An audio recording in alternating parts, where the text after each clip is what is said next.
Good afternoon, y'all. Welcome back. Welcome back.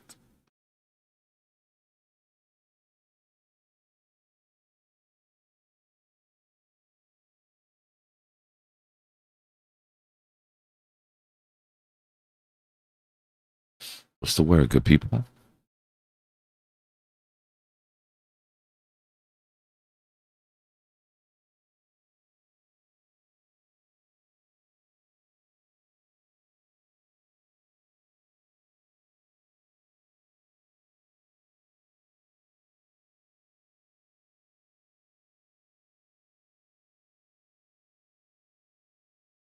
What's good, Discord?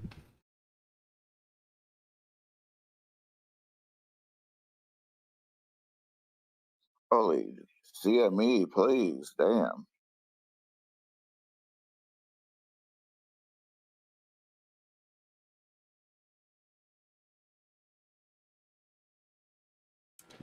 This is where we live now. Just get used to it. Stubborn asses, man, making me sick.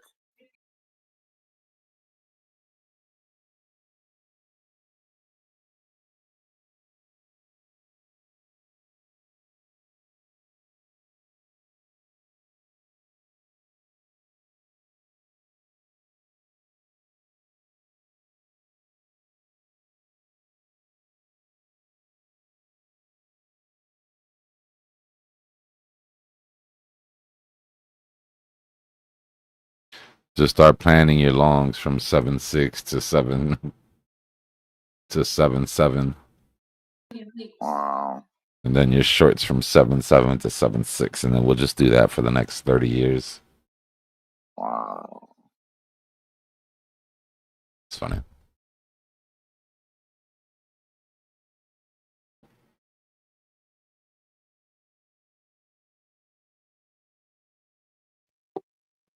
It's just some mentally breaking leverage traders. Oh, yeah. I can't even imagine. It's bad enough on spot.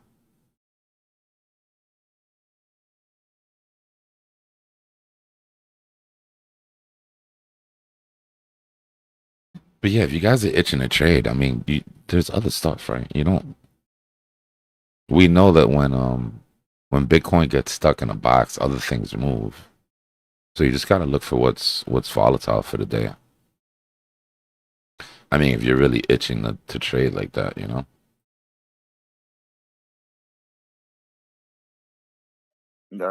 Did you choose anything? Let's see, cookies down. Nah, but I don't. I mean, I'll be honest with y'all. I don't have that same like. Thanks, D. Like you guys seem to get anxious when there's no trade. I don't really have that same thing, bro. If there's no trade, there's no trade. I'm chilling. I do not go crazy looking for it. I don't try to force it. I literally just come in, click change. The biggest gainers are possible shorts, right? Wilder, Quant, Ponky, Ando, Pepe. Biggest losers, possible longs, PYR, Jito, you know. And then I go look at the charts and see if anything looks healthy. But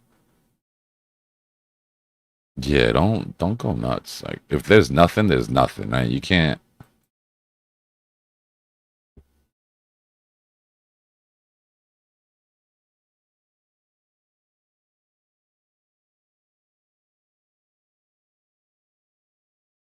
Yeah, I'm sure Legacy had a run and a half today.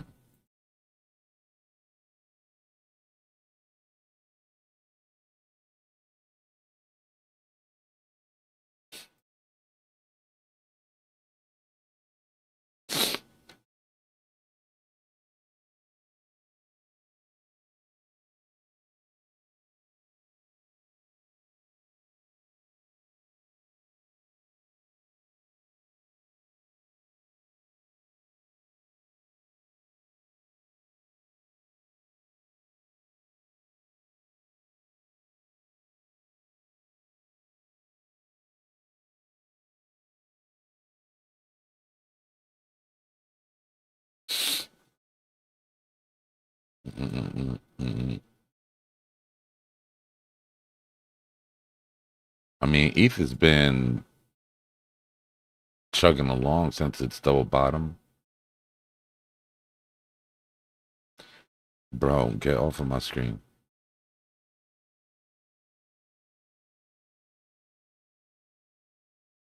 But still, this was a beautiful trade from 78 until, let's assume, trapped shorts in a couple of hours.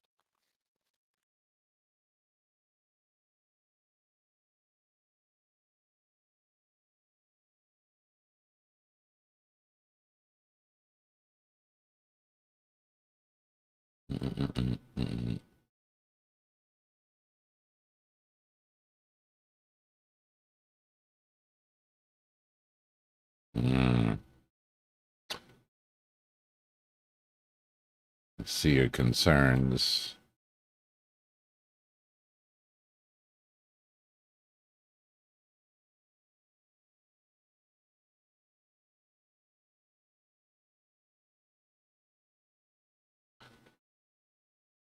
Similar to here, except you've already come down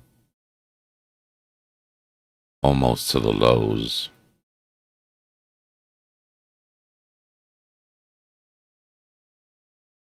You get what I mean?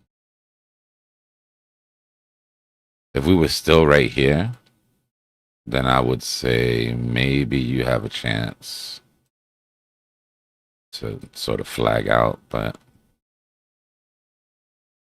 you've given back a lot of that ground already. I don't even want to put on the VPVR. I already know there's going to be a massive gap here.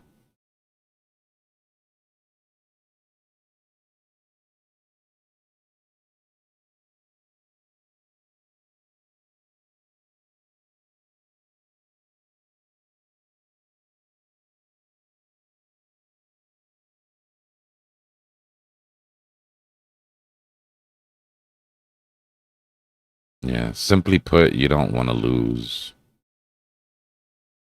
that volume.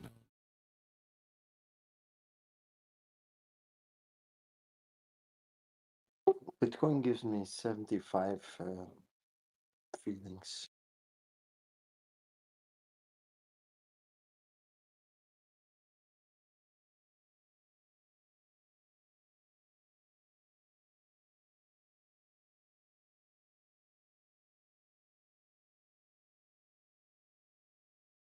I don't know, just be careful.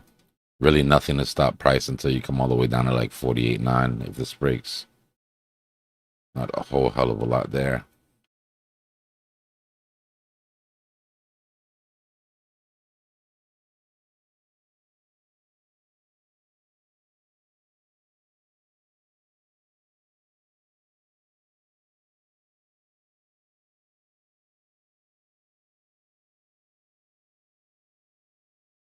I don't know, bro. I have a feeling that when viewership gets a little low, Crypto Face takes a L.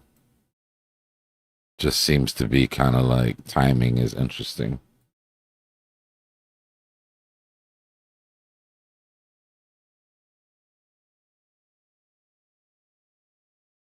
No problem with that.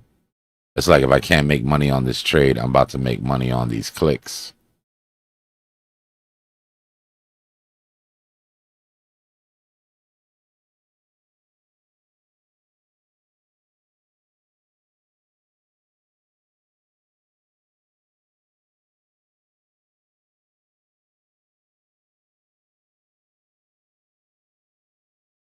Actually, I'm not even in a trade anymore.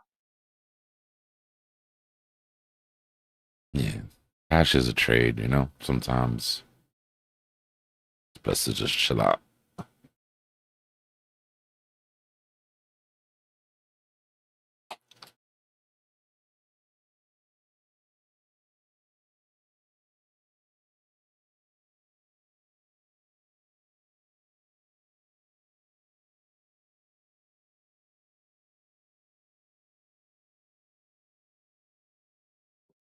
How did Oracle do?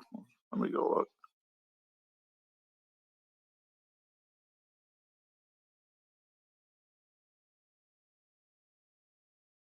Yeah, this range makes for some boring ass streaming, I'm not gonna lie. All right, guys, we're in. We're in. Let's go. 10 minutes later. All right, TP.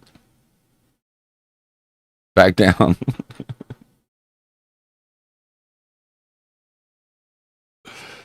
Get ready for the zig, guys. Get ready for the zig.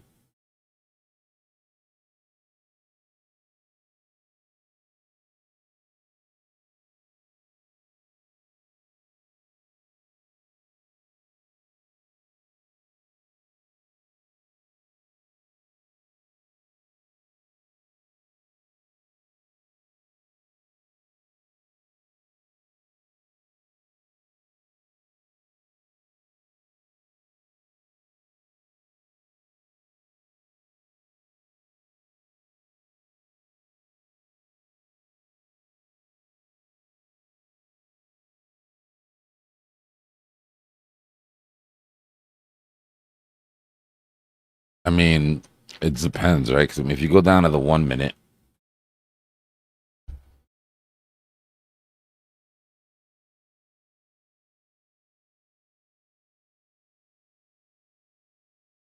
and you sort of lock off that range.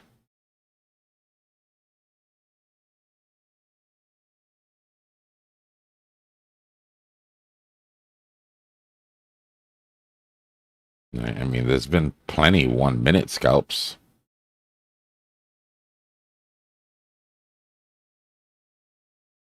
But by the time the trade gets going, basically at the tops.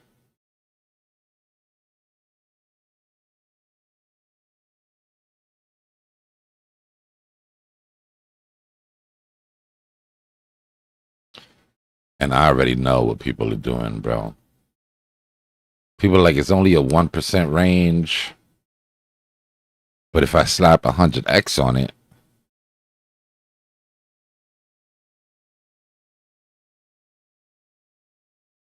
instead of just literally going to a alt or a stock that's got volume.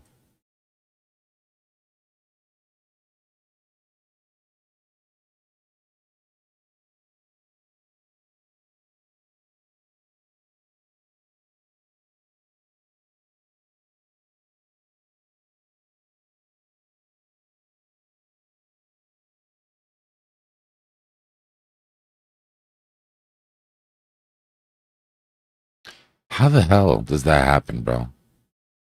I never understood that. I never understood salmonella outbreaks. That has to be through contaminated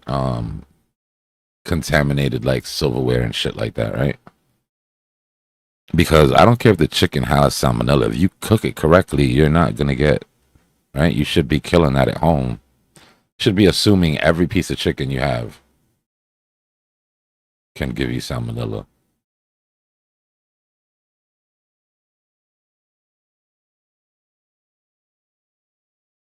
Oh shit, that's crazy.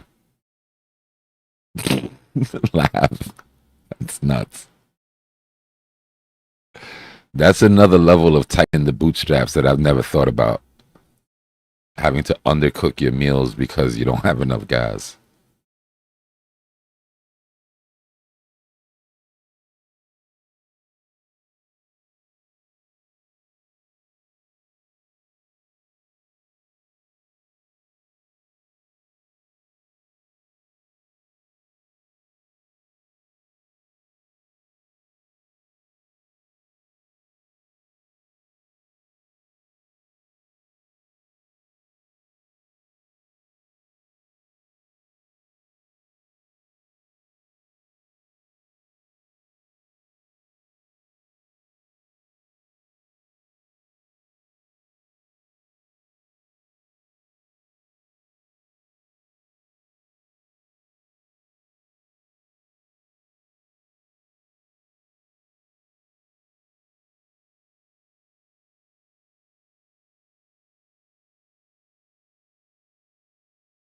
Easy plays just been semis,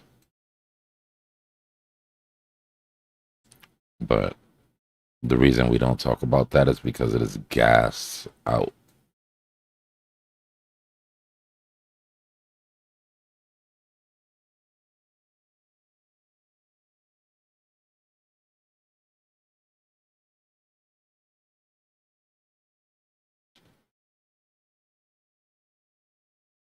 Started with this bad boy.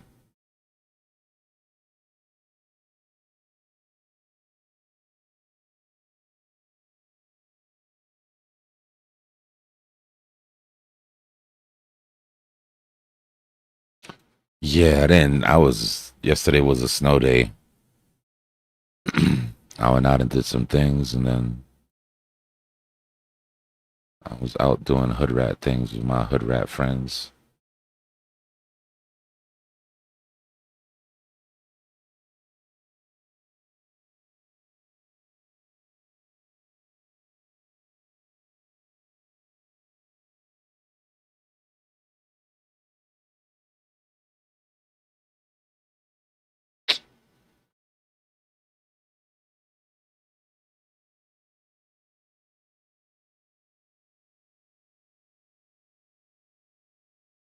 Nice dip on natural gas to buy.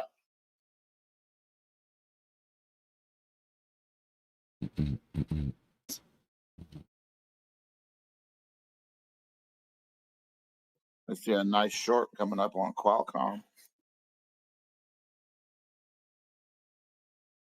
Be careful. That CEO was in that China meeting. We haven't gotten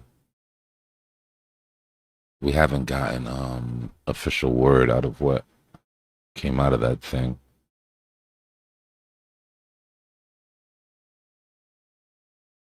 Because it's fun. It's fun to do bad things. To drive into a car. So did you know that you could perhaps kill somebody? Yes, but I wanted to do hood rat stuff with my friend. My bad. That shit was in my head. I had to hear it.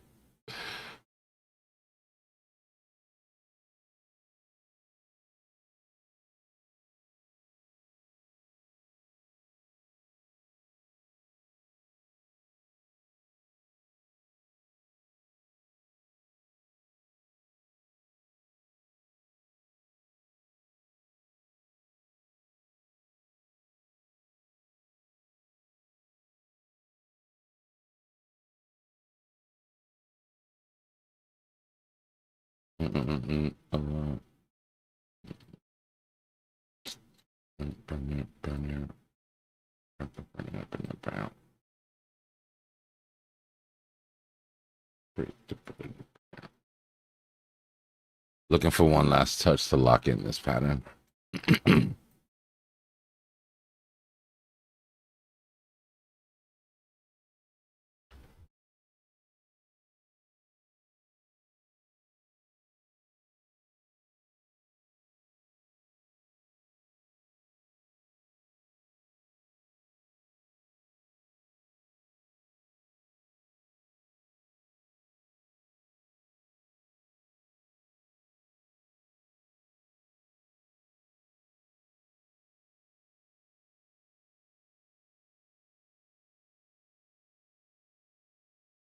Word on the street is that Nvidia got the okay to sell those chips to China.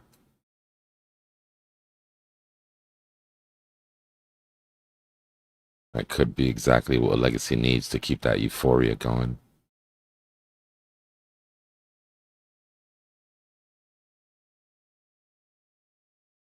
Bro, I've spent the last couple days listening to all of his speeches in English, but translated by Chinese people.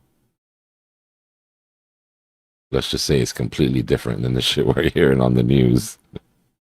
I mean, he's saying the same things, but he's talking tough. Like, he's talking slick. There's a lot of disrespect.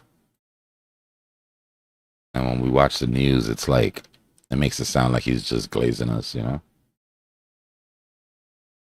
I think he's very aware of who has the upper hand in these negotiations, who needs who the most, sort of thing.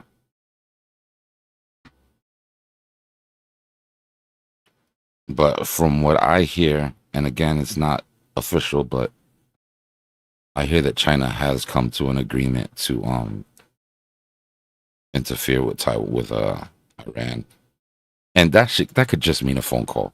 You know what I mean? Like,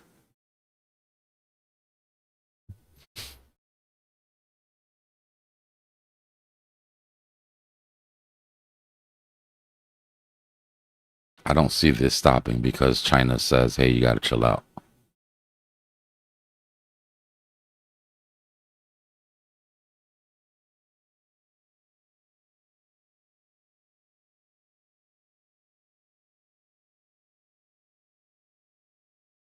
This high volume, right?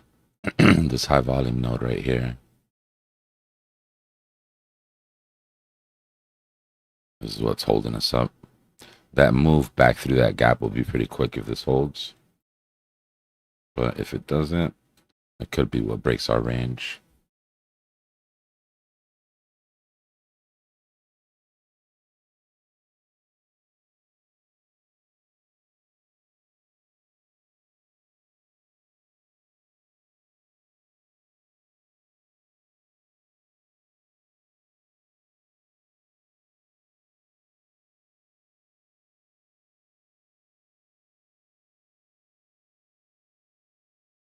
Give me a second. Let me cut the AC on.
Until I still see Z topless on the back of a Russian bear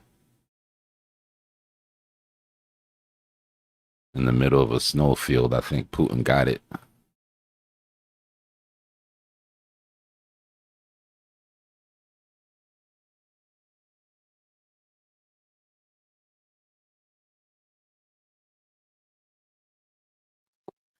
I honestly want some orders filled at 75.5 and 75.3. You heard the man, market maker.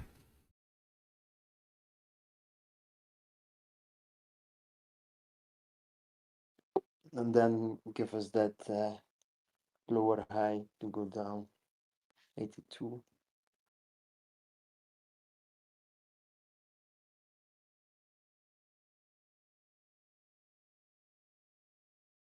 Honestly, market maker isn't doing that well lately, from my opinion. It's interesting. There's there are times, in my opinion, if you think of it like this, right? There's always two considerations for market maker. What are our targets? Right? What are our close targets? What are our far targets? But the sentiment as well, right? So think of it like this. And again, this is pure speculation, y'all. I can't, nobody can get in the head of market maker, but we try because that's our job. There's been times when I've been sitting doing the sort of the cost benefit analysis in my head where I've said, okay, using market maker brain, I have a target above, but that target above is above a line in the chart that, in my opinion, creates FOMO. Right. So, do I leave the target? Right. Do I take the L on the target with the thought that if we take the target, it'll cost me even more money to make the next move? Or do we go get our target and then figure it, you know what I mean? Figure it out. There has to be times in the chart, in my opinion, where market maker looks at it and says, it's not worth it, right? Like going to get that bag of money versus what it's going to cost us to fix the sentiment from doing that might not be worth it. Again, there's no way to know. But in my head, I can definitely see some scenarios. Now, this doesn't really fit that to me. If 80K was right here, and let's say the CME gap was at like 82, 83, then in my mind, I'd be like, okay, maybe I don't want to break 80K, right? Maybe I don't want to go back into this FOMO territory. Maybe it's not worth me getting it, right? But CME gap's at 79. So like you could go up and grab 79 and not break 80 and not really affect sentiment that much. So like I said, this isn't really one of those scenarios, but in my opinion, those scenarios do exist. I think a perfect example of that is that CME gap above. I think the calculation was made that if that entire CME gap got taken, that would put us above our center line on the Gaussian channel, and it would put us above the Ichi baseline. And maybe the calculation was made that dealing with that sort of FOMO would cost more money than it's worth. Again, pure speculation. So from what you're assuming, we're already in the downtrend to that. Yeah. Yeah, like that's the thing, right? Do you risk breaking the downtrend? Like even if that move that you have up is a lower high, if there's a chance that it creates FOMO and it breaks the downtrend, do you take that risk as market maker? Like, do you have what it takes to combat that? And like you said, market maker has not been in total control for a little while here. Three So CMEs didn't do anything 3 times in a row. yeah, well, we took 2 of them, but it took long. Yeah, it wasn't immediate. We've only left one of our last 3 CME gaps.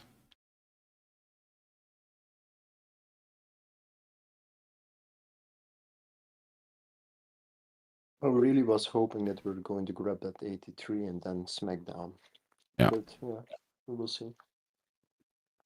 Yeah, the sentiment on legacy, they would take into consideration too, in my opinion, for sure. Meaning, do we want to take a risk that with S&P and NASDAQ in blow-off tops making all-time highs, we push Bitcoin close to a price point that induces FOMO in Bitcoin as well?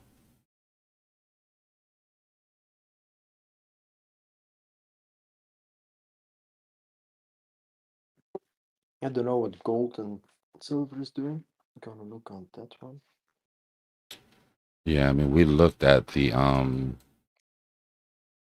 basically running flat, right? That rotation has gone into legacy.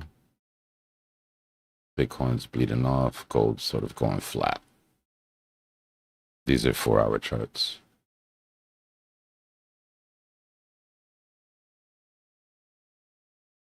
And like I mentioned 1 week ago, I see a lot of crypto shorts coming up again, so it doesn't mean that well, from my opinion. Yeah. He doesn't tend to care up or down, Heron, on small time frames, meaning he'll make money in both directions. But on long time frames, 1000%, right? Because there's imbalances that were left at the beginning of the bull market that get cleared at the bottom of the bear, right? And there's imbalances that get cleared at the beginning of the bear market that get cleared at the top of the bull. So if there's one thing that the liquidity provider isn't going to do is he's not going to counter trade the liquidity cycle.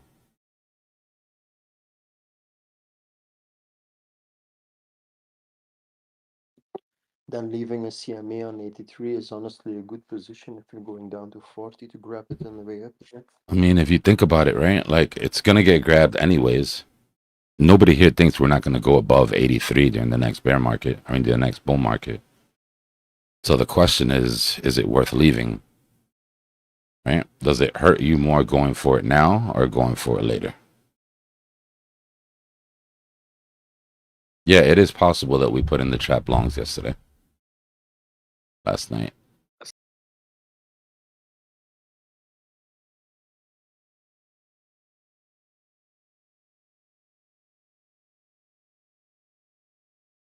Which would make this basically our trap short when we come down into this range.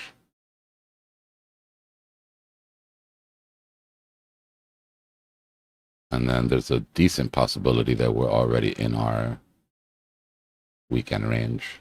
We just haven't trapped shorts yet.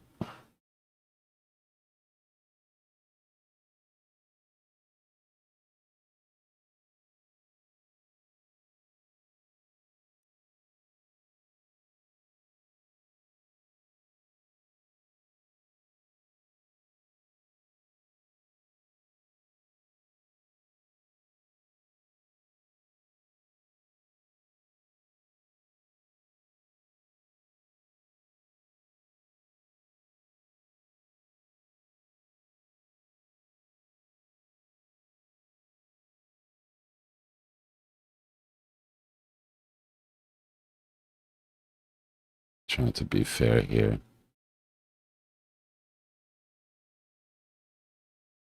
If we're going to go wicks to wicks, we've got to go wicks to wicks on both sides.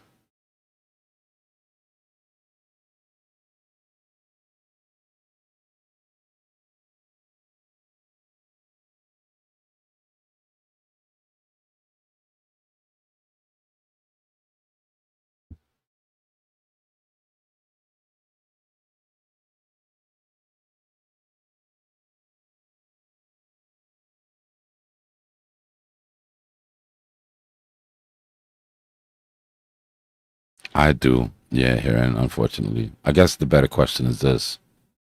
If the Trump government decides it wants to buy Bitcoin, would they stop it from going to 40s?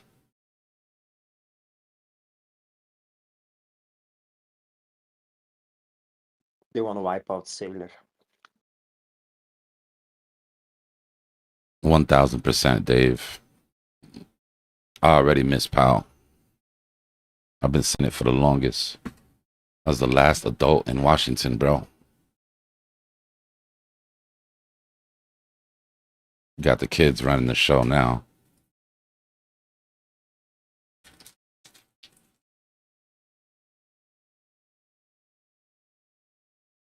You want to know what the illest plot twist would be, though?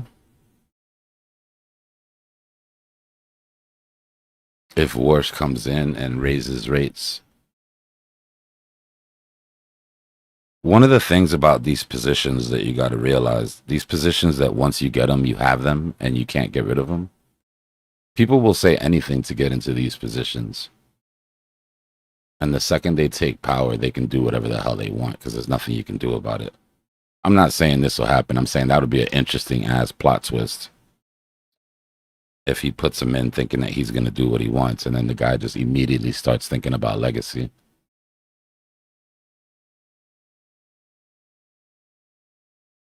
But in my opinion, I think he's bought and sold.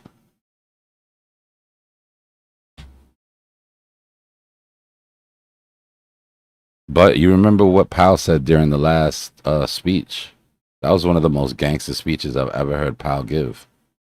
He's like, I spent a lot of time with a committee and I'm not leaving. You know, we have the majority and we're committed to doing things the right way. But instead of talking tough to Walsh, like instead of being like, don't think you're going to come in here and do whatever you do, he was like, I have no doubt Walsh is a good man. And you guys will be able to tell he's a good man because when he comes in, he's going to do this, A, B, C, and D. And if he doesn't do that, then you know what time it is. It's like he set him up. You know what I mean? He set him up before he even walked in the door. So now if you want to come in and do all that shit, then you're just going to be obvious, right? Like, you're just gonna show the world that you really are the puppet that everybody thinks you are.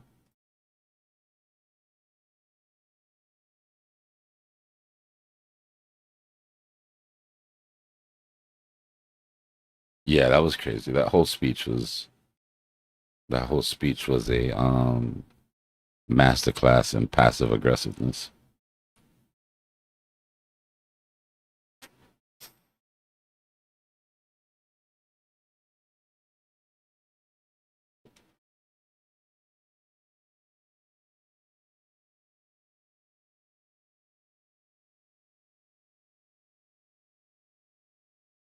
The craziest thing that I heard out of that whole speech was when he said, "You know, I planned on leaving, right?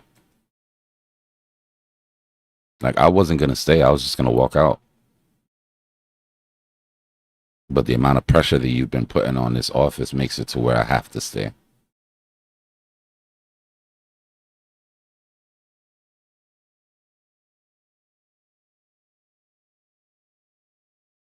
Yeah.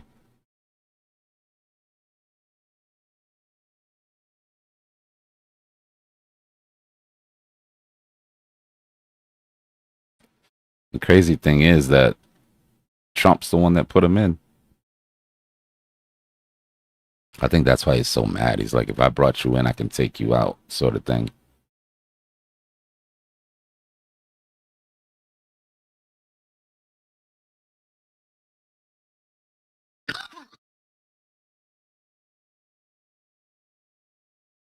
The craziest thing that I heard, what scares me about the whole thing is what Trump said when he first started talking about Walsh.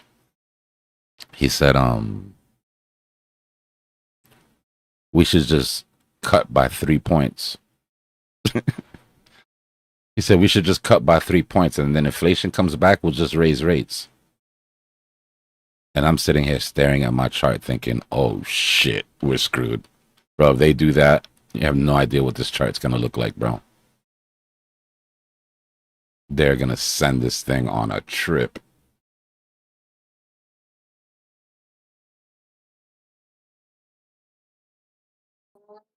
What's good, D? Yo.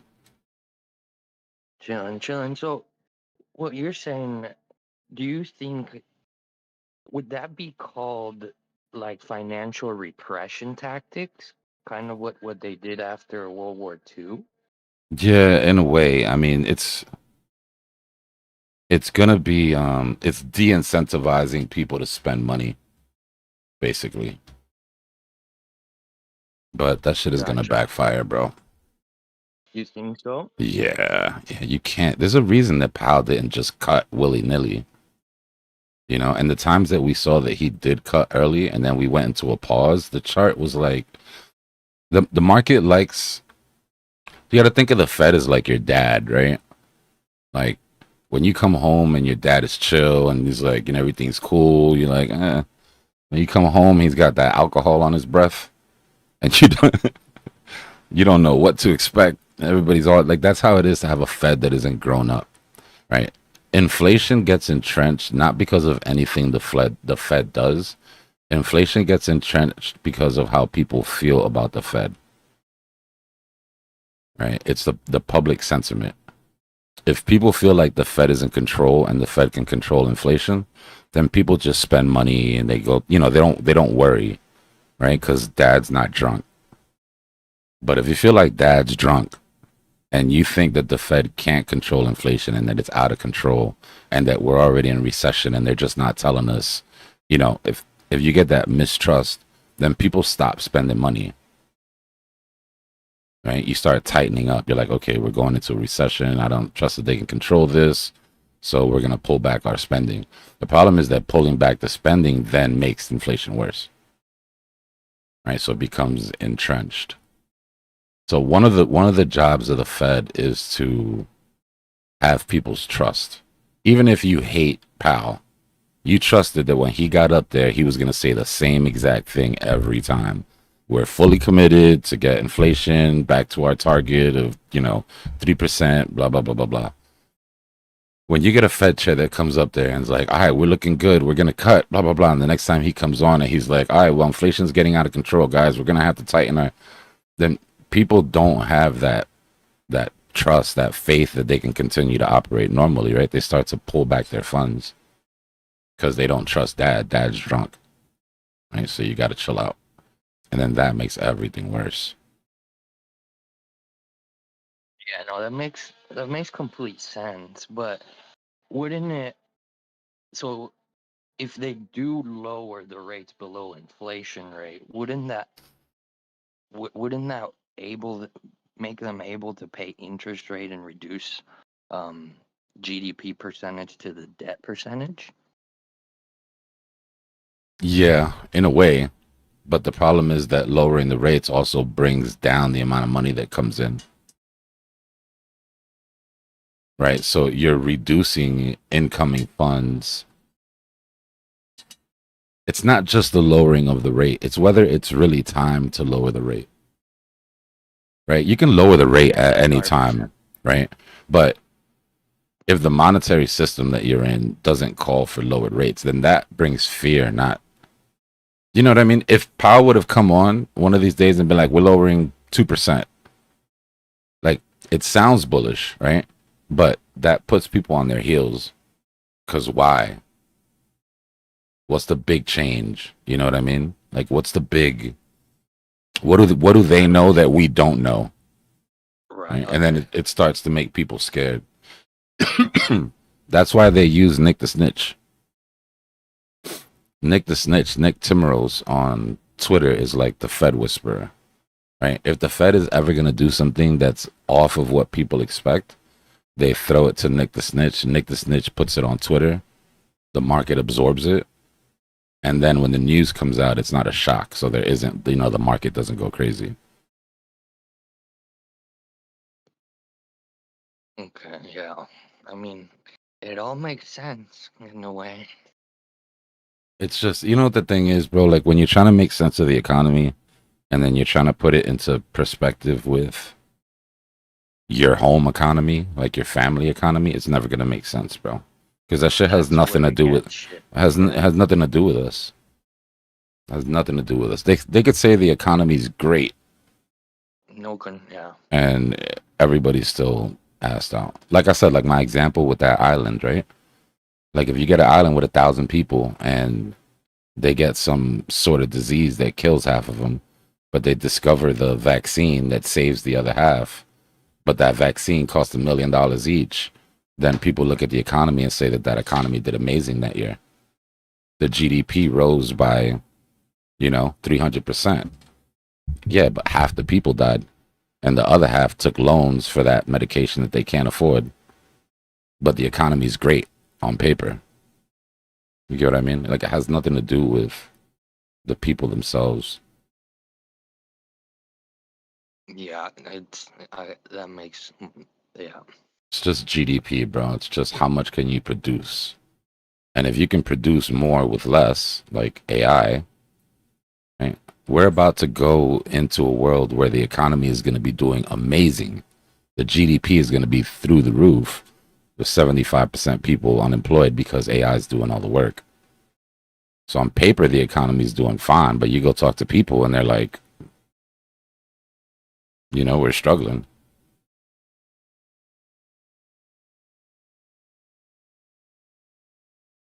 Yeah, Walsh was very anti-QE in the past. That's why people were surprised that he picked him. But from his own mouth, he said that he's changed his view on that and blah, blah, blah. You take that for what it's worth, I guess.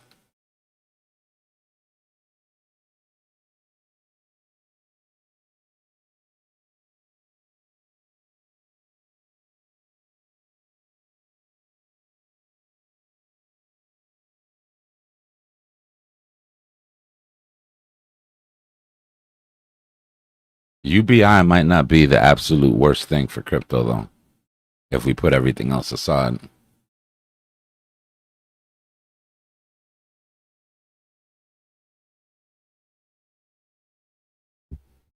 They'll never. First we have to, let's get expectations where they should be, right? In my opinion, there'll never be another QE. Now, I don't mean that they won't ever turn the money printer back on. I mean, they'll never call it QE again. The same way that they'll never call it QT again. Right? Right now, what we're calling it is bond yield control. That's what it's being called now. Right? The Fed's been spending $40 billion a month for the past 3 or 4 months to keep the bonds in check. Which, I mean, I don't know if you guys have noticed, but the bonds are very much not in check.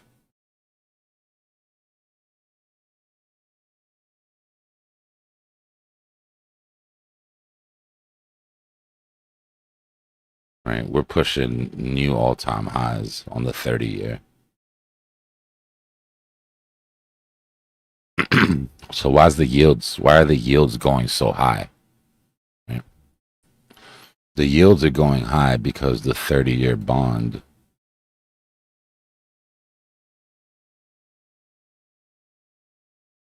that's Dow. Hold on.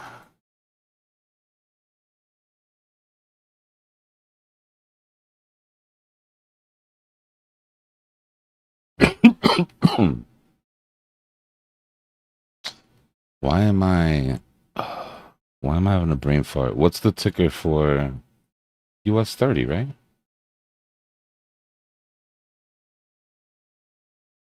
No, it's not.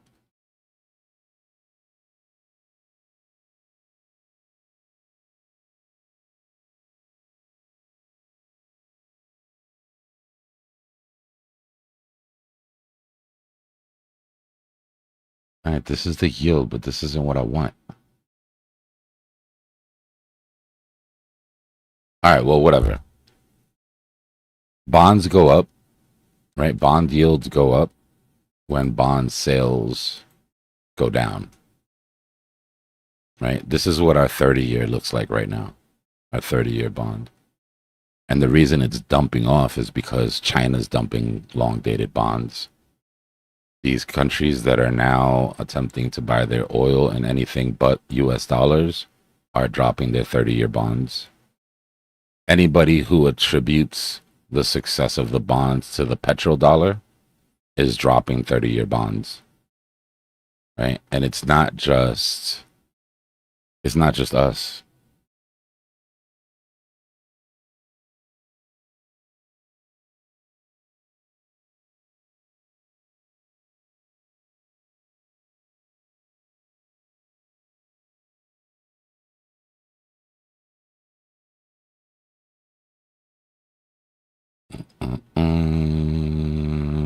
Should actually do a whole thing on this.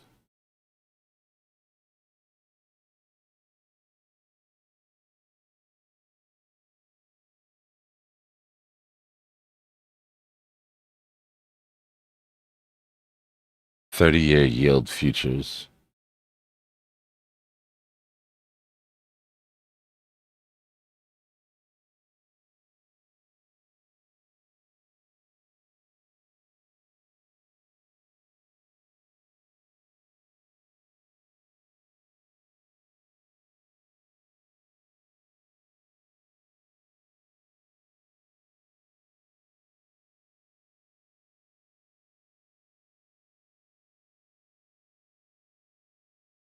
My bad.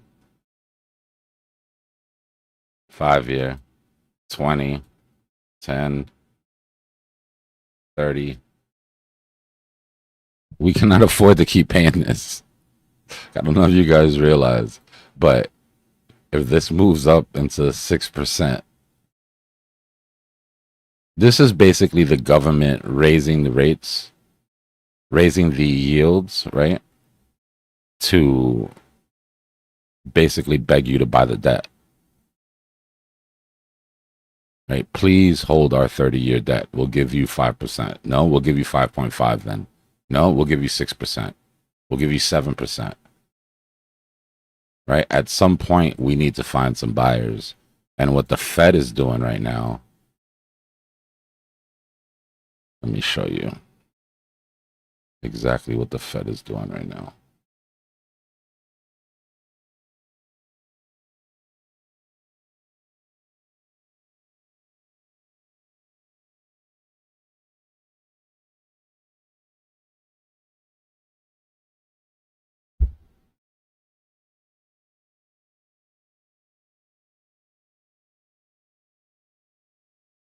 Right, this is our global liquidity with everything intact. Right, but let's go in here and let's turn everything off except for us. Smaller economies, Japan, China, UA, get rid of M2, smaller, Bank of Japan, BBC, ECB. There we go. So this is us, right? Fed asset sheet, Treasurer General's account, and the reverse repo.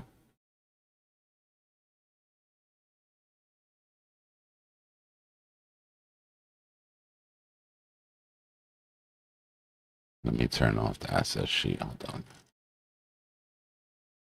So these are our two bank accounts.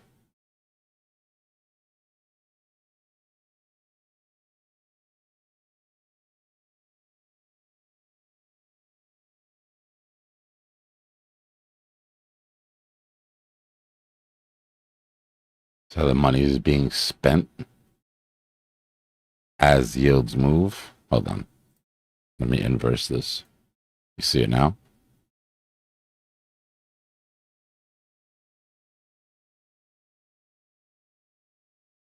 Right. So this is an attempt by the Fed to hold up the bond market. Right. In other words, the Fed is buying bonds to keep the yield from going higher, but the yield is still going higher. That's the problem, right? That's the canary in the coal mine. The fact that it's not working.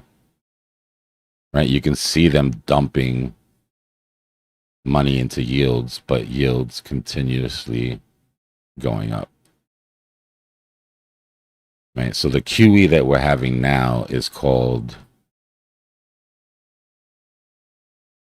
yield control.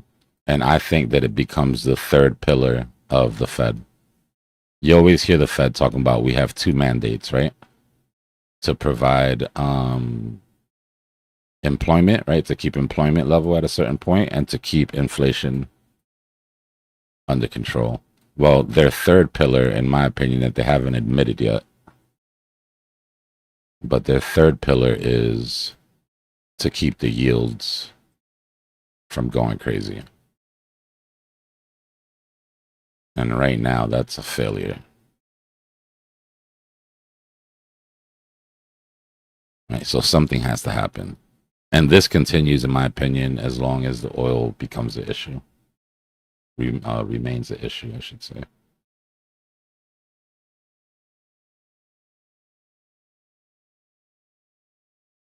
Right. This is what the bond chart looks like. This is what the yield chart looks like. Hold on. Just to make sense of it for you. This is what the yield chart looks like, right? Yields have been going down, have been going down, have been going down since 1988 as people bought US bonds, right? And now the yields are out of control as people are selling off.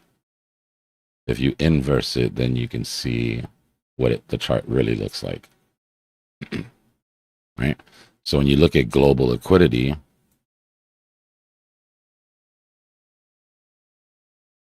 right, then you can see that that liquidity has been going directly into buying bonds. Because if you have to pay for gas, if you have to pay for oil in the dollar, right, that means you need a lot of dollars. You're not going to hold a lot of dollars because you understand debasement. So what do? You buy bonds and you let the yield make up for the debasement, right? Which is what the world's been doing till now. And now all of a sudden they're selling off bonds.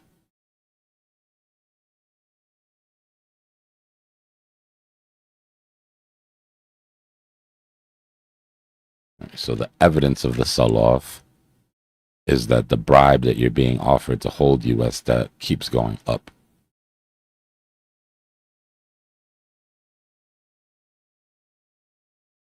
Or the yield, my bad. Did I call it a bribe? Oops.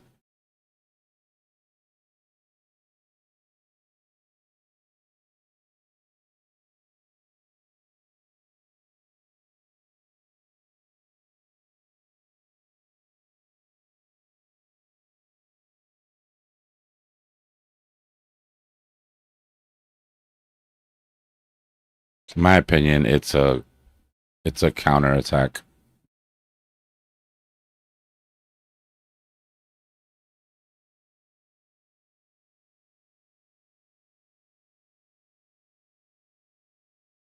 There's been 4 attacks so far in what I consider a Cold War between the US and China.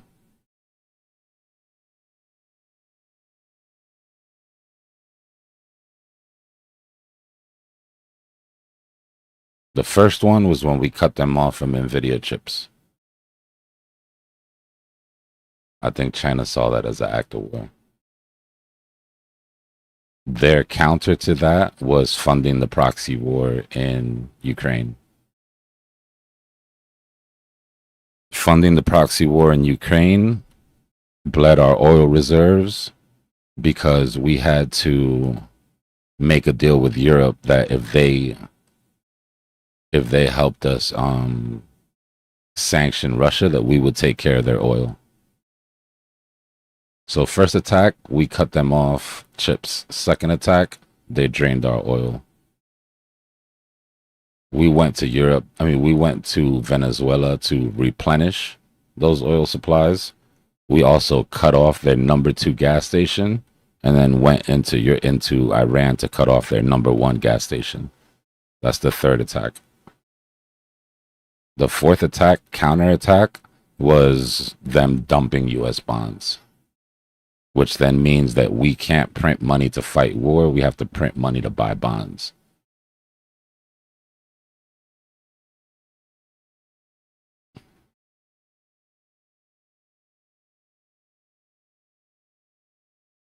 Yeah, this could be a W for me for sure.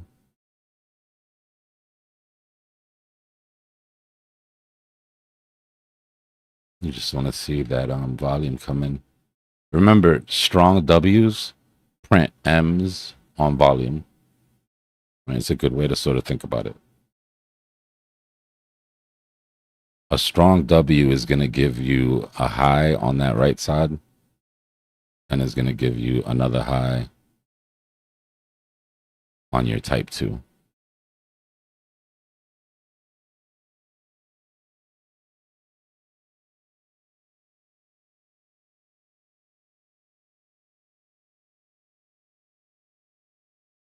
But it's got to sustain itself.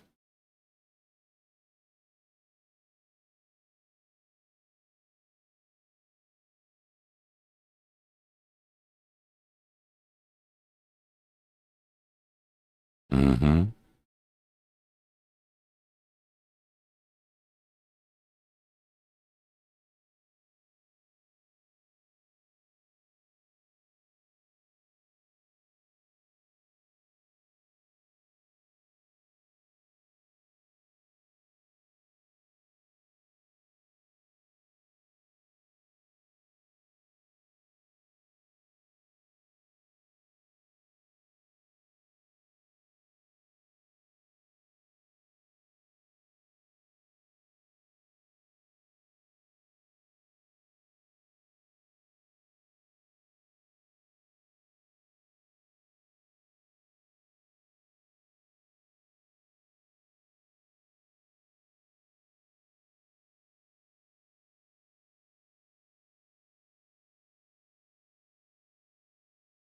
To-do-do-do.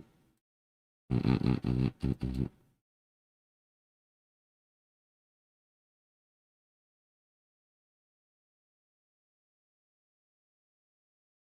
Whenever you're ready, Keo.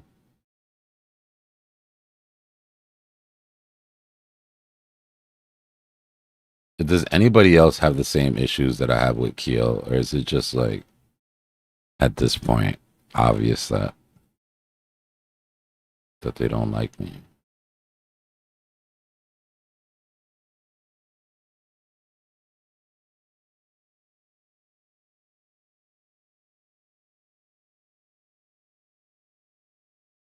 Had a couple of orders underneath spoofed.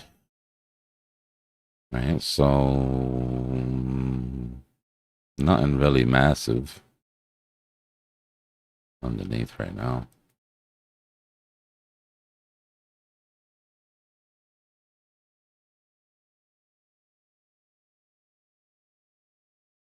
I'm probably just doing too much, bro. I think I've gotten to the limit of how much I can do at once on this PC before it starts to affect other things.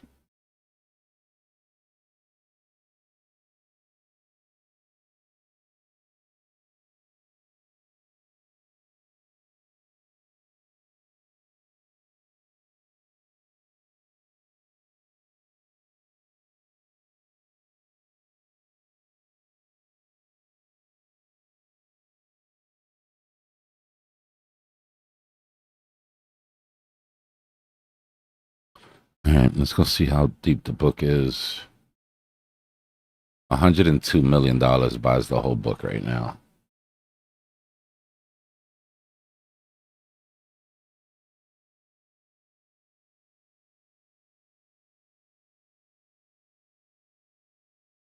It's thinner to the top, though.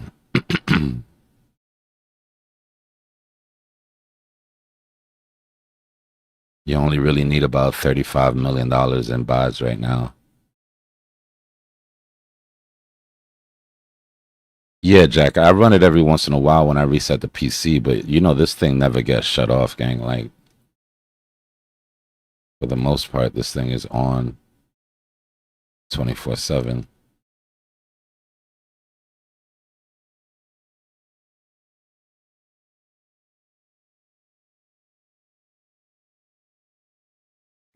That's an empty book.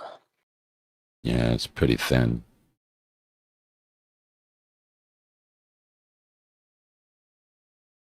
$650 mil 24-hour trading volume. It's crazy, bro.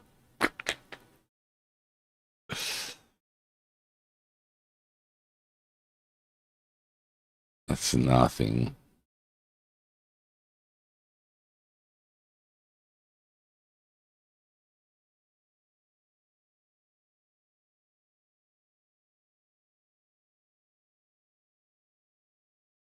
I wish they'd let you change it though.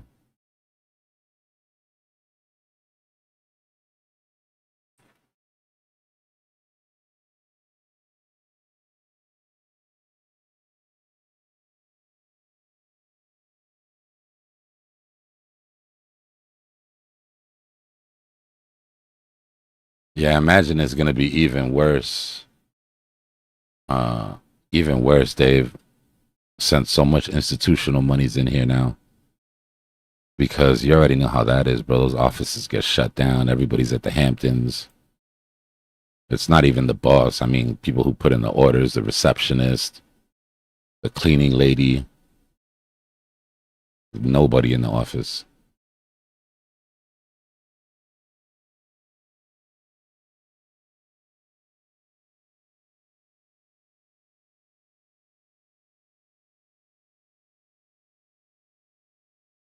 Yeah, we can come look at the macro. There's a couple of things I want to show you.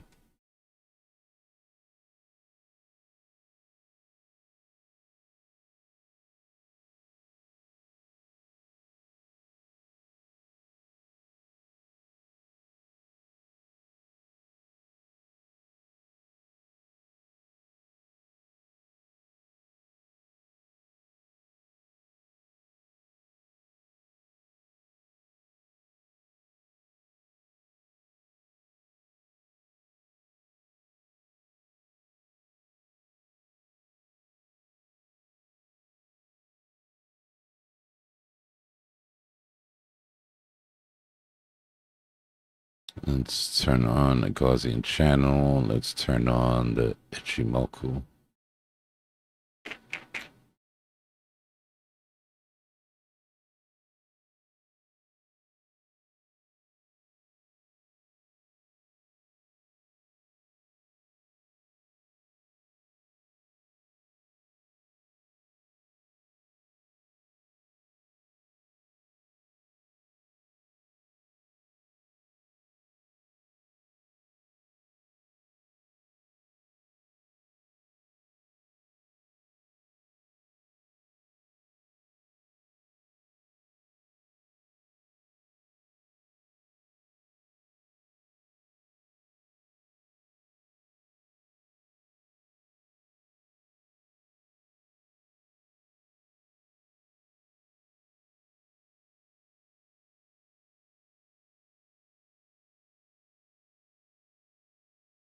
So the break of this, that white line is the baseline, right? The Ichimoku baseline. And what a lot of the bulls were pointing at, same thing they were pointing at on the weekly, that if it breaks that monthly, right, that's usually when things go parabolic in the past, on the brink of that monthly Ichi baseline. Yeah. So everybody's all excited that it's like right here. But I forget that we were watching the weekly last time, remember? This is where I said that if we get above hold and close that weekly open and close weekly candle above the Ichi, then we have to concede to this move being a little bit more bullish, right? Because every time that's happened in the past, we'd already found our bottoms. Right? Bottom out, get above that Ichi. But we didn't. We sat here and watched it very closely. We saw it close over. We saw the hard rejection, right? And we're now closing underneath that candle, which basically mimics what we did here, right? Where we came really close, rejected, and then put in that final drop.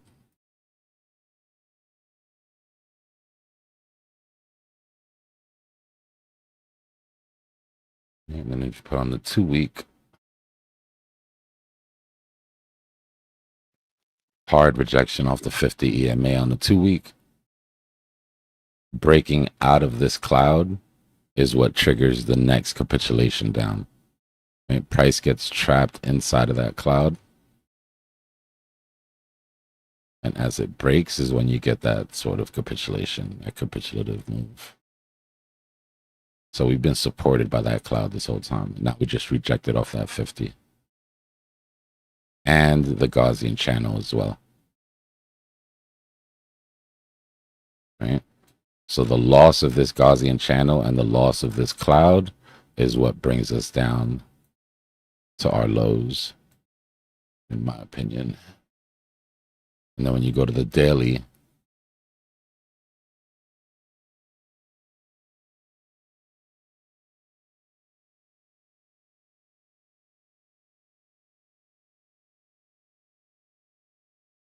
right, we rejected that 200 and we're trying to hold on to that 50.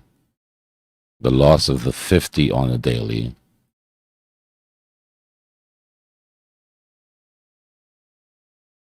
is what makes this different from finding the bottom and breaking. Right? This is why everybody was so excited when we broke that 50 on the daily. But I told y'all, and in chapter 7, which I guess we were supposed to do yesterday and we haven't done yet, I said that that break of the 50, the 1350 cross on the daily, is only valid after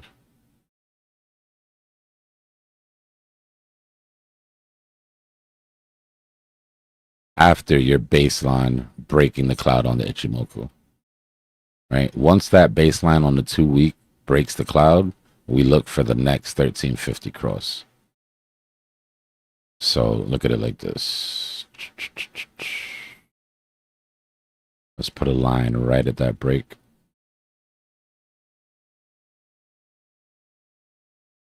Right? That's the bottom candle. Once that 2-week breaks the Ichi, you go to your daily.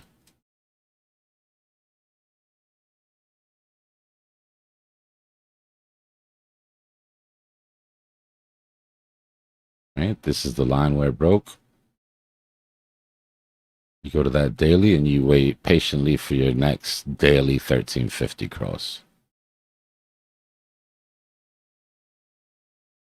Right? Find the lows. Let me get rid of this and this. 1350 crosses. Right? That's what you call a macro snipe.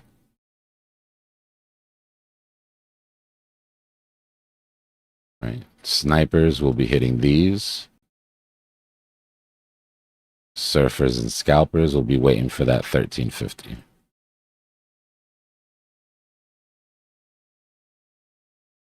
What's going on, Lance? Oh, you just got to join the Discord.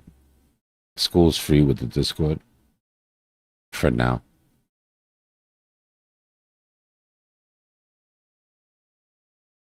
I'll get you a link unless we got mod in the chat. If there's a mod in the chat that can paste the WAP link.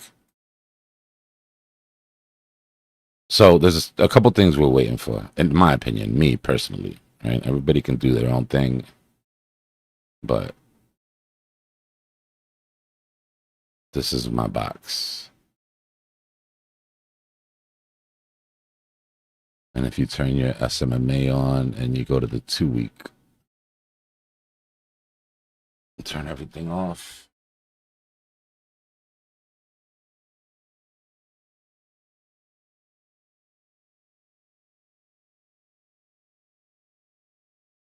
And wait, why is this not bad? Weekly? So your SMMA, your 230 SMMA on the weekly is what I call the black swan line. Right? At the bottom of every one of these, we usually get an event that they blame on something. Right? Whether it's FTX, COVID, BitConnect, you know, China banning crypto, whatever it is. There's always something that gives you a last little final swing. And that last final swing has usually come down to hit that 230 SMMA or close to it. Right. So I have alerts set up for when we get a certain percentage away.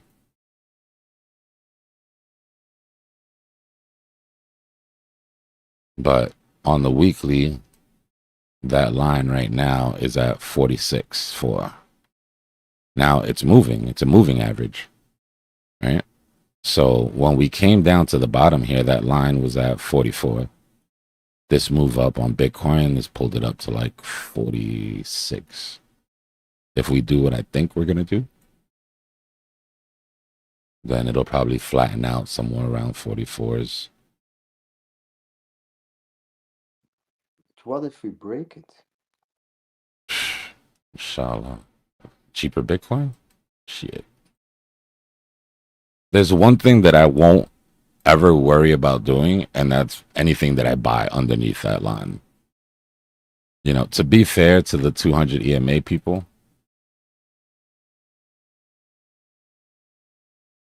if you go to the 2 week, or actually even the 1 week, it's a little bit much for me, but for surfers, any buy underneath the 2 week, traditionally you haven't regretted it. You know, did you get the absolute lowest lows? Nah. But if you DCA'd, right? Like if you DCA'd from 25 to 15, just because you were under the 200, right? Let's say you bought every red day underneath the 200. You didn't regret that shit at 120. You know, if you started DCAing at 4,000 and you DCA'd all the way down to 3,000, and then you added to your position during COVID when it went underneath the 200, you killed it. Right? If you bought underneath the 200 here, you bought that wick, you absolutely killed it. That doesn't mean that the market is over at the 200. That's what was pissing me off so much about people. They were like, look, we came to the 200, we came over, we've obviously bottomed. And it's like, bro, but how? You know what I mean? Like, you have to look at things in context.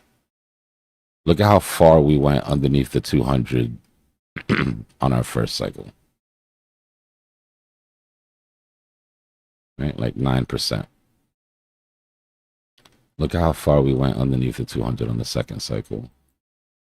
24%. And then if you want to count COVID, 34%. And then the last bear market,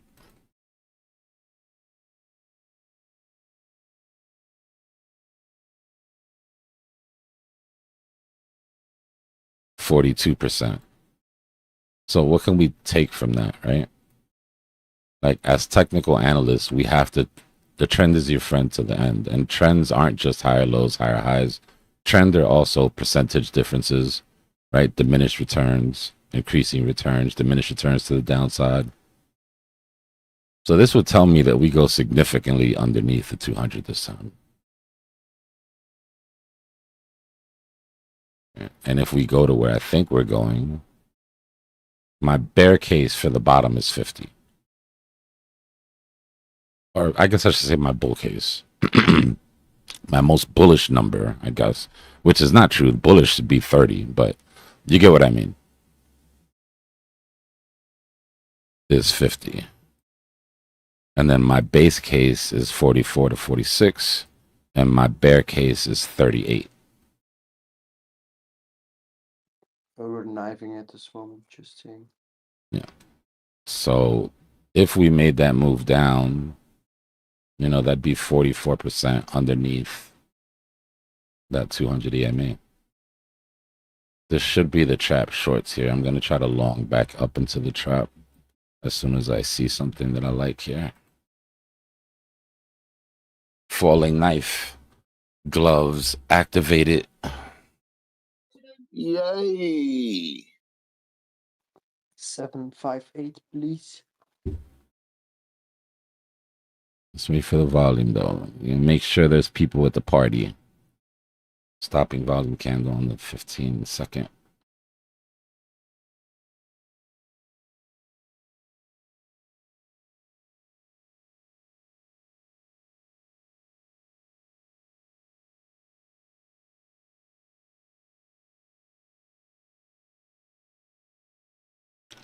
Now we were saying that we still needed to trap shorts.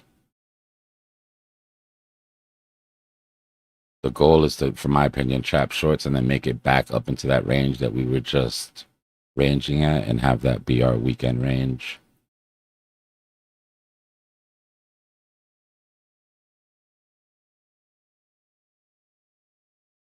Unless whales choose violence. You better tell Aya to pay attention. Excuse me. Your mod, she's in a short. AI on. I'm paying attention. There you go. Thanks for thinking me. No doubt. Alone.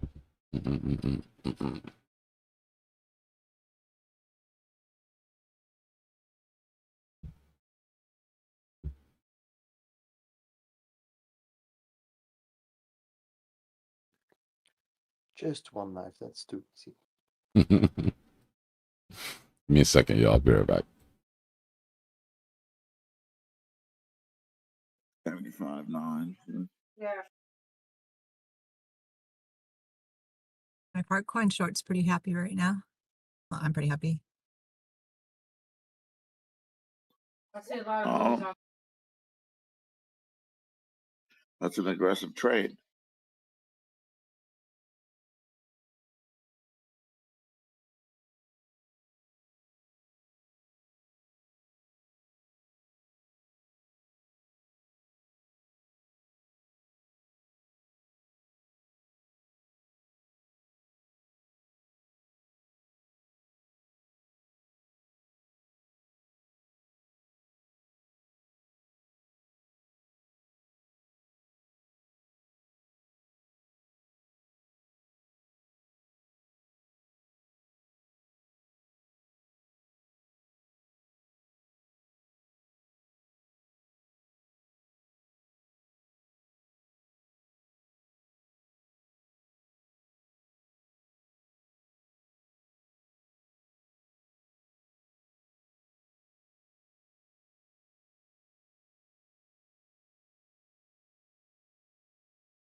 Ooh, we didn't get our CME gap.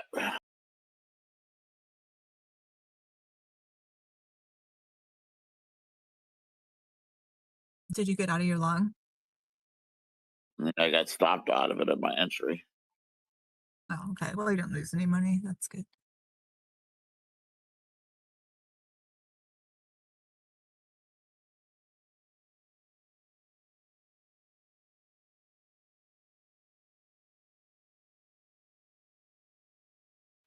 $75.5, just like I wanted.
My bad. I thought my mic was on. That wasn't meant to be mouse TA. My bad, yo. Hold on. I'll go back to it. I was saying that that double top was really similar to this double top, right? We were looking at, except that in this double top, we flagged out. And in this double top, we already came back down to the lows. So, yeah. And you got a big gap in the VPVR all the way down to 40, 48, 48.9. This doesn't hold here. It's going to be kind of sketch.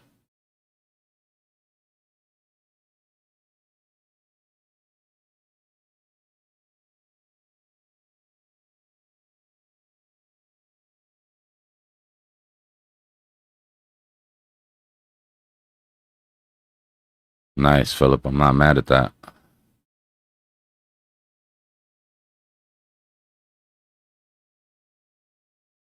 Bro, everywhere. It's everywhere. Like the yield bonds, the bond market is broken. Right? Bond yields are going parabolic the same way that the ES and NASDAQ are. Yep. UK, China's just as bad.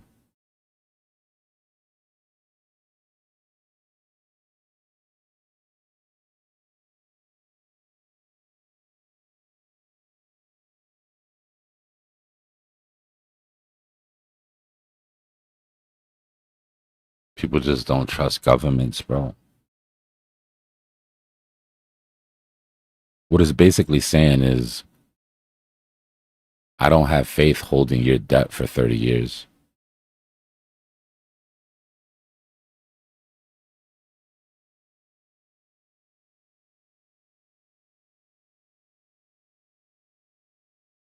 I think we come lower for a type 2, but I think that that would be a decent trap short. You got a nice amount of people trapped there. I wouldn't want to free those guys if I was market maker. I mean, I guess if you were just going to trap lower, but that's a nice catch.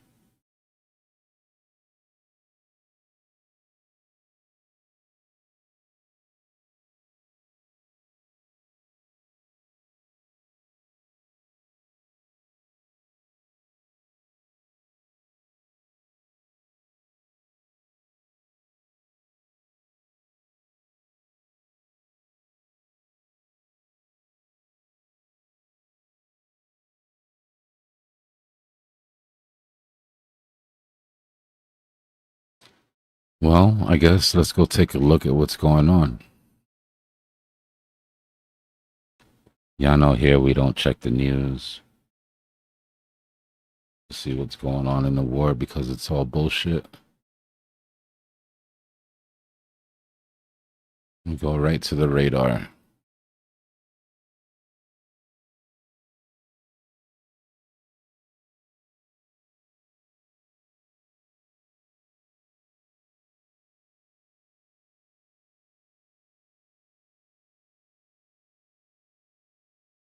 I mean, it looks slightly calmer, but you still got 1, 2, 3, 4 active attacks. There's a hijacking of the Emirates ship there. Suspicious activity. Suspicious activity.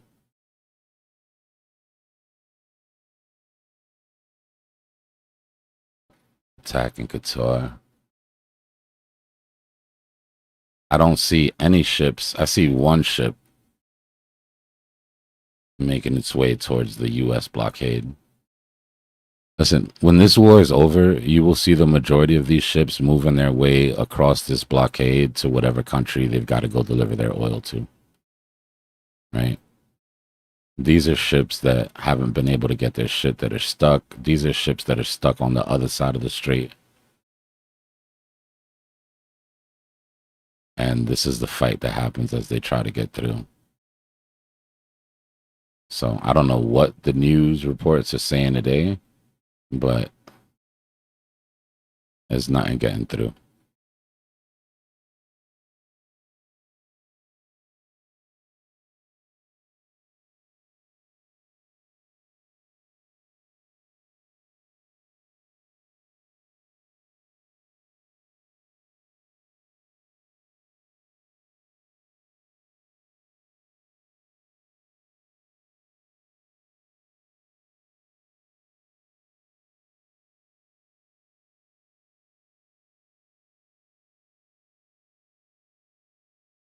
I got you. Hold on. I'm making my own Hormuz tracker right now, but this one works better than mine does for now because they're using the paid APIs.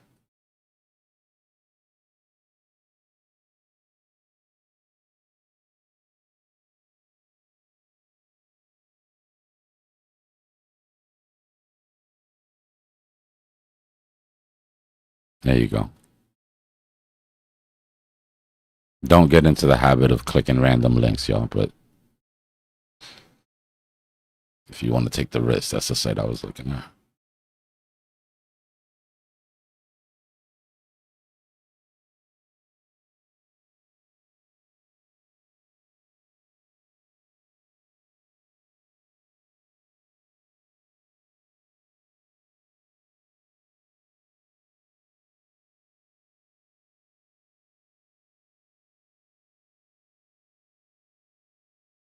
I mean, by the looks of it, the war has never been off. But as far as our active shelling and bombing and shit like that, yeah.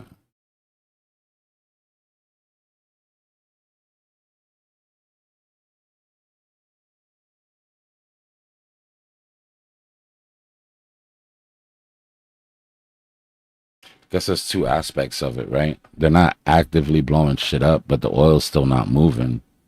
It's almost like if they started actively blowing shit up, maybe that would be a step forward. Because at this point, it doesn't look like shit's gonna change. Iranians are selling insurance now. They're selling insurance from the Houthis. I told you they were going to get the Houthis involved. There's already reports of the Houthis going in and attacking ships on the interior.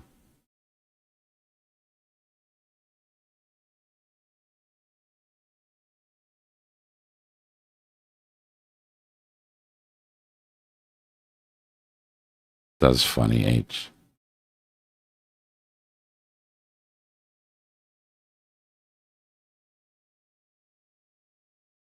That shouldn't be that much. Even a message like every 15 minutes shouldn't be considered spam.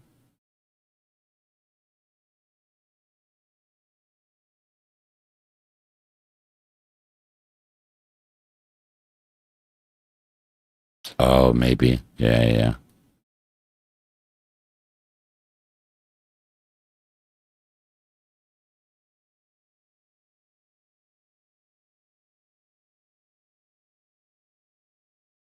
All right, let's see. Golden pocket with good volume. And I'll add to this.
Take all of those files that have come out, right? Don't even bother reading them. Just copy and paste them into your Claude or into your Chat GPT or into your Gemini, right?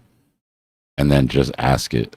Look at this information and then ask it, are aliens real?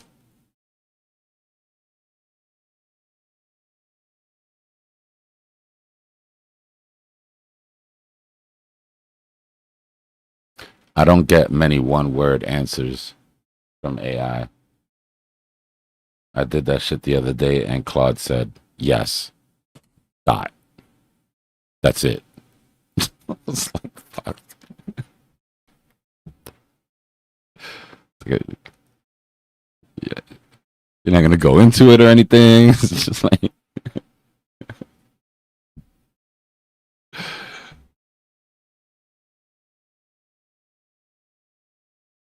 it should have just said duh.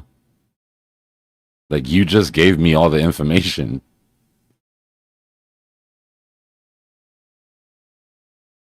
I don't know, man. We'll see. Could be the biggest psyop ever.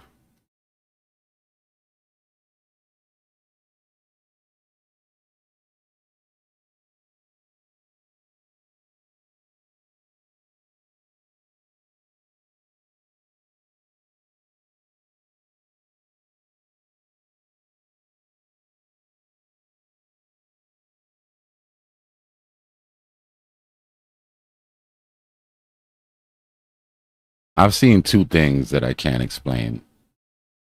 Well, I've seen one that I can explain, but I gotta do backflips in my mind to explain. And the other one I just can't explain.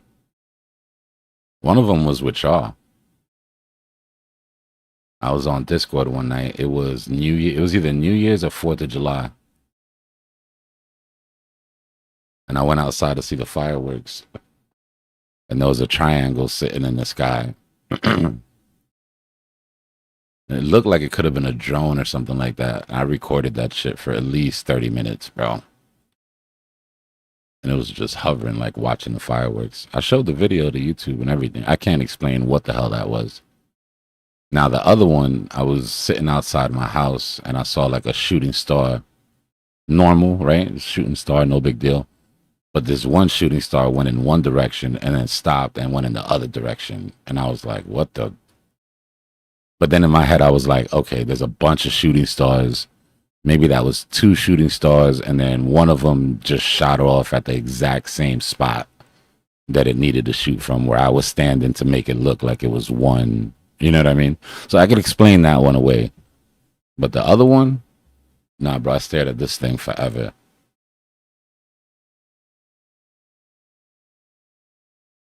I don't know if they're aliens. I believe there's shit in the sky that we're not claiming, but I can't say if it's aliens or not. Can you upload that video to Grok and ask it what it is, what it thinks it is, or what it is? Yeah, probably. I mean, it was basically like all you could see were the 3 lights, but it was in like a triangle shape, right? But it was just hovering, and it was silent. It wasn't huge, right? It was high up in the air, so it was like, but it wasn't like the things you see on TV where it covers 3 black. You would have heard about this shit a long time ago.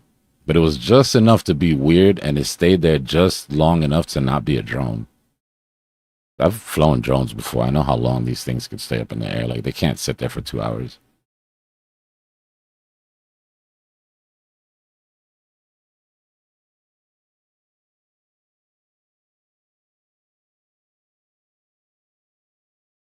I would be surprised, y'all. I mean, billions and billions and billions of stars with billions of planets, for us to be the only thing, like,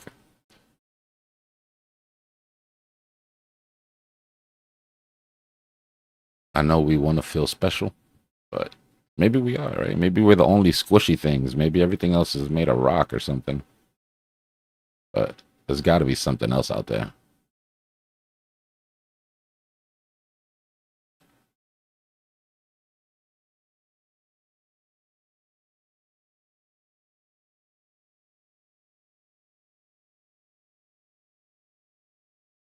You want to know what I think is funny, though? Before the government admitted it, everybody believed in aliens. And then now that the government's admitting it, nobody believes in aliens.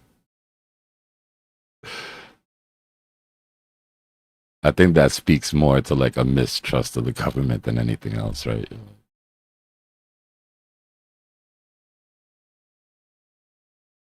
Elon knows. Anybody that works in space, any contractors that are putting up satellites and anybody that's their job, they know.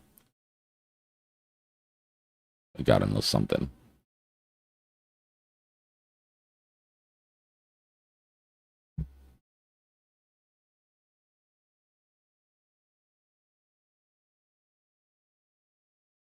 It's looking pretty weak for a type 2 here. Got plenty of time though. It's only 3 o'clock.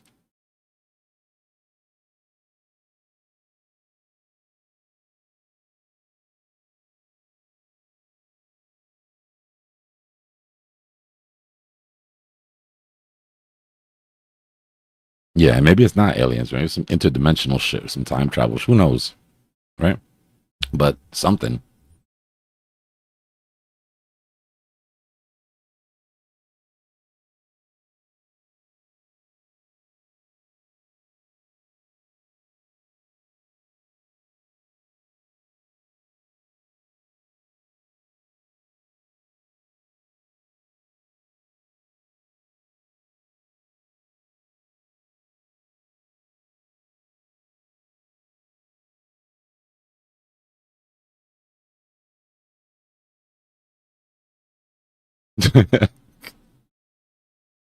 Hopefully we're one of those zoos that they just like watch. I don't know if I'm cool with the petting part. But I know if there were aliens, like this would be a really dope place for like teenage mid 20 aliens to come hang out for spring break or something. We're gonna go watch the crazy humans.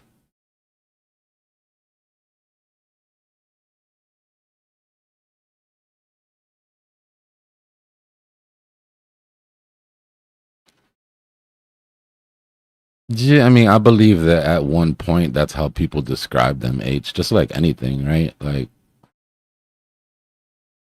depending on the time, it was a demon or a monster or a, you know, sea monster or the jinn or a robot.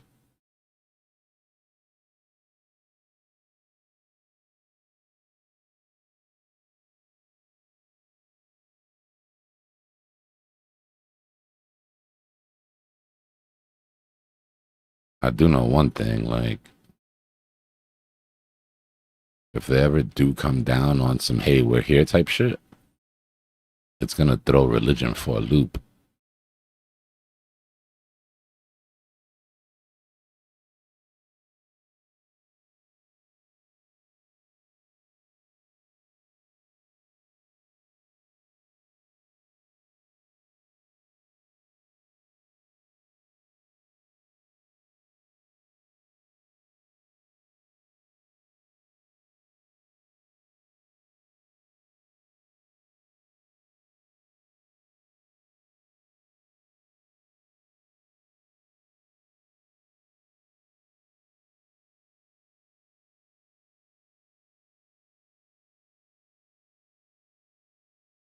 Yeah, I was watching this video the other day, not to go super rabbit hole, but it was about super AGI, like what happens once we have like autonomous super AGI. Like how long would it be before humans create a religion around it, right? And like deify this thing.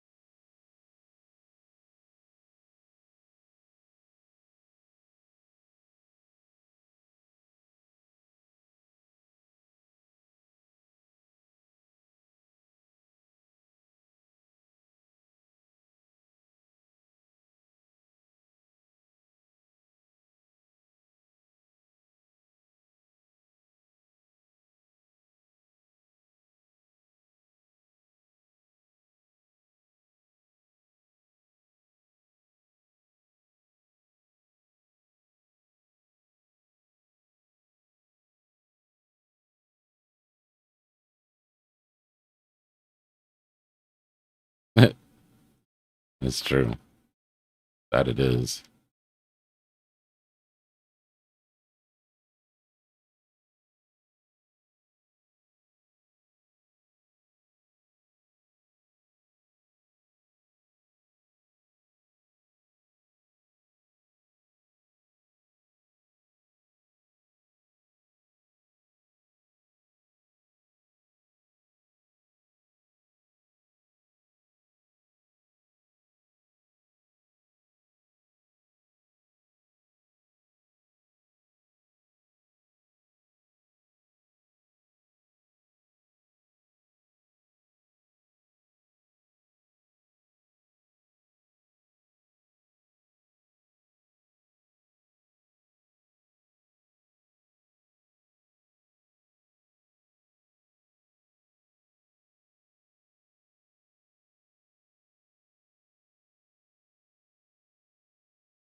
I'd still like to see more volume come in here for this type 2, though.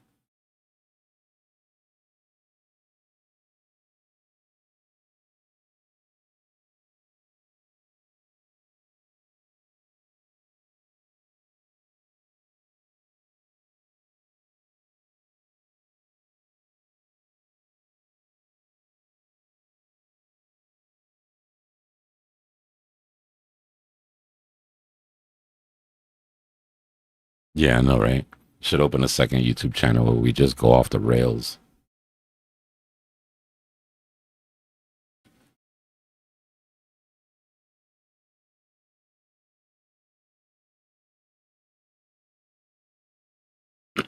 We'll call it like Black Swan Assassins.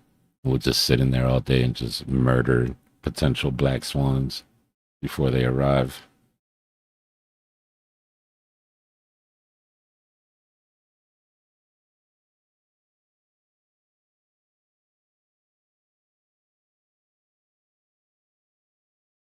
Okay, speaking of black swans, crazy idea. Could be fun. Could be a little moneymaker for you on the side.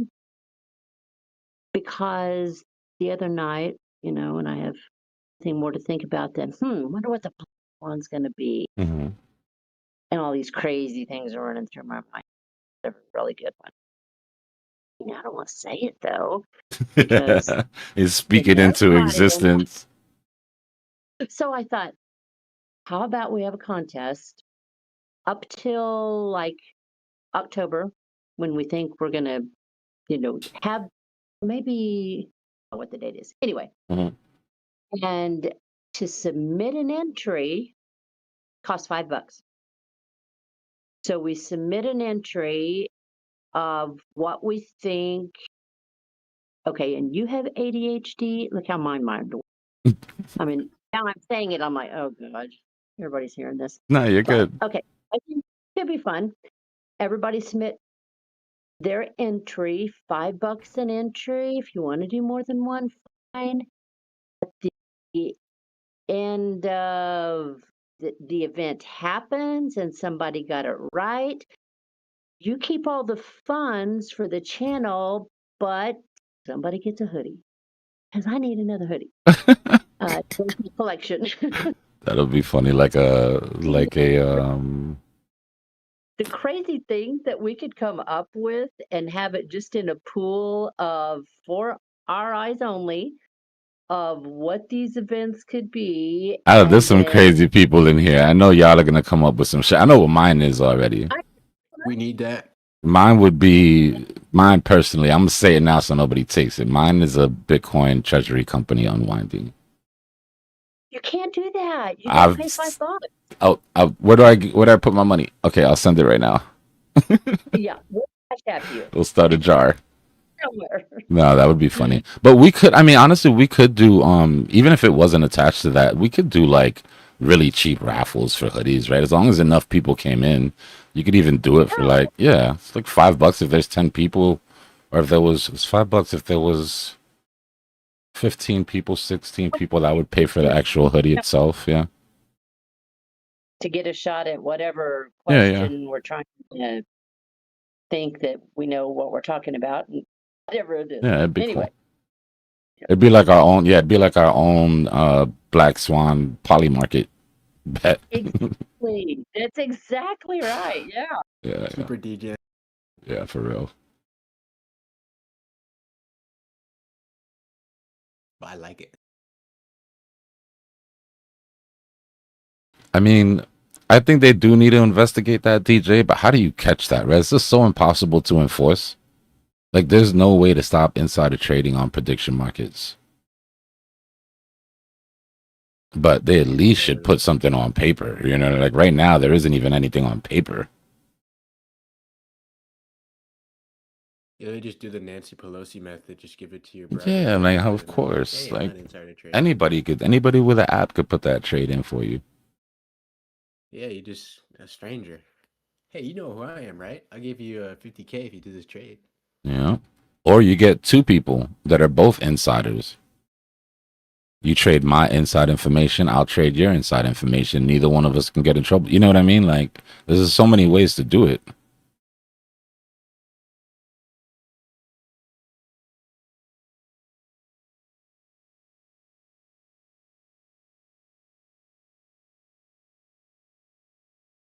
Yeah, he's here, Slick.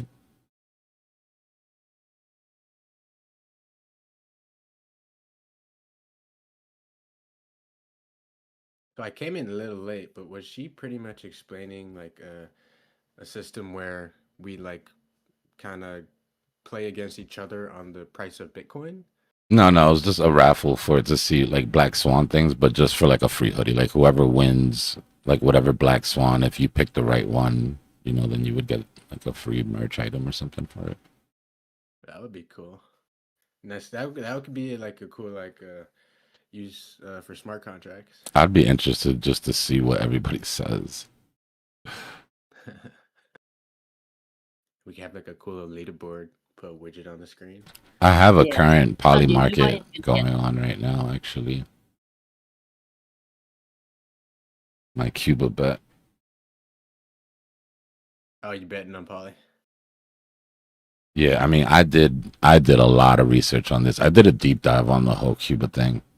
And then when I saw what the number was on Poly, it was like, oh, I gotta take that. Y'all are gonna have to forgive me if I don't like tell y'all what I'm betting on this, like I tell y'all what I'm trading, because I don't feel like it's responsible to push anybody into this shit. But there are some things. You betting on that one? There are some things, in Military my exchange, opinion, Cuba. that, yeah, by the 31st is the bet that I took. And that could be like anything. Like that could be like a missile strike or like a shot fired. Well, if you look, so this is where you have to watch, because this is what's important, the rules, right? Yeah. This market will resolve to yes if the U.S. initiate a drone, missile, or airstrike on the soil of Cuba announced by credibly reported to have occurred by the listed date. Otherwise, it'll reserve to no. So that means military incursion. Oh wait, no, airstrike on soil. So yeah, boots on the ground don't count. Yeah, but like if they were to do anything, it would definitely be like an airstrike or a drone attack first. Yeah, I think so too. That was the bet that I took. Right? A strike on any area within the terrestrial territory, including rivers, lakes, ports, excluding territorial sea. That's another thing that's important, right? Because if they have a fight out in the ocean, Cuba sends a little Navy vessel out there or something and gets blown up, that doesn't count. So it's important to do this. I am developing something for my personal use. I'll talk about it a little bit later once it's done, but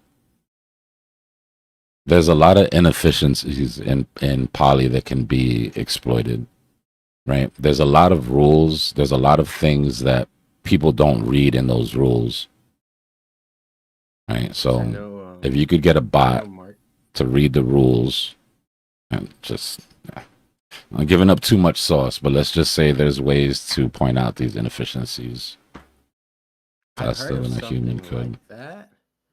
Like I kind of know what you're explaining. I won't like say too much, but is there no market maker on Poly Market, or is it literally for the most part P2P? It's P2P. Really? Yep. All your money comes from somebody else's bet. I know Kalshi has a market maker. Yeah. And Poly Market's like, relatively close in terms of markets and pricing to Kalshi. The reason that there's so many inefficiencies is because they have different pricing, right? So if you look at it like every event has to settle to $1, right? Does the U.S. attack Cuba, right? That bet settles to $1, right? So if on Kalshi it's 60 cent yes, 40 cent no, right? That settles to $1, right? But you could be on Poly Market and it could be different, right? It could be like 57 to some. So then that's what you do, right? You buy yes on no, You buy yes on one and no on the other, and then you pocket the difference, and you don't care what happens. If there's a 3 cent difference, there's 3% you just made. If there's a 5 cent difference, that's 5% you just made. You just gotta make sure the rules are the same. Or You gotta make sure the rule. That's why I think AI is a lot better for it, because you're gonna make a mistake as a human, and you're not gonna be able to look at as many different bets at once. You know. Okay, that. I think actual like peer to peer, it makes sense, but for some reason I thought Polymarket had like a liquidity provider. Nah, those bets come in person, like someone's taking the opposite side of that bet. Okay. Because I don't like trading against a market maker in any scenario, unless it's super long term. You kind of know how I've been. Measured move is at 75.5 from that M pattern. We do have a higher trap than we did last time, meaning more people were trapped here than we're trapped here.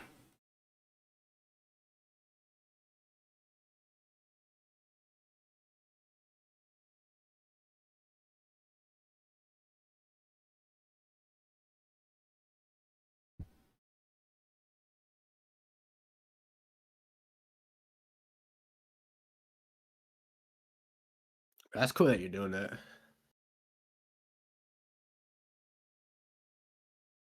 Seems like a fun project. Yeah. It's been interesting finding the different types of inefficiencies that there are, because there are a bunch of different types. And there's there's specific ones that seem to be settling for yes, but it's obvious that people are misreading the rules. Those are the Dude, big yeah, I see ones, that all the bro. time. Those are the ones that if you can get in on that, if you can get a 20-cent bet, that's going the wrong way, it's like, boy. And like, I'll admit, I've done it myself. Like, I've placed a bet. I'm like, holy, wait, this is gonna happen, and then it just doesn't happen because I got too excited. I wasn't paying attention to the rules, something like that. I was watching something live. Yeah. Imagine how much money like the freaking liquidity provider made on that. Bank. That's funny. On Drake's new song, he said, she keeps asking me when the album's gonna drop, but I know she's just betting on Polly. It's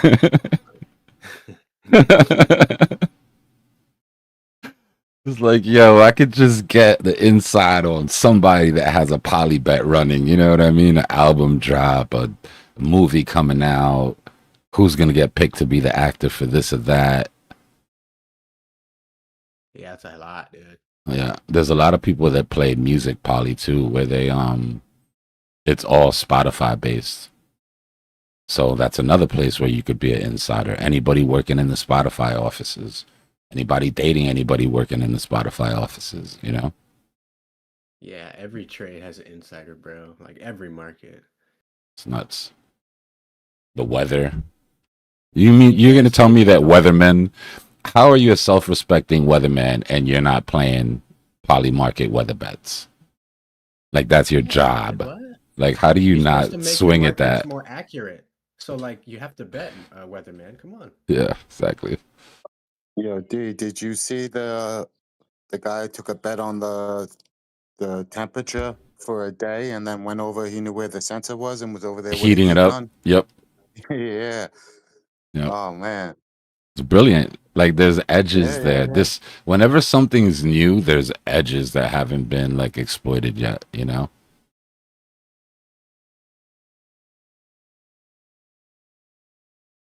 it's nuts. New markets, new opportunities, though.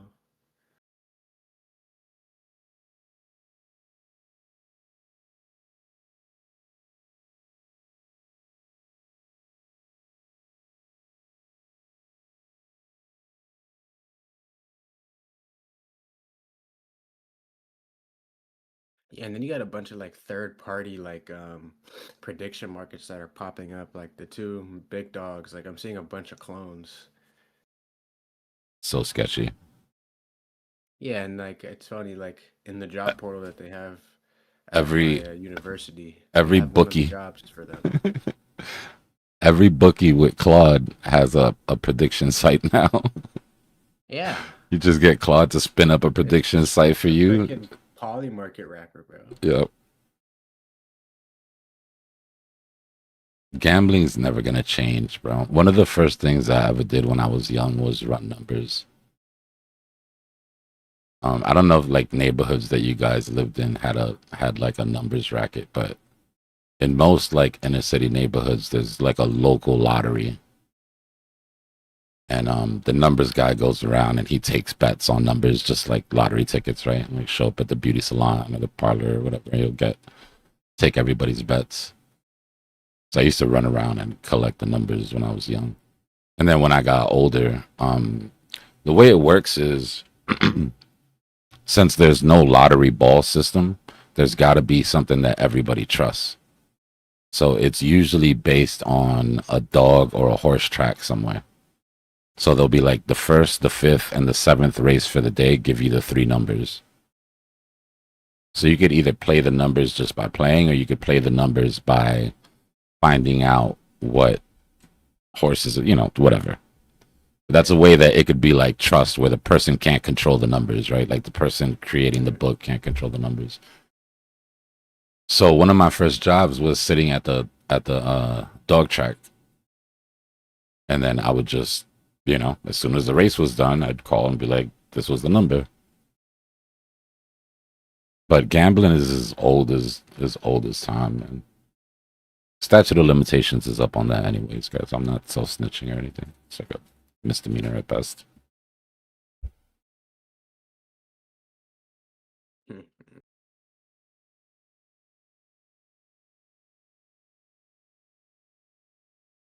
Yeah, and I heard there's this another prediction market strategy where it's like when an event already happened, you have like the AI do the research, and if the contract is at like 95 cents, yes, then you take that 5 cents. The free 5%.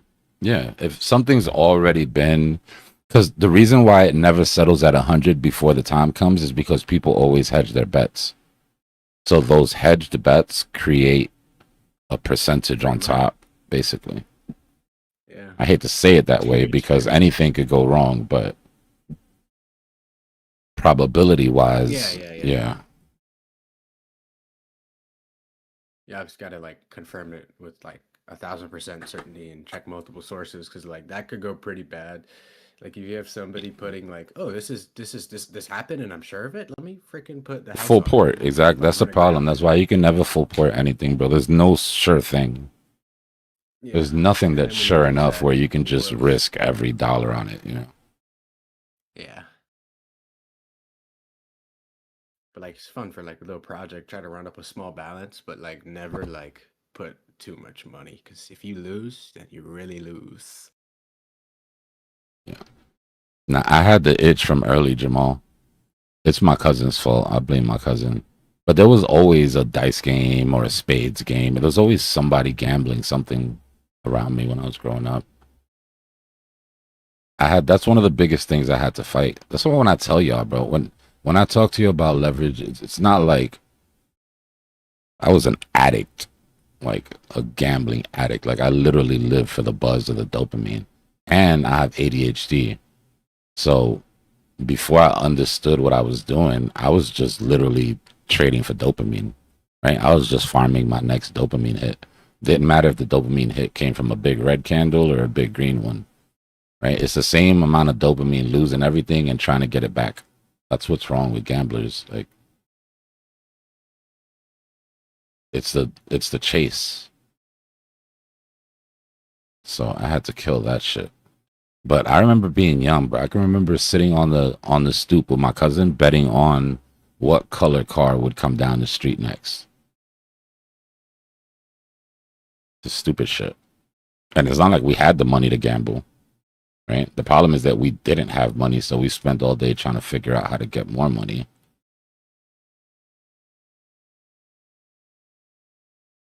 Can you tell me a little bit about the research that I haven't been into geopolitics? So what's up with the Cuba thing? It's another squeeze. I think it's a free win. Honestly, I hate to say it that way. But I think we need a W, and it's an easy W. What exactly is going on in Cuba, though? I don't really know. It's the same shit as communism, bad. Oh, You know, capitalism good, okay. communism bad. We cut Venezuela and Cuba have like really big trade agreements and shit. Like that's where Cuba got all their oil. So Cuba was the first place to feel the oil hit. So there's been protests inside of the country, which probably have something to do with us as well. You know, we like to do that. And now we're gonna go, you know, liberate the island. Honestly, it comes back to the Monroe Doctrine, and he said it out loud the other day, right? He said the reason that we went into Venezuela was because we're taking back the Western Hemisphere, basically. Yeah, he's pretty much been doing that. I think we understand, and it's not wrong. You can feel about it however you want to feel about it, but I think he understands that we're going into a multipolar sort of world where the US dollar isn't the end all be all. And if Russia and China, you know, China's already locked down the majority of Africa. Right? So if Russia and China are going to have the East, then we're locking down the West. Right? Which is why Venezuela, the deals that we have with everybody in South America now, and what have we been talking about more than anything? Greenland. Greenland locks that North Passage. Oh yeah, for sure. Right. So I used to play a lot of Risk with my grandma. This just feels like a massive high risk, high stakes game of Risk, you know, where you're just trying to lock down the globe. What price did you get at on your contract, your poly contract? 34 cents. Nice. Yeah. That's why it was way undervalued, bro. I was like, even if we don't, this bet is going to go way higher because, I mean, just yesterday, Trump was talking about Cuba. And ever since Venezuela, we basically have an embargo. Like, we're surrounding Cuba as it is. Is he like talking about like freeing them? Is he like, we're going to free them? Yeah, it's that sort of thing. Yeah. Okay. The people want change and. We're the liberators. Okay. Yeah. But the honest, we do another one. the honest thing is they've got deals. You know, the deals that they had that kept them afloat are with our enemies for the most part. Russia, Venezuela, what are they gonna China. like say though? Because like with Venezuela, they were like, "Oh, there's fentanyl." No, He's a dictator. He's a dictator. He's been oppressing these people. You know, look, they're fighting for. You know, we can't have communism this close to our doorstep. That sort of thing. It's funny, after you mentioned it the first time, the very next day I was watching some news or whatever, and the guy was like, "Oh yeah, this sounds like a false flag," and it was something about them buying drones, you know, like them kamikaze drones or whatever, Yeah. could potentially attack us or whatever. Yeah. And the people on the news were like, "Yeah, looks like we want to go in there, you know, and this doesn't sound like a real thing or whatever." But I already I was saw. like, "Damn." I've seen those maps on the news where they're drawing. They're taking the Iranian drones and they're showing how far they're going into Saudi Arabia, and then they're overlaying it on Cuba and saying, "Look how far they could get into the United States." Dude, they're gonna start saying we can't let Cuba have nuclear weapons. We've been there. It's like we've played this. We already had the Cuban Missile Crisis. It was very similar to that. We had a Russian ship cross the barricade. It was and it's crazy because nobody talks about it, but for 2 days this Russian ship was approaching Cuba, and you know, we're surrounding that with the Navy, and nobody knew what was going to happen. We let them through, but we didn't know at the time. You know what I mean? Like, it's just like the Cuban Missile Crisis. If you go do your history on that, sketchy times. What happened with Tulsi Gabbard? I don't even know. You know, these people, I honestly don't pay Yeah. attention to politics a lot lately, but when I do, like they're saying something completely Everything's different than falling they were apart. the last time I heard. So it's like, you know, whatever, bro. Yeah. Just I'm done with these people. Both sides. It is pretty annoying, right? Like it's like what's going on? It's just falling apart. I think we BTC trader, I think we declare victory and we leave.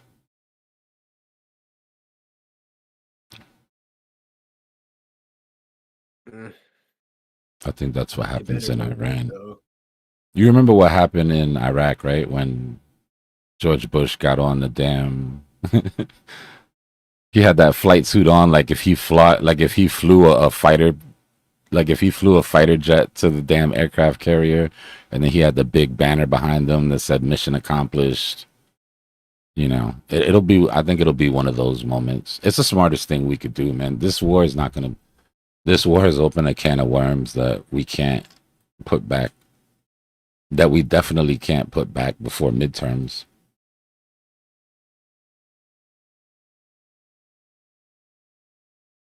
Yeah, I think we declare victory, and we walk away from the situation, and the situation doesn't stop because we're not gonna pull Israel back. These are all my opinions, y'all. I'm just a trader, bro. I don't know what I'm talking about. Like, if anybody hears something that I say and it like triggers them, I'm just a guy, bro. I have the same information that y'all have. So just take everything I say with a grain of salt. Crazy how the founders of these prediction market platforms like to pretend like insider trading is like a good thing, and it's not happening. But Nah, it's they like literally say it's a good thing, bro. It's the same thing you said earlier. They say that the makes it insiders on the efficient. platform make it more accurate, right? Like that's why it's so accurate because people that have information are actually trading it. That's so dumb. That's such a dumb excuse. There's no way they sat in a meeting. They're like, we should say this.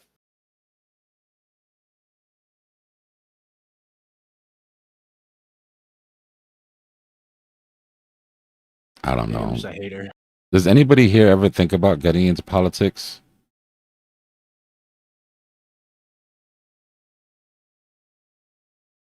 I just can't see what the win is anymore, man. Like when I was young, I used to think, yeah, you get in and change stuff. You know what I mean? Make a difference and all that good stuff. But I mean, I don't know, bro. I feel like I've seen so many people go into politics and then have that whole city change them that it's like, no, I'm good. You I've can never do a met lot of anybody good like that. without being in politics, bro. I've never met an aspiring politician. And They probably because they don't talk to us, bro. They don't want to mess up their future chances. oh yeah, probably talking to crazy They're people. You like can't in do a that. group, yeah. They're like with their junior Democrats or their junior Republican group in school, and they don't go to any parties, and you know what I mean. They don't say anything too wild out loud. I went to school with some kids that had aspirations, and you could tell they just moved that way from the beginning, right? Like, but I don't know. Politics are different now. Like that's back when if you got caught doing anything, you couldn't be president, so you didn't want to mess up your chances. But I mean, now, shit. If there's one thing I could say about Trump that's a good thing is that it showed that you too could be president. You know, if you just try hard enough, With the right you might be people. able to do it. I don't know. I feel like a lot of people are like, or at least this is what I think. I think they're like, oh, I can't be president. I have to know all these people that are Jews, and they just go down that rabbit hole. It's too many people have too many preconceived notions. It's people stop themselves, but they put themselves in boxes. That being said, I don't want that job. That seems like a very Yeah, you can do stressful lose-lose type of job. And I don't understand why a businessman, I mean, I guess I do, right? If your goal is I'm gonna get to the bag and then that's it, I don't even have to be a businessman after this, I'll just be rich. But that. automatically half of your customers are gonna hate you. Like when you're in business for everybody, right? And you're president, especially like now, it's like automatically have like look what happened to Elon. He didn't even become president. He just got involved with politics. and Yeah, automatically basically kept us 50% of the focused on people hated ourselves. him. You know, and then when he broke up with Trump, those 50% love him again, but the 50% that loved him before, now they hate him. It's like a lose-lose.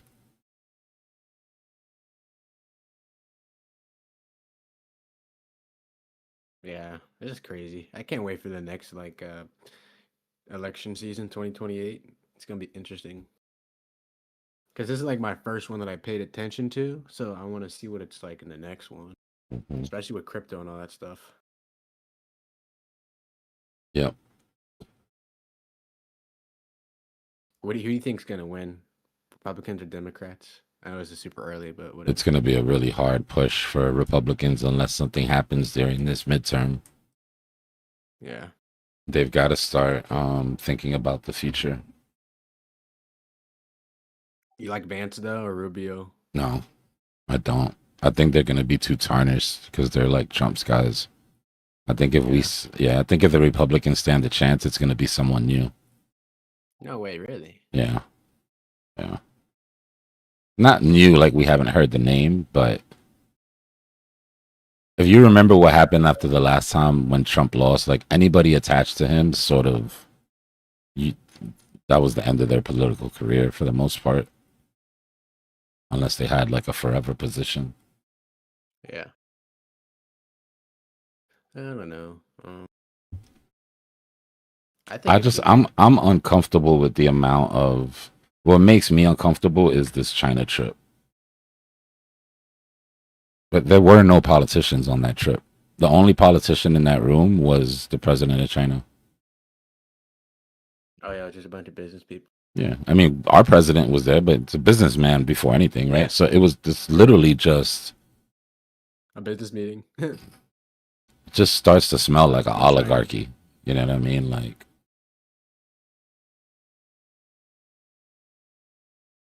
I see Vance being the nominee. Rubio, he's done like very well. Like if you look at Polymarket, like the Republican nominee, it was Vance 50% for the longest time. Now they're about 25, 36. Just because how involved Rubio's been. But I think it'll still be Vance.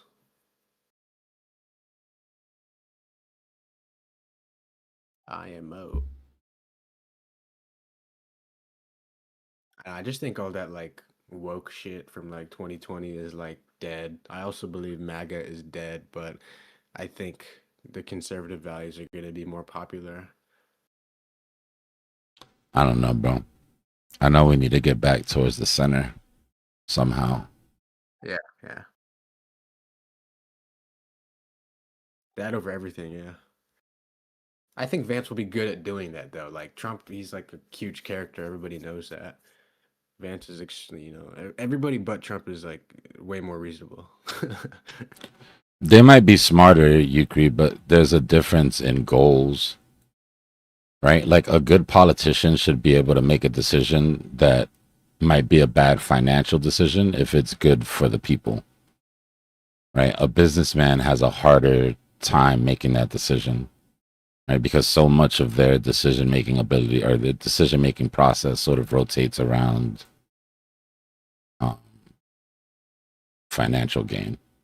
Right. This is why when Trump came in and he looked at all these deals that we had with these countries, he's like, we're getting shitted on. Like they're getting all of this from us and they're not paying their fair share. Right. But the problem is that over the years and years and years and decades that it took for those deals to come in, there's reasons for that.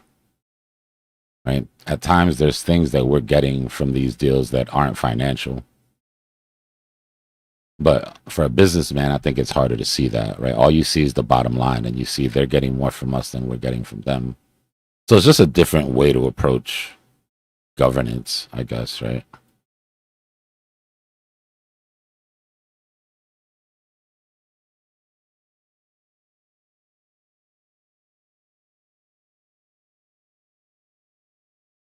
Do you have one of those Palau like citizenships? Nah, I don't. You know, they were there in Vegas. They had a guy handing out. Yeah, Palau, like, I know. It's about to be a wrap for that soon, though. They've already been talking about ending that. But nah, I mean, mostly you'll see people do that trade leverage that want to be able to Yeah, going like Mexico. yeah, they want to be able to KYC.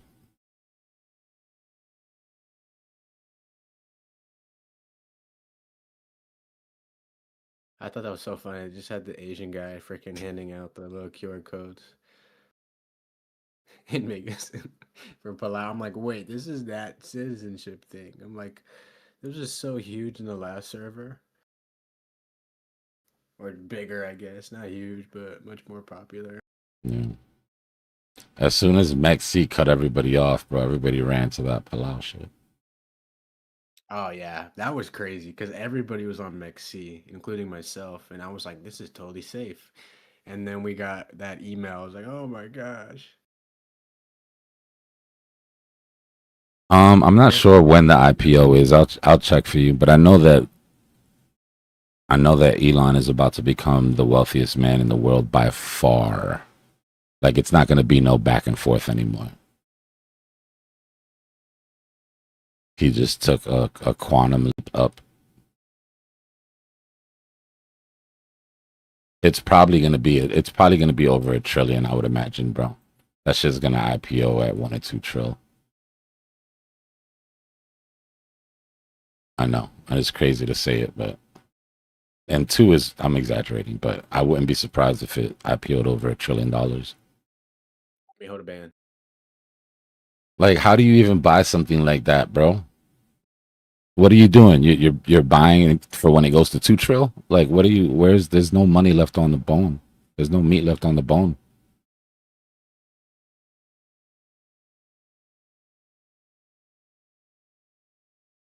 Better mean more jobs.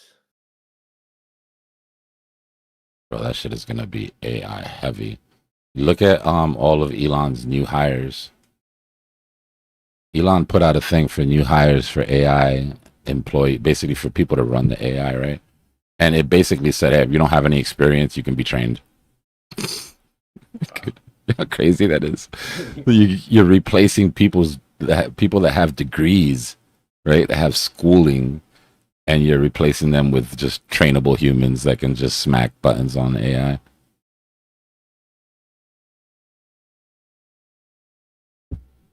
I was eyeing some of their jobs, but they don't even really pay that well. I guess it depends what you're looking at, but pay's not that impressive.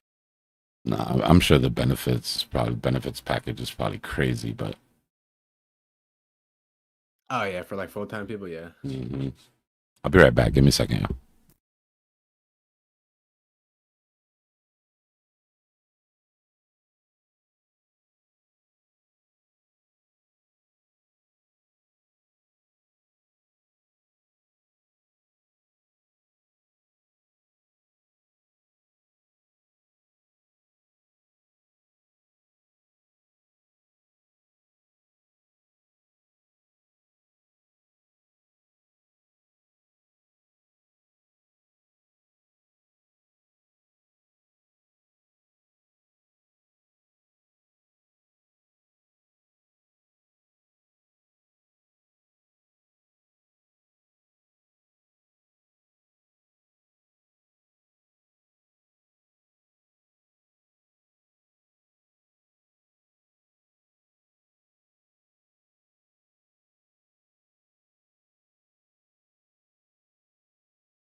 All right, let's see.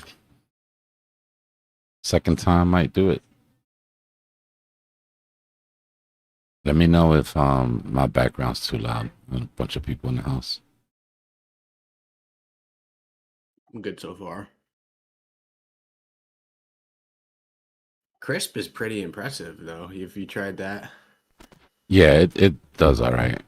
It at least cuts off like the AC and the fan noise and all that, but TV in the background sometimes bleeds through or people talking. That makes sense, yeah.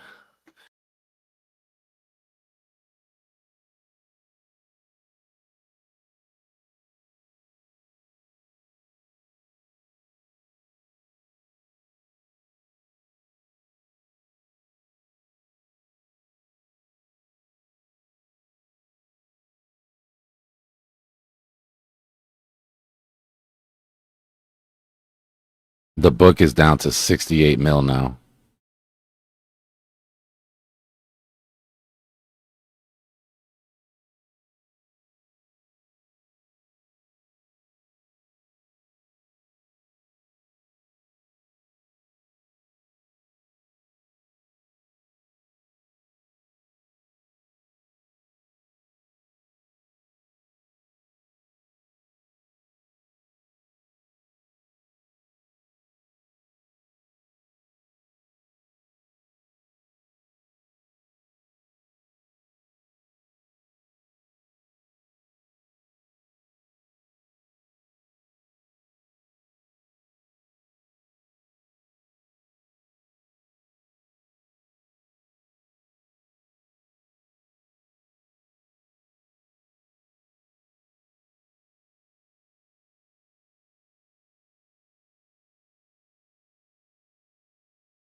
I forgot Keo had a AI. I was about to say the only thing that this is missing is vector candles. I'm about to have it create a vector candle indicator for us. Hold on.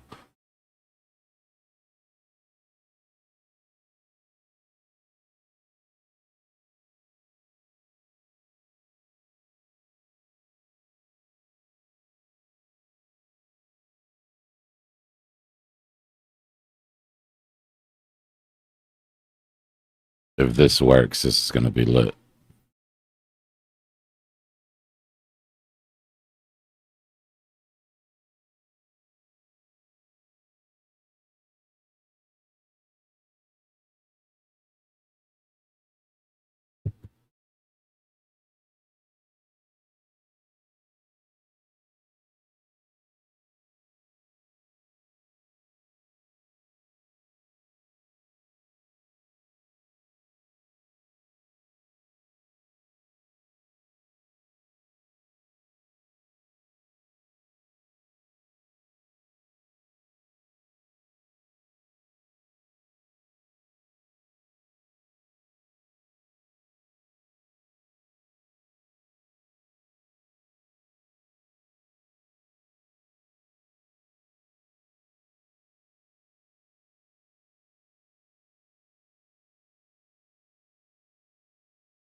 We got a thumbnail too.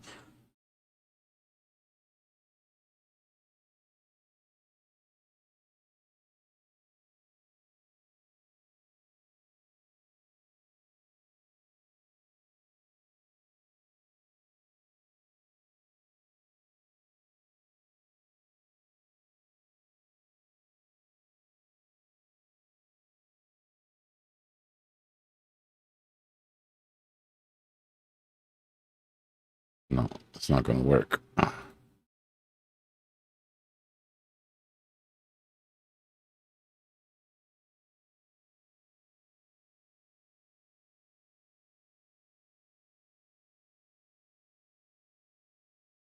I don't know if Keel does Keel use PineScript?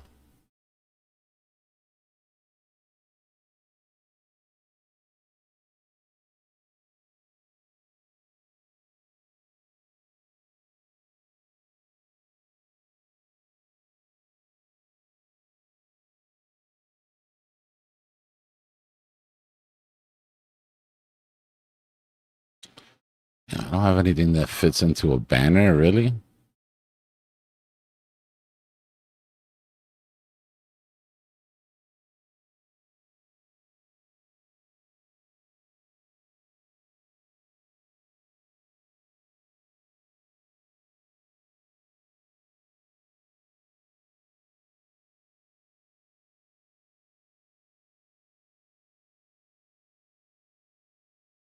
This is the ADHD part of me now, y'all. Y'all gonna have to deal with it.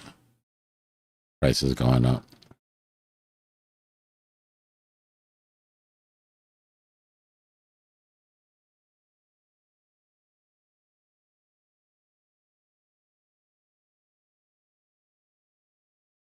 Yeah, like seriously.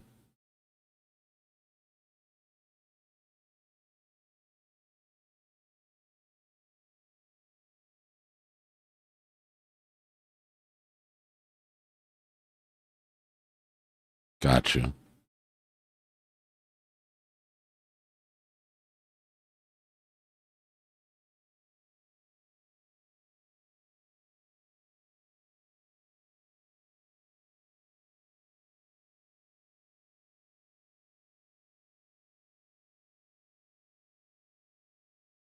All right, indicator created, but you didn't just put it on my screen.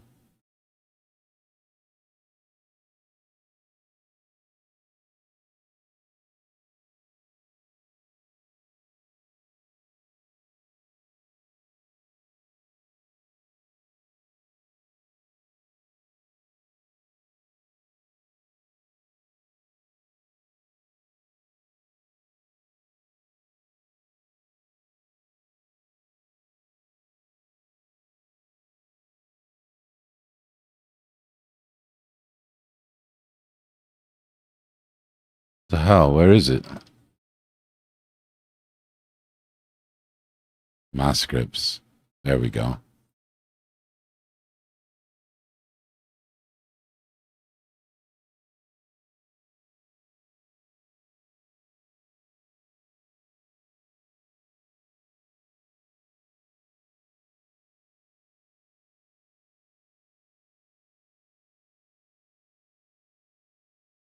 Am I tripping?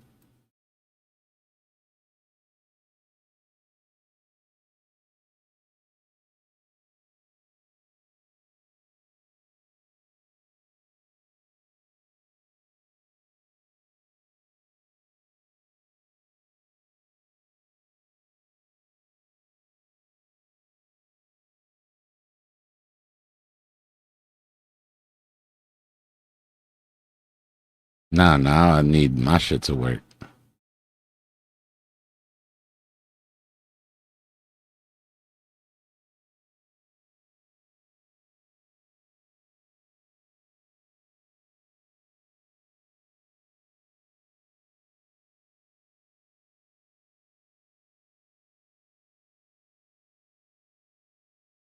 And it just worked when you press add, it just added it to the screen.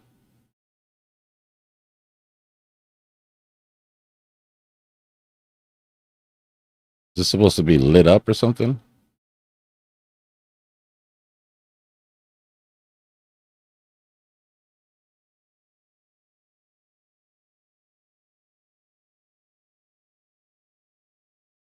Whatever. You said there's a community one?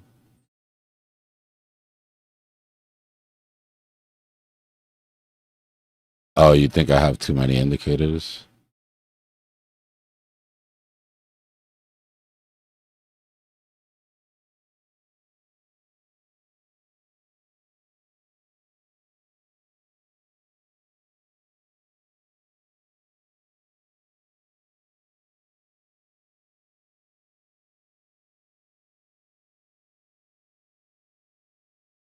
Nah.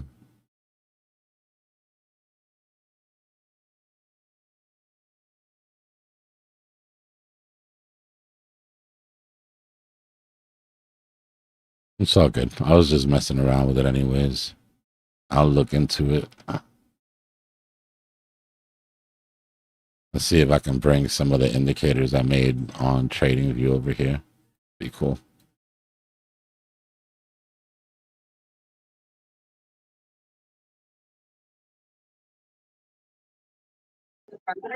You know how you have to scroll to see like how many orders are on there for the heat map? Mm-hmm. I added their order book profile, and it kind of looks like the volume node on the side of the Yeah. chart or whatever. Mm-hmm. But on them, it says the order for that line or that number. Yeah, So that's like useful. right up next to the price, at a glance, you can see, 79, 73, 300, then you can see like at a glance real quick, roughly the range for like, 5 lanes or whatever, the whole thing really, but to get a whatever reasonable range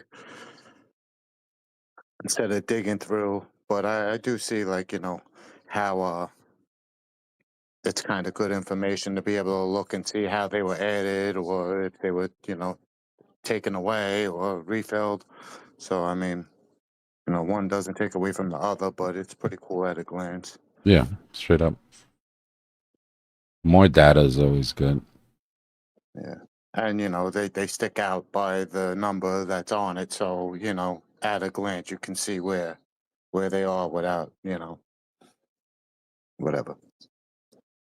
But yeah, it's just like a regular order book, the depth of order book where, you have kind of like, whatever I'll call them nodes sticking out where, you have the bigger orders and stuff. So it's whatever. It's pretty cool. Yeah, it's not letting me add it either, Jack. I just tried to add it. I think Try it's a removing me one of thing. your indicators. I did already. All right. Just try to reset.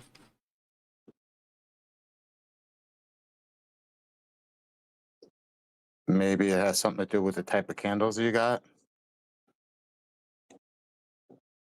It's possible.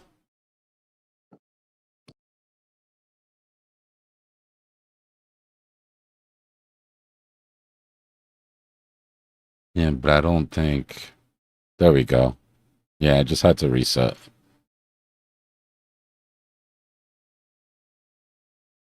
But why did it make it an oscillator?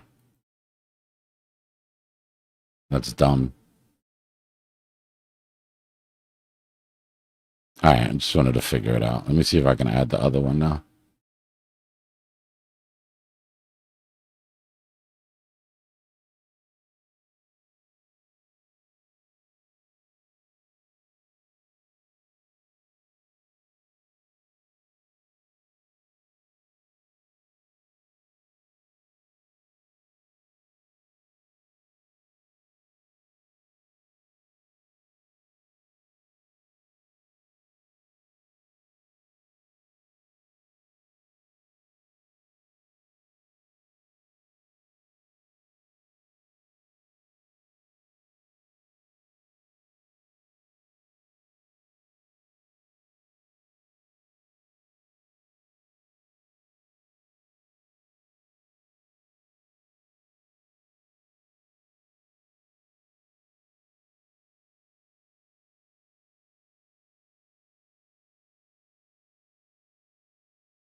To get rid of it, you just want to go like this.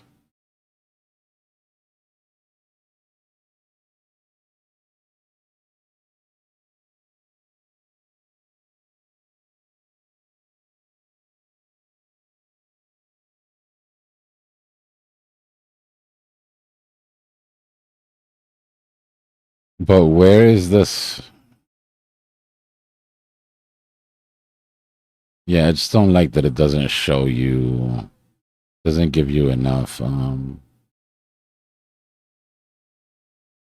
nothing to edit. Oh, bro, I've had indicators drive me crazy, bro. Trust me, I get creative when it comes to fixing that.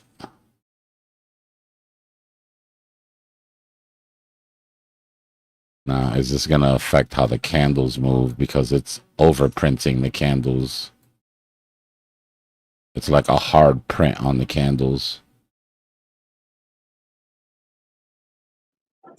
Maybe you can put them on hollow and you'll just see the outline plus the exoskeleton.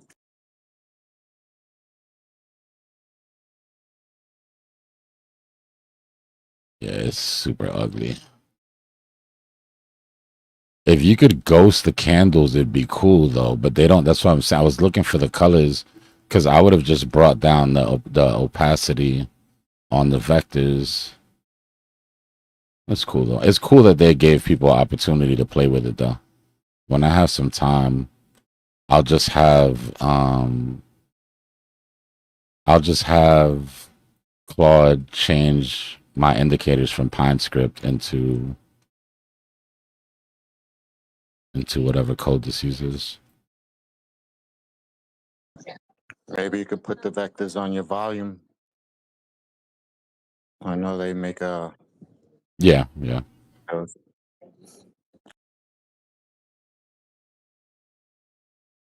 K2 is the language? All right.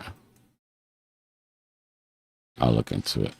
It'll take me like half an hour of training to turn Claude into a K2 expert. And then I'll just give him the PineScript and have him fix everything.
All right. That's our CME closes line. That's how long we have to make some distance between us and these trap shorts. So there's not a lot of time to play around anymore, which means market maker needs to step it up, get that type 2 going, and get as high up as he can on this line if he wants this weekend to be somewhat controllable.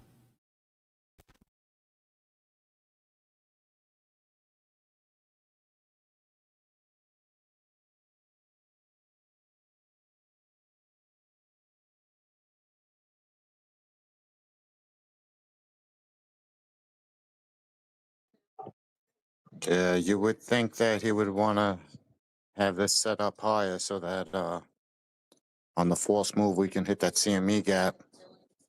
Isn't that the last CME gap? Maybe he doesn't even care. But yeah, I was hoping for them. The one They're in above the it is middle. still there too. But yeah, I'm in the same sort of boat, bro. I don't know how much effort's gonna be made. Yeah, we were so close to it. It was like freaking annoying that we didn't go for it last night. Sitting there, whatever. I wanted to short from it. Yeah. But I didn't want to get into nothing with the idea of us potentially, blowing through that little Bible cell wall and getting. But yeah, you see Nah, this what you this beat token? Yeah. Yeah, I looked at like whatever the news on it, on that little app, whatever, on Trade and View. I was talking to you about the indicators and Yeah. all that shit on it. But yeah, like there's like no news on it, and the news that's there is it being delisted from exchanges and stuff, and then it running like that. I'm like, yeah, there's got to be like them whales that were pumping that Rave token and the MYX. They just I think Yeah. they just picked another one and they're They'll just jump starting to from do it like low. up They'll up jump only. from low market cap to low market cap. So yeah, pay attention to it. If that lasts for more than a couple days, you might be right. Yeah, I want to catch this short, man. The thing went up 60%. Looks like a Trader, double topping now. when you're that old trader, they don't call it drugs, they call it meds. But yes, Trump is definitely on meds. Bro, look at how listen, I pray that when I'm that age I have that type of energy. But if I can't, then I at the very least need whatever drugs they've got him on because it's like unlimited energy. And we know it doesn't come from his diet. He admits he just eats like Wendy's and McDonald's and shit. Which I'm sure the White House physicians don't let him do anymore, but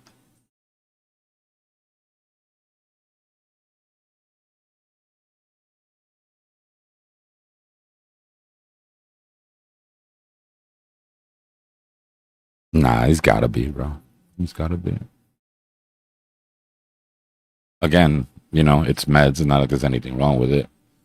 If there are meds to make me more energetic and more productive at that age, I will be taking them by the handful.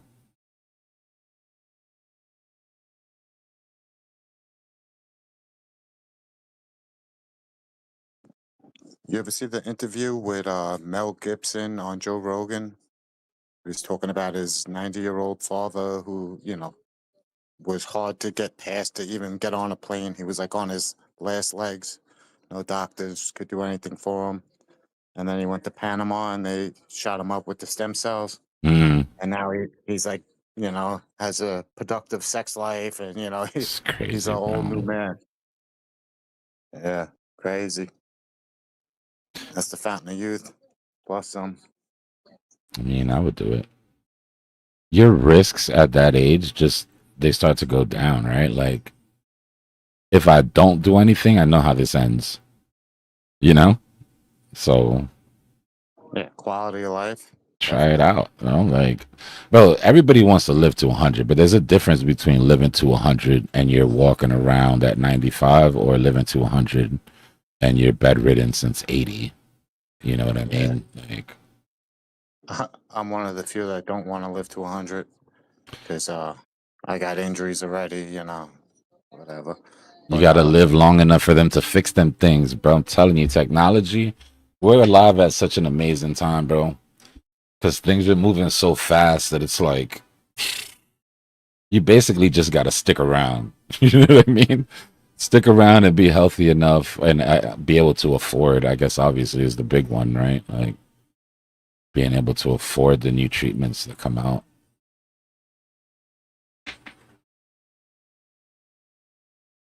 But yeah, no smoking, no drinking, that'll do it.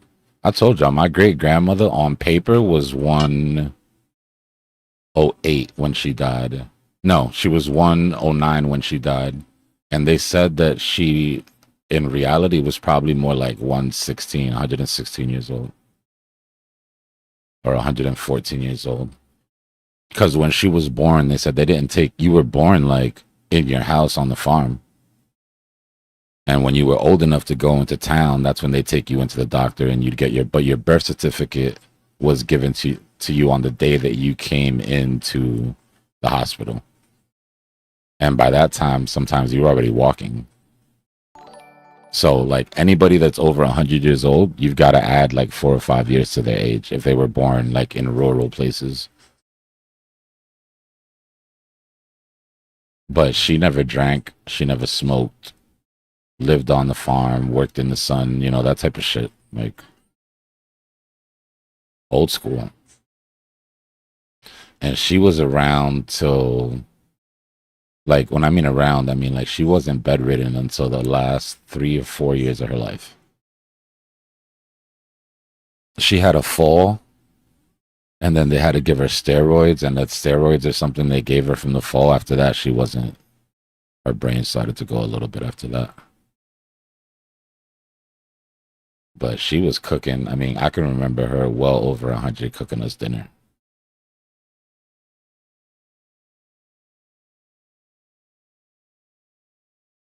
And grandma now, G-Block, grandma's gonna bury all of us, man. She beat cancer. She's in her mid-90s with no chronic illnesses, right? Just the dementia, which sucks. You know, it's like body's good, but brain isn't, that's a bad rap.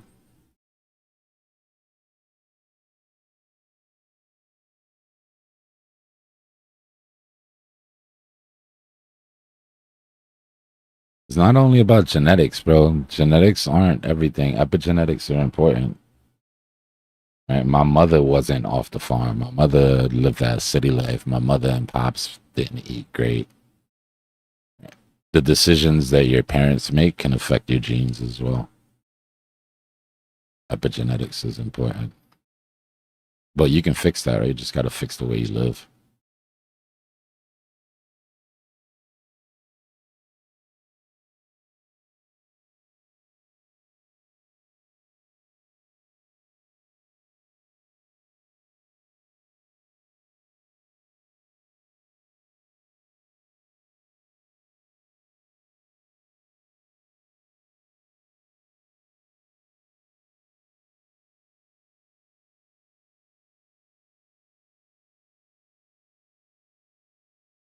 It's neuroprotective, but I wouldn't go as far to say that you can't. The doctor told us that grandma's dementia was emotionally triggered. It was when my grandpa passed.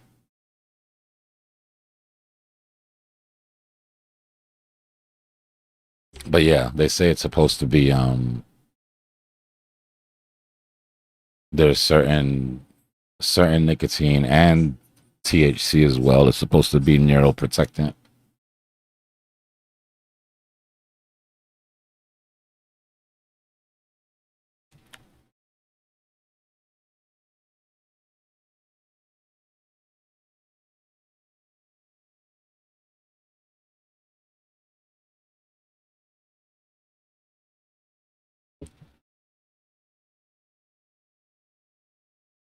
Let's go look at the monthly.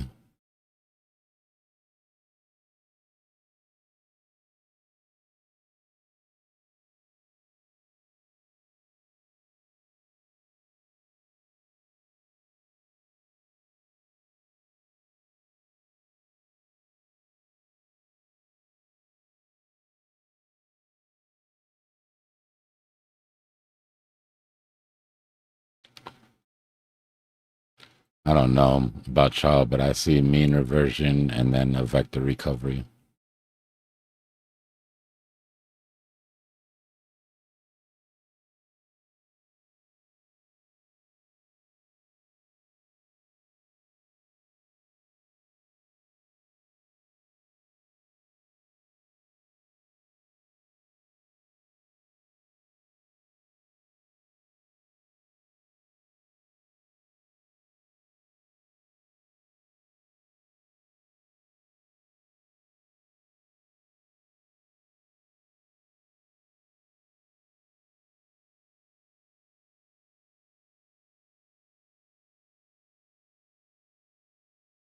This isn't the 800, by the way.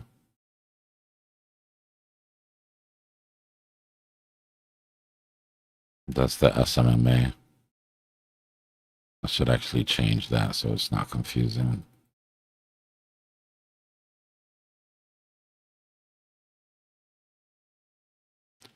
We don't have an 800 EMA on the monthly, obviously, because, I mean, on the weekly, because we haven't had 800 weeks on this chart.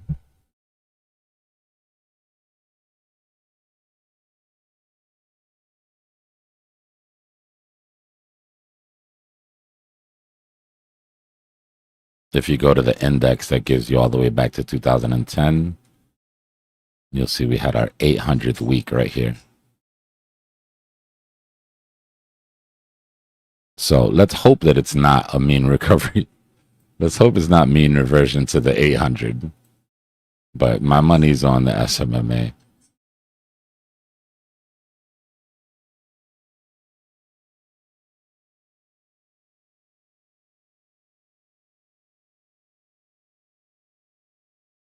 Five-day.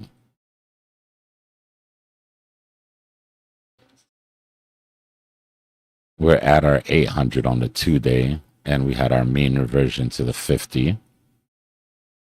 Right, this is where we were thinking, will it go to the 200? But now we're back underneath the 50 closing.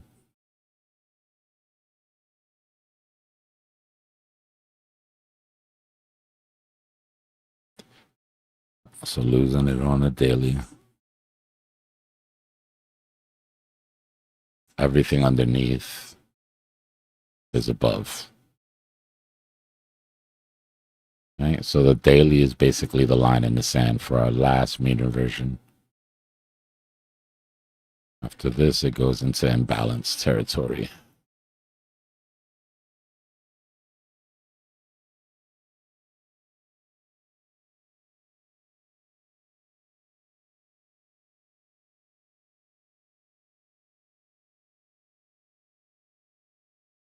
That would be great, but it's just when you start to go up in the time frames and look at things like the 4-day, right? We just rejected off the 50 and the 200 on the 4-day,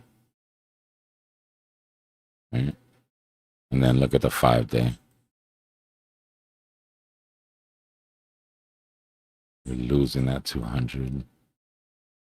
Yeah, it doesn't look great.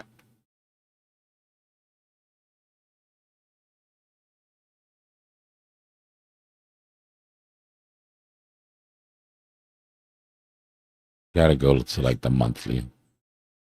But even then, like I said, right, mean inversion to the 50, vector recovery, and then your first rejection off the 13.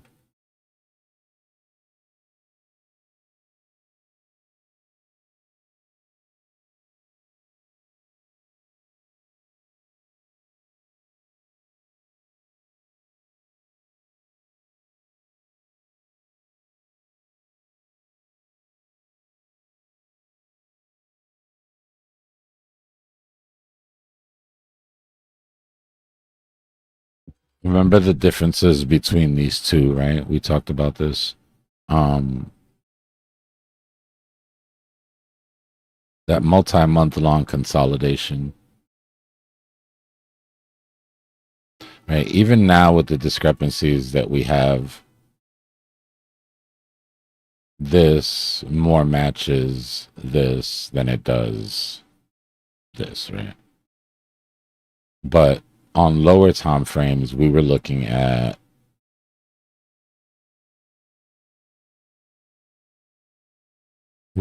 this sort of setup. Right? How this was this, our first flag, that then broke down, right? Then broke down. And we were looking at being right here, time-wise. Right? The thing is that this is extended in time. Right? It was supposed to be a couple of month consolidation, then drop, then multi-month long consolidation, and then drop. But this is starting to resemble this a lot more. Right? So we're already in our multi-month long consolidation. And the dramatic drop here just skipped that entire range. Watch, I'll show you what I mean.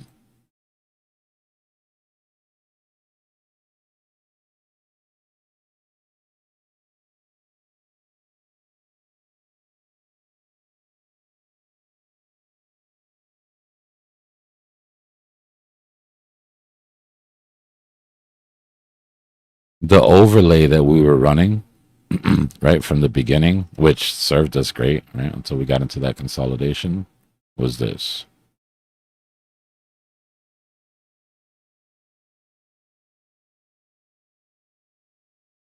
Right, our double top,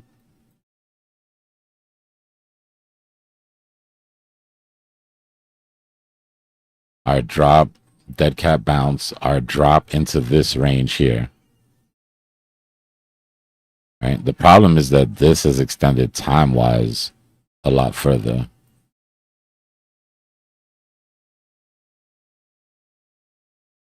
And if you look at the structure,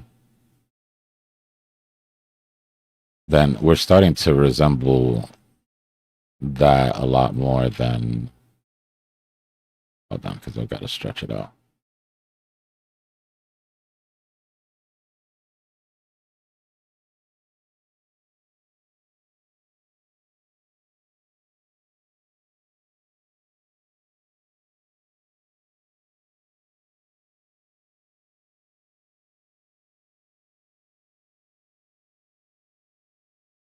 See what I mean? So now the argument's being made that, and I don't really abide by this specifically, right? But the argument's being made that this drop squished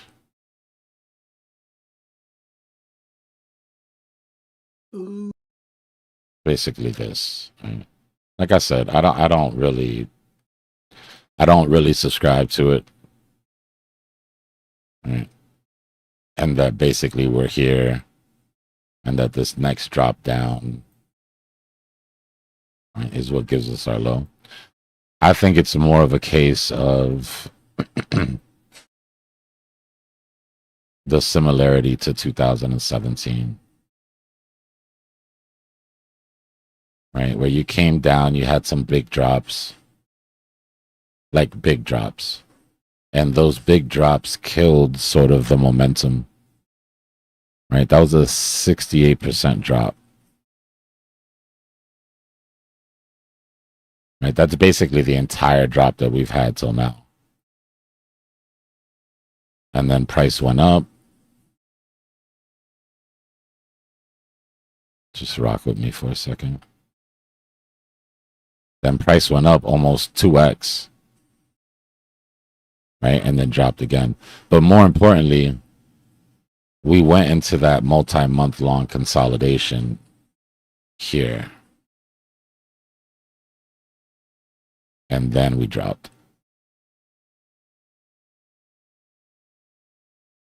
Instead of 2020 where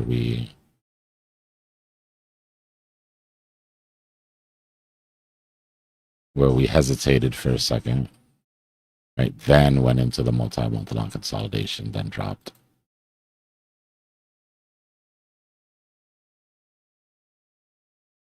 So what it looks like on the chart is the difference between these two things. If I'm right, and I think I am, or else I would be putting my money different places, I think that our next drop brings us to like mid-50s. And then we start to go into a consolidation for a couple months that then falls out and then takes off.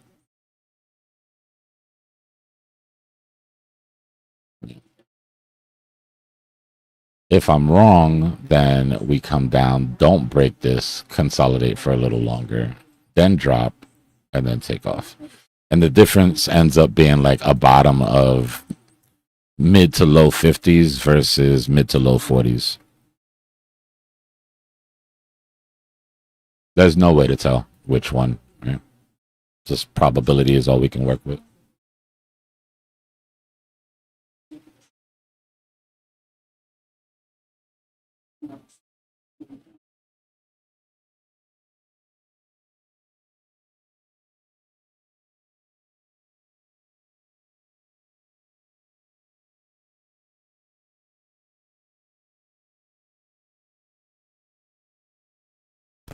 I won't be waiting for the very bottom to start loading up, that's for sure.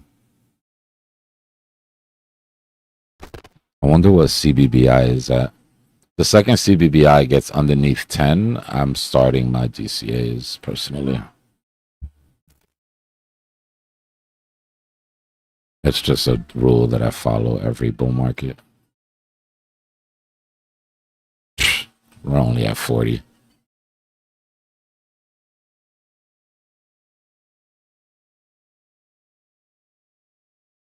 Yeah, we're not there yet, in my opinion.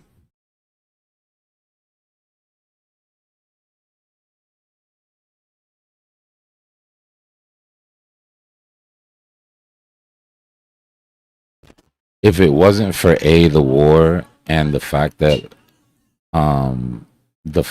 equities haven't even started their move down yet, I would be a little bit more open to the idea, right? But what none of the bulls can explain to me is, if we have hit bottom, how do we not take that bottom out when equities go into their bear? Right? The only answer I've gotten is that they're not. Really, the stock market's going to keep pumping for the next 4 years. There's going to be no retracement. I'll give it to them. If that happens, then maybe they're right. You know what I mean? But I just do not see that happening.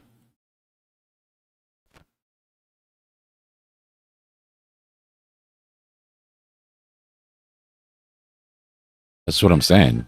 Like, even if equities don't take a massive drop, right?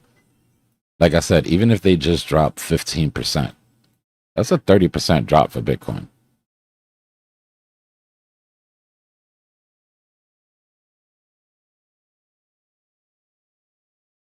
And I know when you look at this on the 1 minute chart, it's easy to be like, there's no way. There's no way we go all the way down there.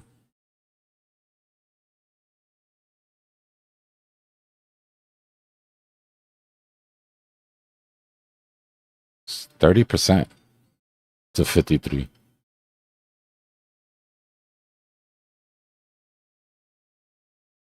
40% roughly to where I think we land. 48 to 60 is my sort of magic number. But again, I'm not waiting for that. Right? I'm not going to sit there and wait for that to happen to start buying some Bitcoin.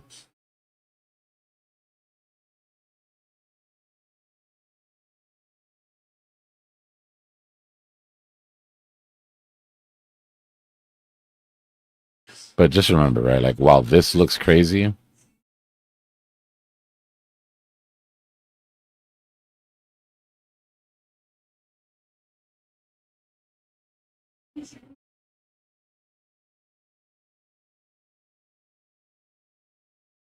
that doesn't. Going from here to here on the macro.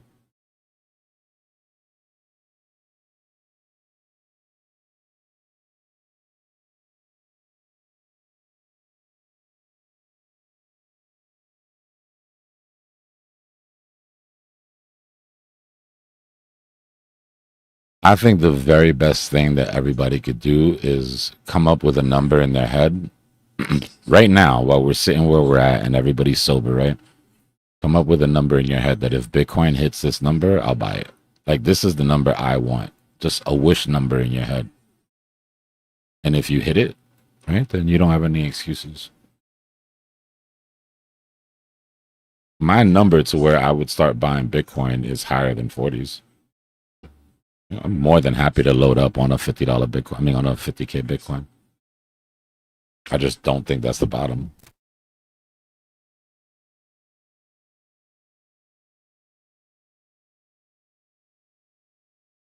I'll start to DCA.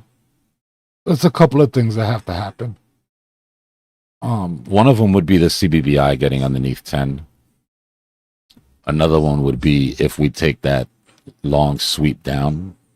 But if we do it quickly, meaning if we take a move from here to 52, 53, and it takes us a day or two, then I'm definitely buying that dip. I'm buying every recovery. I buy every recovery in the bear market on the way down. The question is how heavy and do I expect it to last, right?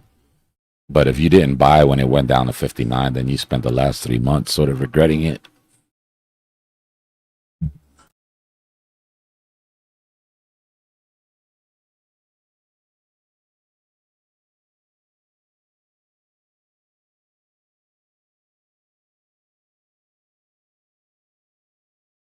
Fear and greed just lives at the lows now, man. Literally.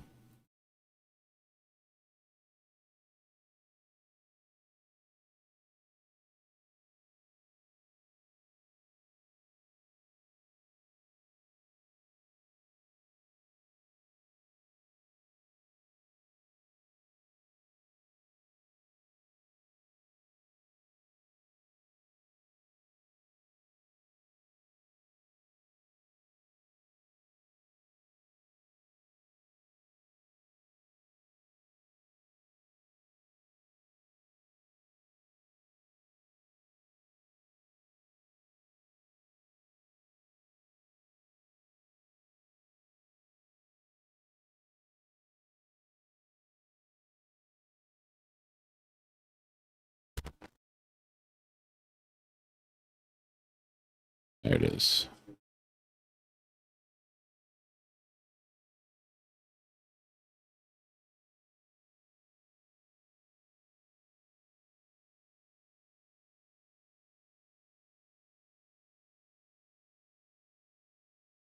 Let's go to the weekly.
Last.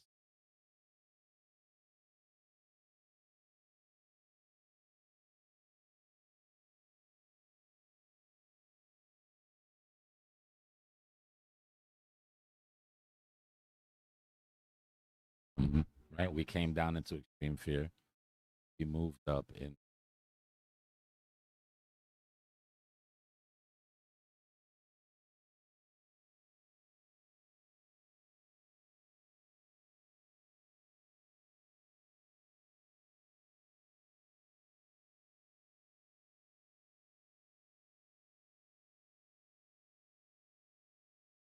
We lost your mic. Can't hear you. Mic check, mic check. You hear me now? There you are. All right. Okay. So yeah, like we chopped around in 2017, 18 in neutral and fear, right? And then came down one last trip into extreme fear. Here we sort of did the same. Basically put in like a bull flag or a bear flag on fear and greed, and then still came back down. And now, same sort of deal. Flagged out. Didn't even really get into neutral. But does that mean we can't come back down into extreme fear? No, I don't think so.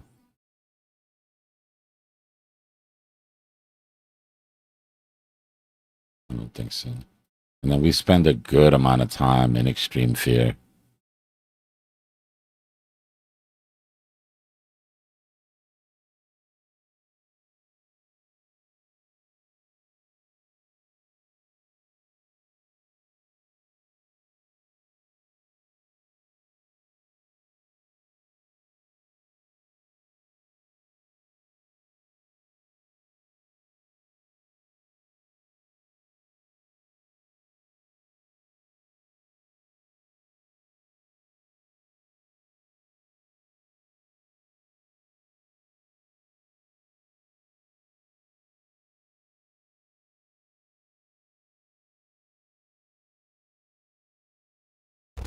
All right, give me a second. I got to charge my mouse. I'll be right back.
All right, I'm here, y'all. I'm just digging into some research on we go flat.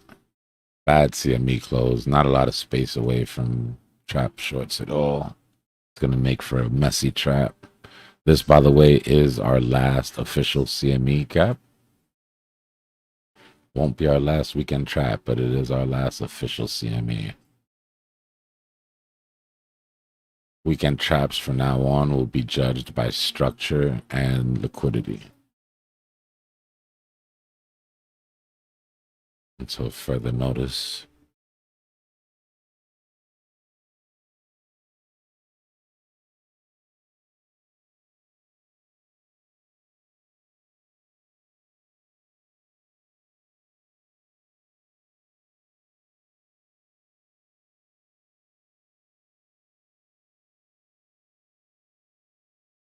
Yep. On the 29th. There's a couple of there's a 2-hour pause during the weekend, which might be fun to play if we get movement. But you're still gonna have low volume. You're still gonna have the beginning of the inventory cycle. So there still should be a range. We just won't have such an easy time just drawing a line on the chart with CME having it stick there. But a perfect example is what we did last time. It's already starting to lose a bit of its, if you notice. Right? If the CME would have been perfect, we would have trapped on CME. Right? We still have our traps. We still have our range that creates the liquidity on both sides that later, gets taken. If there's one thing I can promise y'all is that if there's an edge there, we'll find it. I expect it to sort of play a lot the way moon cycles did, meaning the actual technical reason to follow it went away, but traders being so used to trading that way, keep it alive.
Yeah, my bad. I try to turn it down because my house is loud right now. Let me see if I can go quiet these people down.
This is my song.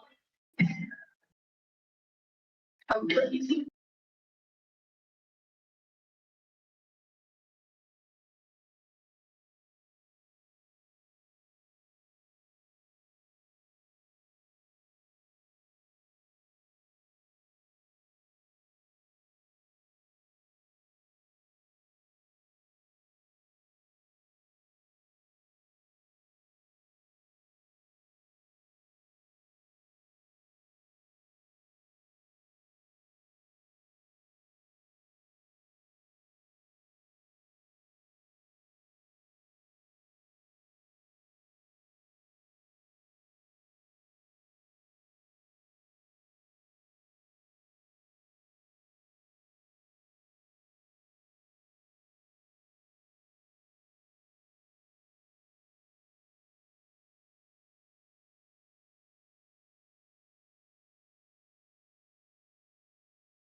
Food.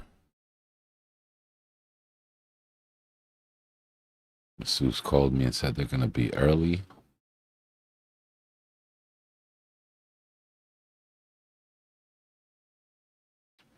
I did too much at the gym yesterday. I had somebody come fix it.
It just made it easier for them to short ladder attack it.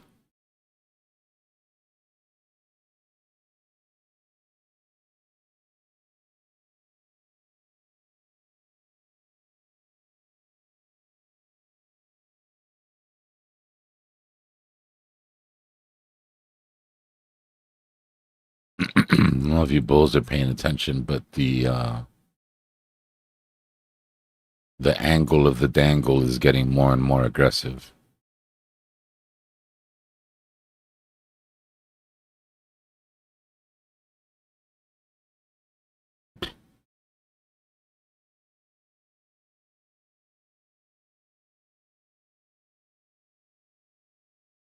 If you're following the just the angles, right?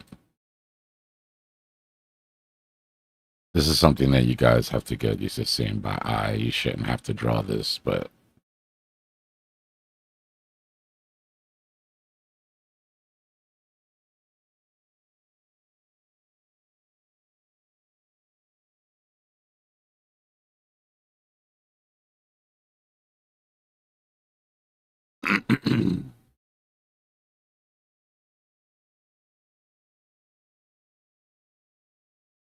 bearishness is getting more and more aggressive.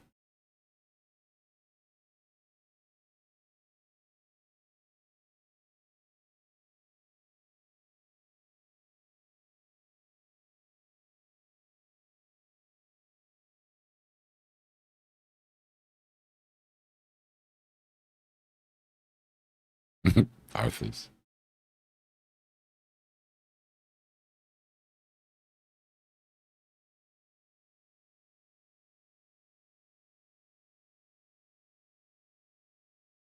But that's just typically what like rounded tops look like.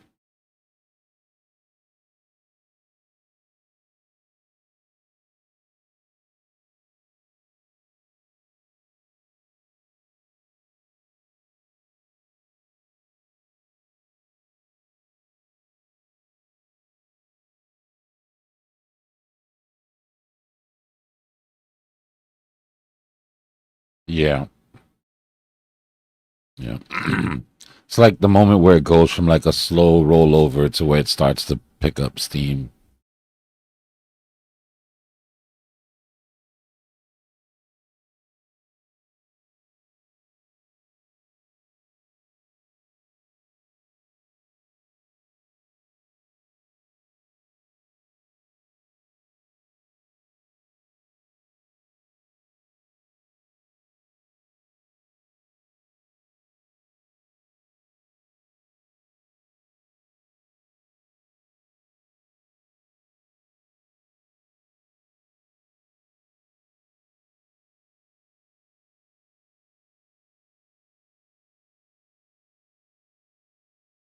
I noticed that super cycle steam is starting to die off a little bit.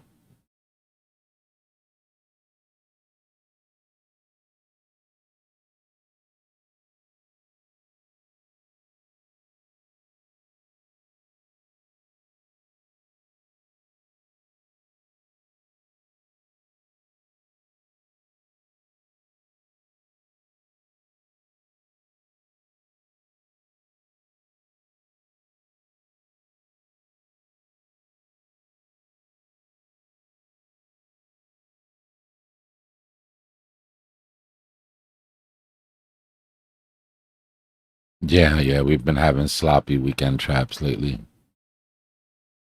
For sure.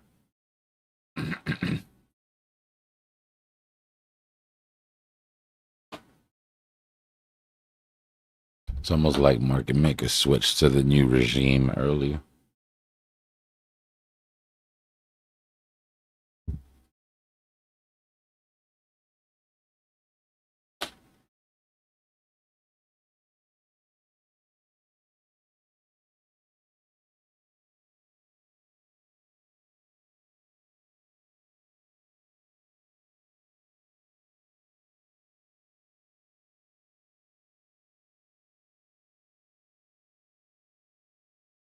What we're gonna have to get used to is the control coming in the swing playing out and not the beauty of the trap itself.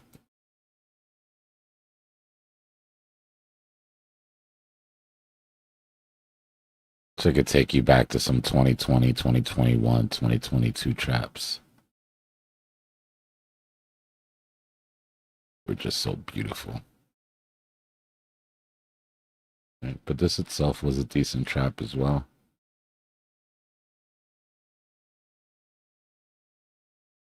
Trap long, trap short, false move up, 3-day down, midweek reversal, trap long, trap short.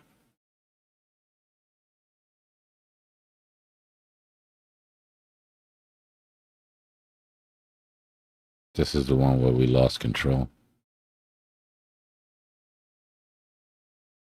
Or he wasn't able to reverse it for the false move. But it makes sense if this ends up being the local top, then it would make sense why. Right? It's just too much euphoria because of what was going on with Legacy.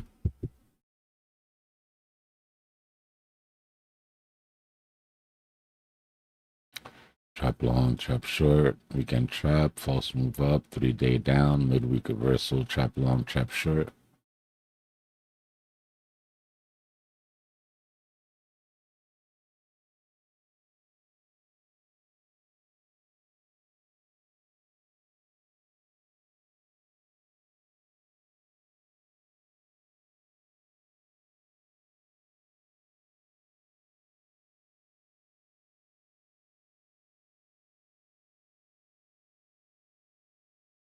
Oh yeah, definitely. Even up to a week ago, the Super Cycle Bros were being very loud.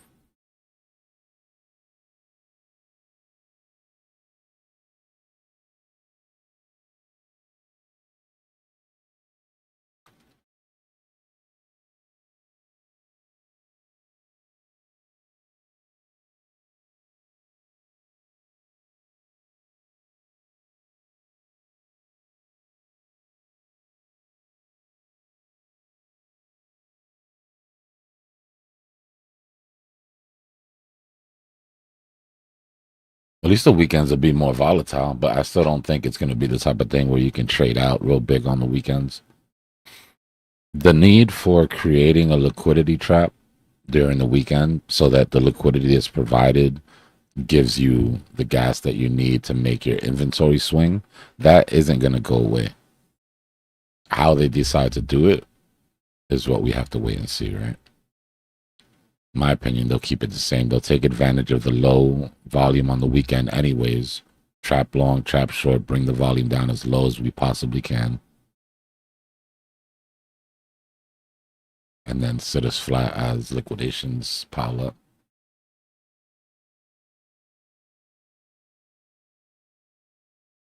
I think the problem a lot of people are going to have is anybody who hasn't figured out why this swing exists is going to be a bit lost.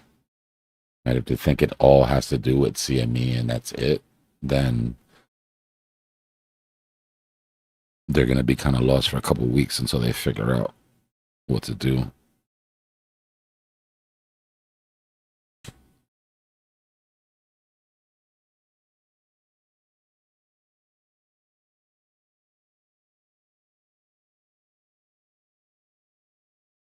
Round 2 with the optometrist tomorrow. Hopefully I'll get my eyes correct this time. Bro, I'm the worst at those eye tests. Now I'm annoying as shit. But when I was young, this is gonna sound dumb as hell. Hopefully there's at least one person that can relate. But when I was young, I used to just try to get the eye test right. Like I couldn't see if it was an E or a G, but I would make my best guess instead of just saying, nah, it's not sharp. My dumbass. G F E H? Like, bro, either you can see it or you can't. Like, there's no trophies for this shit, stupid. You cheat, you're gonna win. You win yourself contacts that don't work. That's the prize.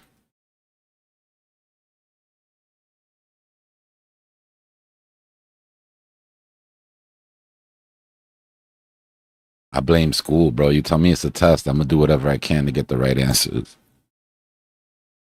I blame the American educational system.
I'll be right back.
All right, I'm back, fam.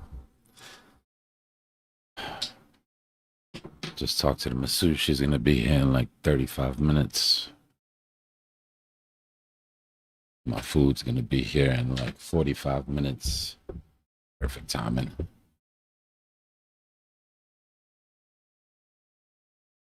The bears are loose, y'all.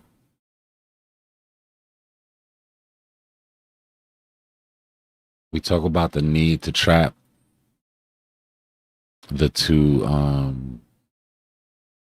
high risk sectors of the market, which would be your degen bears and your degen bulls.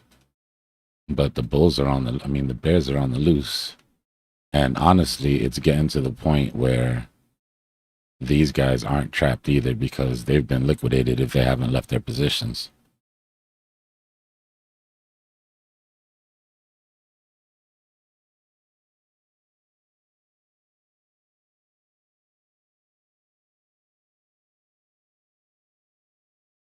What's good, Limitless?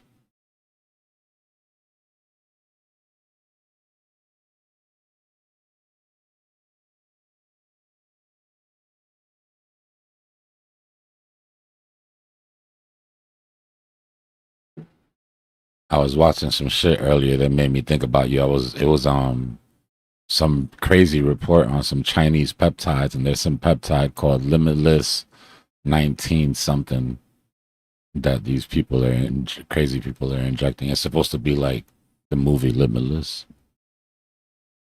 Bro, people are, I don't know. I saw some shit called balloon face, the Chinese balloon face epidemic, with some other peptide that made you look 10 years younger, and it lasted for a year. But then after a year, everybody's face is ballooning up like a blowfish.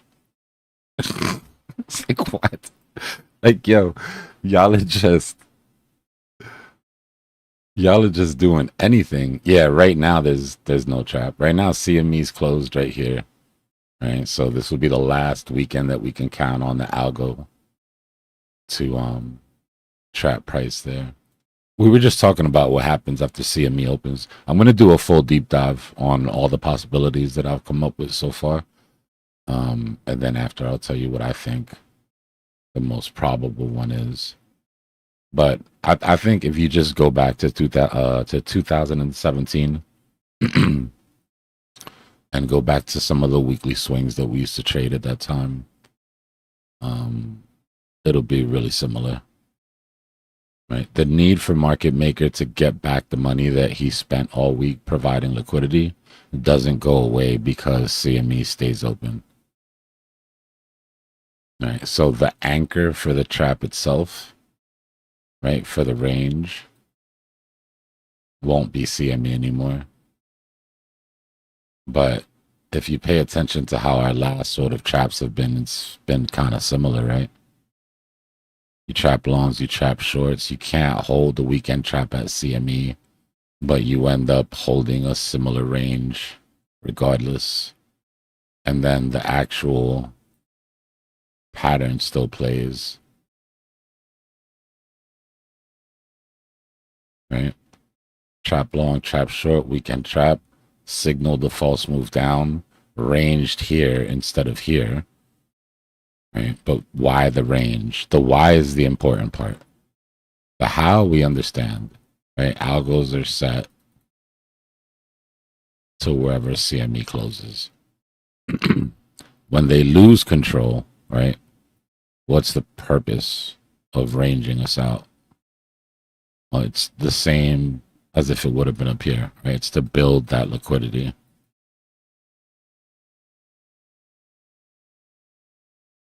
And then you're building liquidity on the top side. As price comes down and it clears that liquidity, you're building longs. You had our false move down, which ended on Monday. Then we had our 3-day up. We had our midweek reversal into our trap long, trap short, right? The swing itself isn't going to change.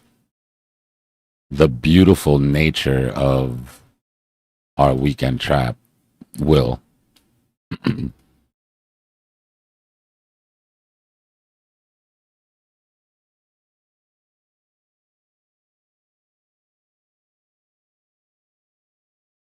So what we'll do is we'll focus on liquidity. Right? We know what the motive is. The motive is to build up enough liquidity to go into the next week full of inventory, so that you can then provide liquidity for another week until you do it again. That's why I was saying earlier that I think the people that are going to be sort of asked out are people that are in groups that maybe they just understand the CME and they just trade toward, but they don't really understand why it happens, what the purpose is.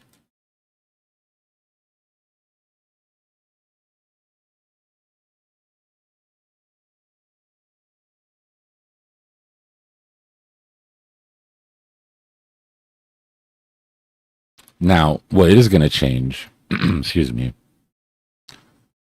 and it probably won't change as much, right? Because you got to think back to when we traded on moon phases for a reason, right? Because harvest came in at a certain time, right? So if you were trading during the moon phases, that means when you set your bet, it was the same time that everybody else was setting their bets, because we were all following the same thing. CME is very similar, right? Yes, the algos are pushing to recover that imbalance on CME, yes. But the majority of the push comes from the fact that traders have learned to counter trade the move before and after CME. Now, the interesting thing that happened after we weren't agricultural anymore, when we were just trading businesses on the stock market, is that people kept trading the moon cycles for no reason. Like, there's no physical reason to be doing this anymore. Hold on, my bad. My bad, Discord. I was muted. But like when we stopped trading the moon cycles, or when we weren't agricultural anymore, right? When your stock going up or down didn't matter if it was harvest season or if it was planting season. People still continue to trade the moon cycles because traders don't give up edges easily. Now, what's important is to understand that it doesn't matter anymore, and that, you know, you've got to find another real edge. But don't be surprised if people keep drawing that line on the chart of where CME would be if it happened to close now. And don't be surprised if for a while we still do get some pretty traditional traps. But I think we'll see more variations than just 4 weekend traps. The important thing is going to be, where do they trap longs? Where do they trap shorts? That still has to happen, because you still have to bring volume down as much. It's actually more important to do it now, because you're going to have more volume to sort of turn down during the weekend. Then we have to understand that all the trades that come in Friday and Saturday and Sunday don't clear until the time that CME would have opened anyways, when the market opens back up. They're collecting the orders, but they all get filled. So that's going to give us another advantage, which means if we have any sort of news, or we have a liquidity sweep, or we have anything that happens during the weekend, we can counter trade that, right? And then there's going to be a 2-hour gap on Saturday where they shut down completely. So our CME gap on the weekends basically is the difference between where the chart is within those 2 hours. If we happen to get news during those 2 hours, if whales start taking advantage of those 2 hours, right? You got a bit of a gap there. Market makers on algos, CME's closed, even though the orders don't make a difference until Monday. These are the things that we've got to find out, right? We've got to go through like 3 or 4 of these and figure out how the market's reacting to it. But I think the base idea of taking the majority of degen traders out on Friday and then finding a range between them or around them to where you can build liquidity on both sides that you can harvest during the next week, I don't think that goes anywhere.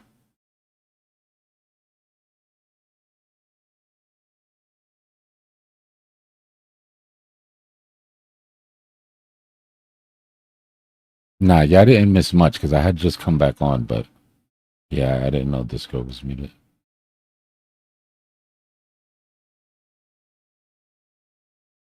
But I've got like 5 different workflows going right now. I'm swamped. The good news is, once I finish this,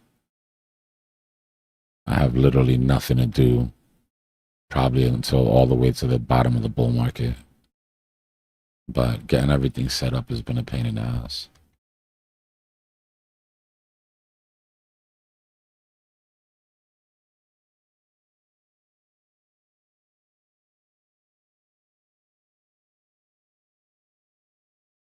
You sound desperate.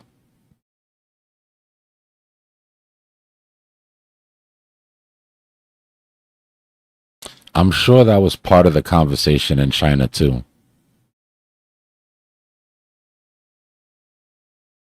Like exactly how how much do you have their back over there?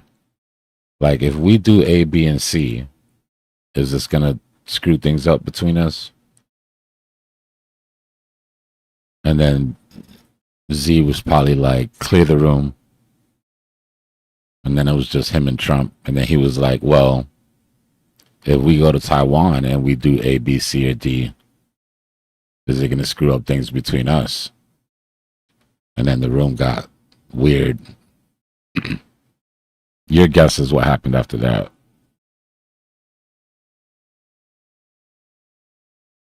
But I know it's going to be really hard for us to ask them to chill out if we go to Iran without him automatically being like, all right, well, in that case.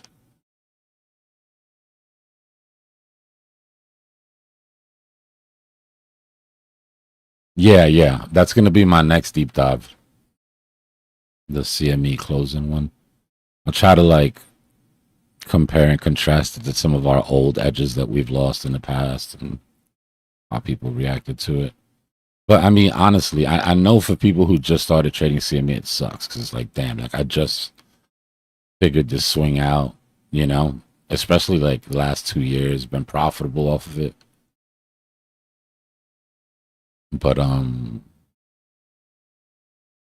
trip. It's just one of many.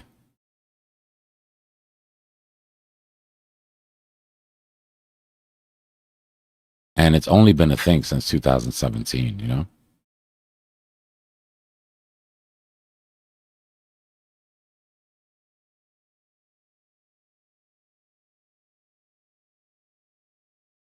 Although, damn, it was a nice run.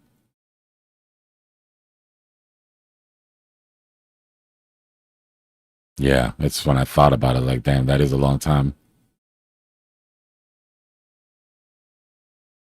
But I think of everything in cycles now, bro. Like, I honestly don't even think in years. I think like in 4-year chunks. You know what I'm saying? So I'm like, that's like 2 cycles.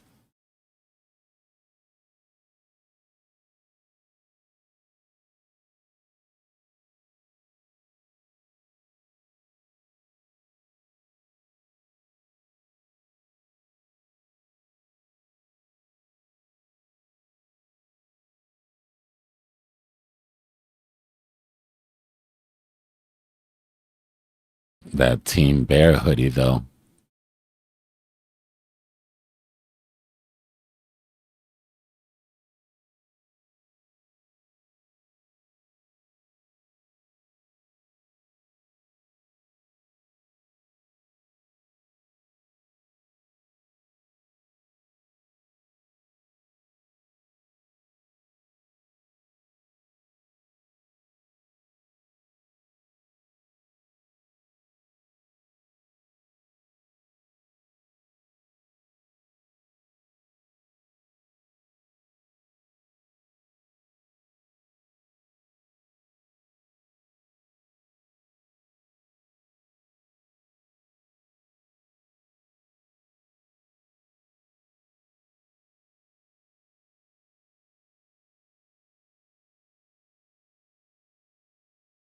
I think for a very long time, it's going to be funny to watch too, but I think for a very long time, we're going to have that same multiplier effect when we're trading up from CMEs with CME above us. How many people out of 100 do you think that know that this is the last CME gap? And how long do you think it's going to take for YouTube to... There's people that never even knew about CME gaps on some of these channels. But I still think people will trade towards them. People are creatures of habit.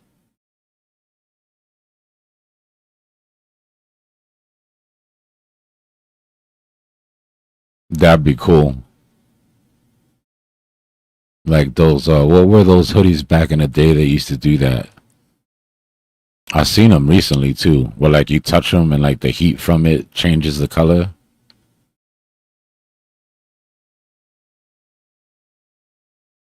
Yeah, this is the last one, Kelly, on the 29th.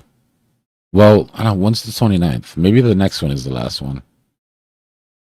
No, I think Friday. Yeah, next Friday they go 24/7.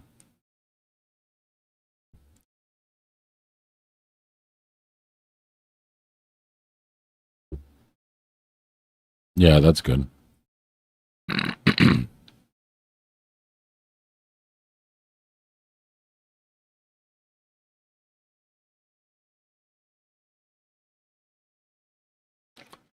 But like having to say goodbye to POW and CME gaps at the same damn time.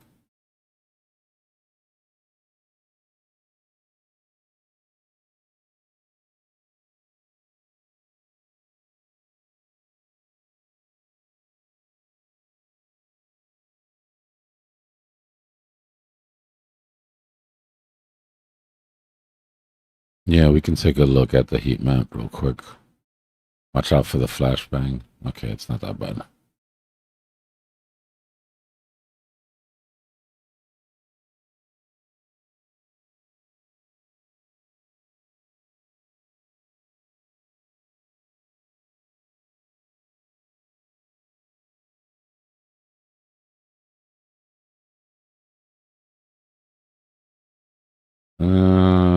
Chunk underneath us at 73. The bears that shorted at 83. 64.60.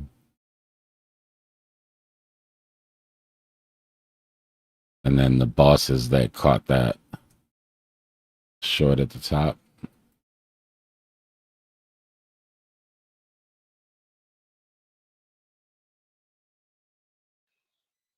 At 73.5, we have 1,400 Bitcoin.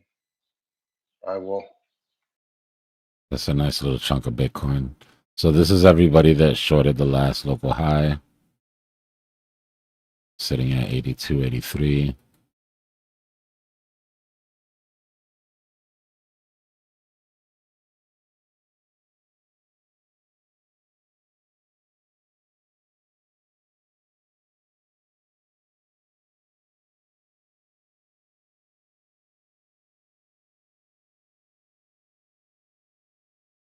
Nah, I haven't eaten yet. I just know that the masseuse is on the way, so I'm chilling. You go to the gym with your boys, it yeah, it becomes like I'm not the bitch, you're the bitch. And then you wake up the next day like, no, I'm the bitch, I'm the bitch, I'm the bitch.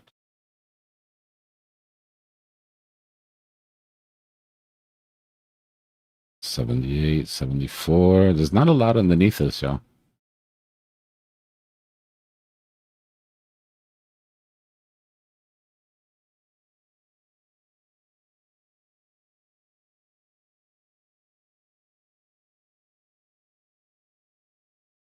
Yeah. 77 is our hot spot, short time frame.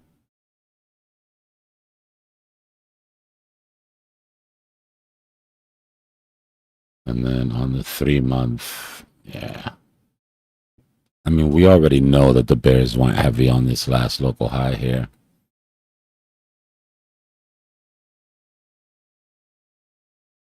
Let's see, man. Like I said, the bears are the only ones that are sort of loose right now. The aggressive bulls that 100x long, they did whatever they wanted to do here, taken out of the game. And at this point, they've been liquidated. So we just have to see where the appetite is.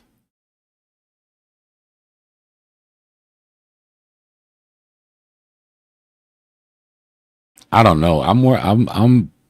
What I'm curious is what they're actually gonna drop at. Like, I think there's a chance that we see them literally IPO over $1 trillion. It's almost at 900 already, right?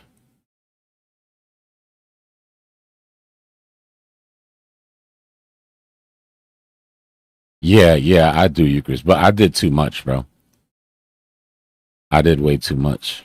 It wasn't a normal workout. Like I said, I was with we had to go to ball, and then I was with the boys. We were talking shit, and you know you can't let them talk shit. So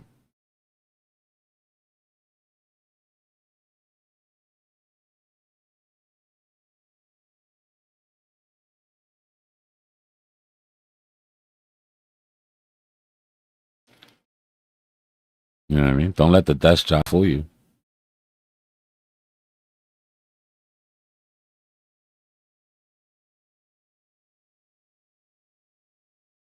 Nah, but funny enough, it was traps that we were doing.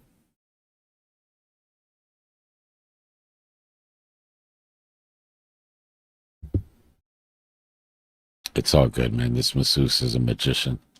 And come fix this shit right up.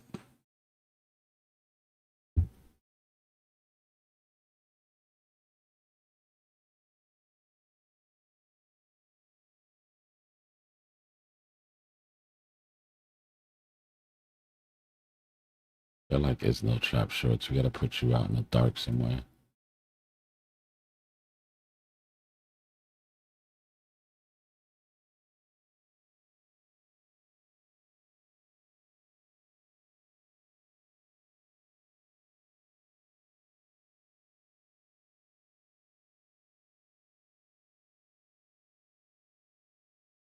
Yeah, I'll be taking an extra dose over the next couple days. I already take a really high dose of creatine though.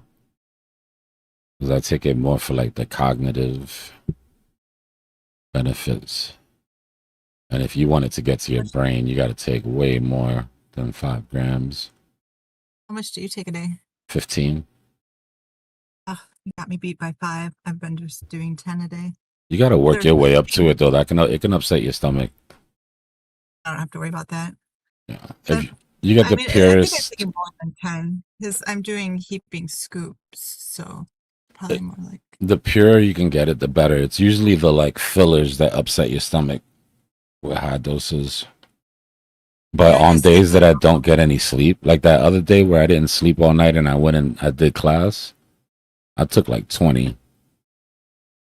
Really? Yeah, it cuts through the brain. Not financial, not medical advice, y'all, but creatine is one of the most studied supplements on the planet. It's not like we're talking about Chinese peptides or anything.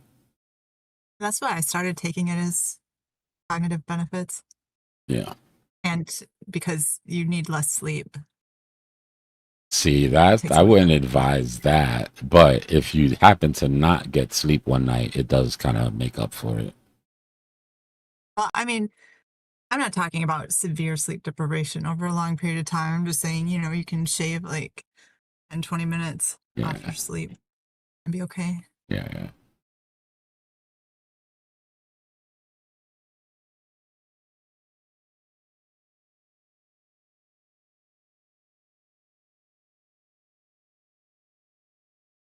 Yeah, just like everything, I cycle on and off of. You don't want to take anything for too long. It's good to take breaks. Unless, like, doctor prescribed meds or something. Like, you don't want to take. I was thinking of a supplement you might like. Of what? For your ADHD. There's a supplement called N-acetyl L-tyrosine. I take tyrosine, yeah. If the N-acetyl passes the blood-brain barrier, I have to check it. I have to check it to see. I think I take. There's some supplements that I take that you have to take supplements with for that specific thing, right? Because it like opens up the brain barrier and shit. I have to look at my supplement stack. I'll talk to my nutritionist AI, and I just set up the other day. It's so convenient. Yeah. I mean, just careful. it's just for like tracking purposes, like just to remember. Sometimes I forget to take shit. Oh yeah. There's been a few people who have taken their advice like gospel. That's been terrible advice. No, screw that. No. I know what I'm taking and why I'm taking it. I just need to be reminded to take it. And maybe a little warning one day if I think about taking something new and they're like, hey, you know, this doesn't really rock well with this other thing you're taking. Like, that'll be more than enough. Right. Yeah. You're not actually going on asking it to fix a thing, show you some brand new thing you've never heard of before. 90% of my AIs don't do anything as far as like making decisions. It's like using a trading AI, right? Like if you use AI for research, but I would never let the AI tell me where to enter and where to set my stop loss or where to, you know. I got that part. I just want you to do all the busy work. Sounds like 90% of the employees I've had don't do anything. Don't use them to think. But the 10% were really good, so it's good. Nah, they do plenty. Yeah, you're right, Scoop. I don't want to make it all emotional on me. Nah, they do. They make the job that I do easier, more manageable. Let's put it like that.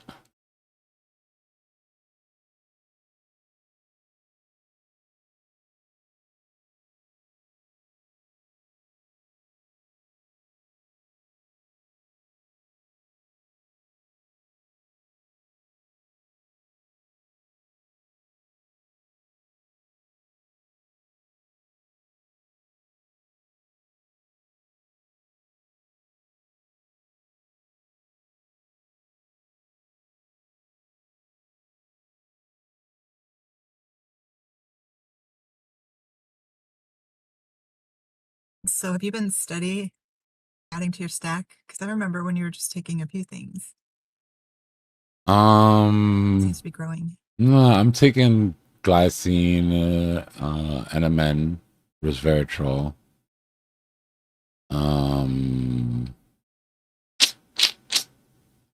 hyaluronic acid, oral.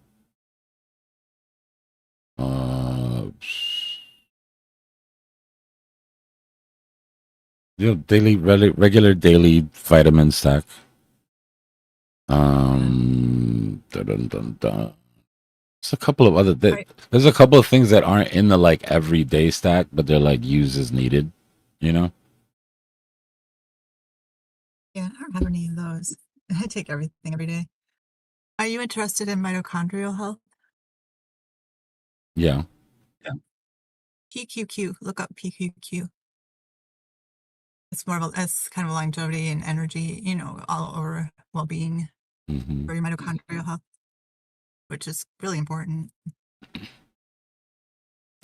I get mine from a lab tweak. I gotta remember what the name of the lab is, but I get it from the same lab that I get the NMN from. Oh, but if you do decide to take PQQ, it needs to be like bio PQQ because the other stuff isn't very readily absorbed. Just so you know. Look into it. And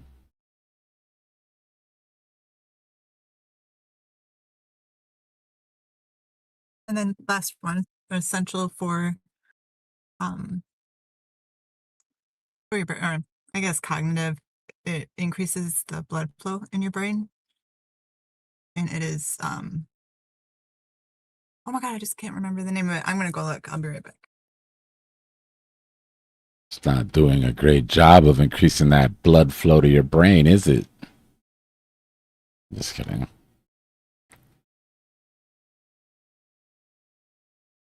That would have been funny though. There's one is really good for memory. Oh man, what's the name of it? Hold on, let me go check. Well, I mean, it has a lot.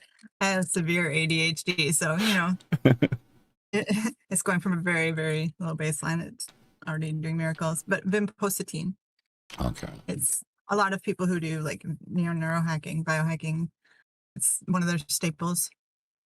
Interesting. Yeah, some of those guys are like. Everybody was freaking out, I guess, because Kim Kardashian came out on some podcast and said that she takes like 45 supplements, and I'm like, okay, it's a lot, but with all that money, And the amount of shit that those, it wasn't surprising. Well, plus if you're responsible, And she probably actually considers know what like you're doing. I'm sure she has somebody, a nutritionist, somebody who's setting it up for her. Most multivitamins don't have sufficient quantities of th- certain things, so you really have to break it up. So instead of taking one multivitamin, you're taking like 10. that type of money. You would think that she's getting decent advice.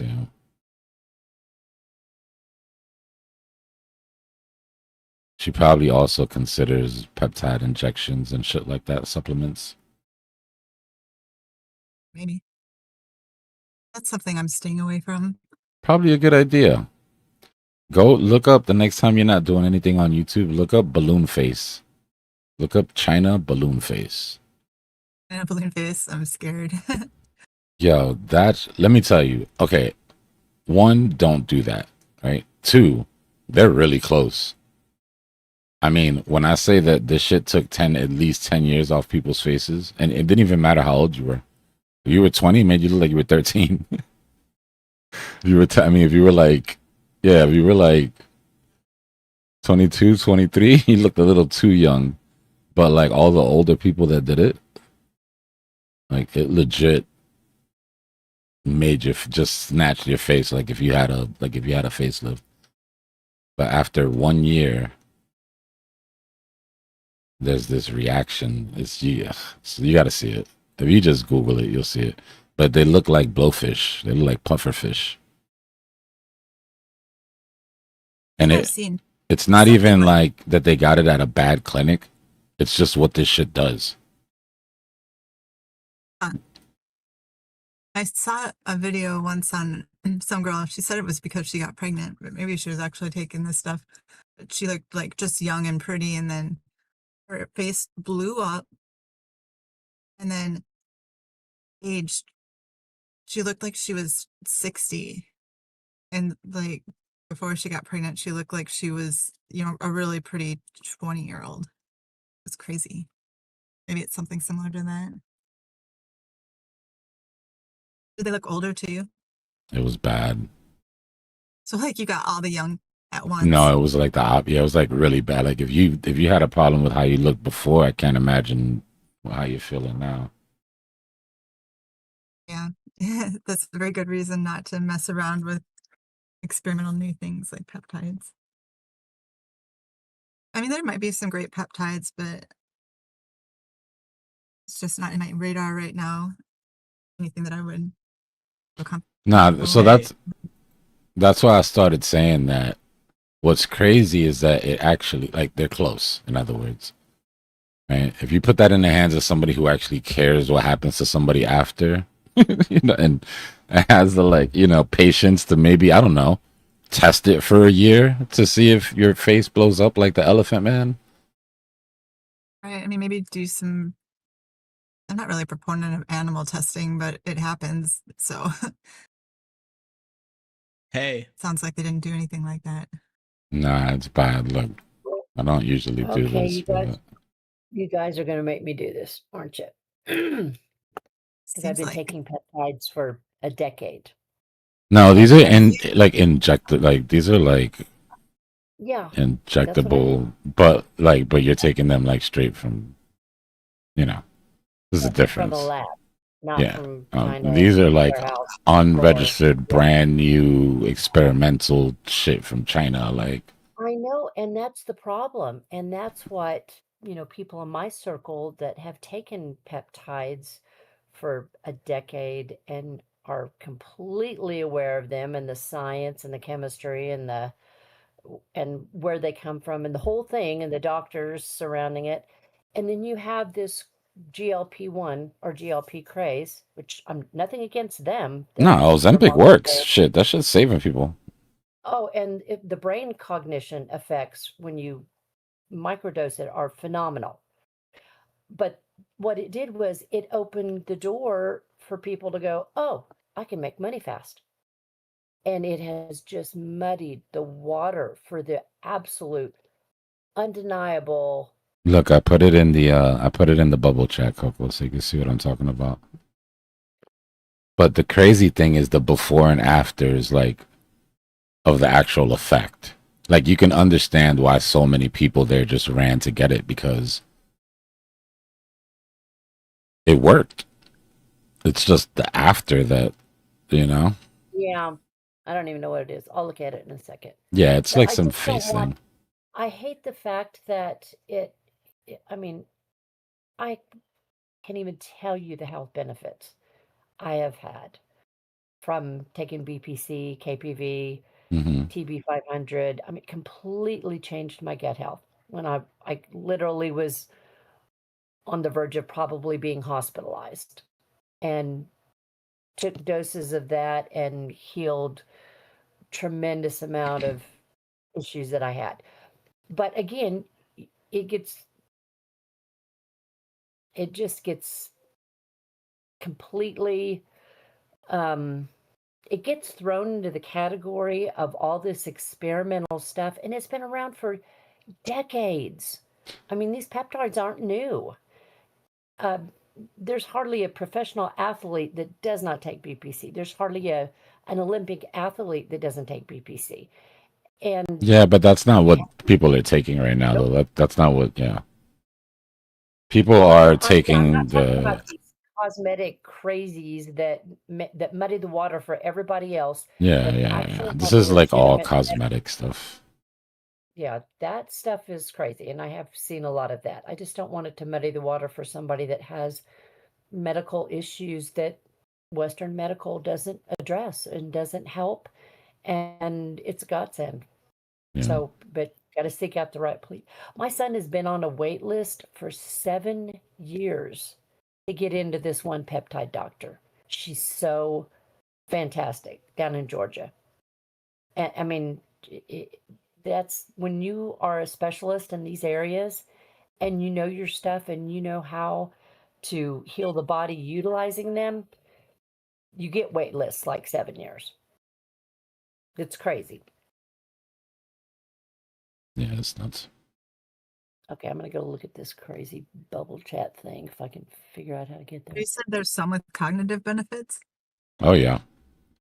I told you Man, absolutely. there's this one that they developed now where they're trying to promote it as like the limitless peptide, like the movie.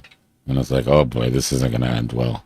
And yeah, like I said, yeah, it could be great, but seeing the people that are promoting it and seeing the other shit they're promoting, I doubt this is one of the good ones that's been well researched, you know?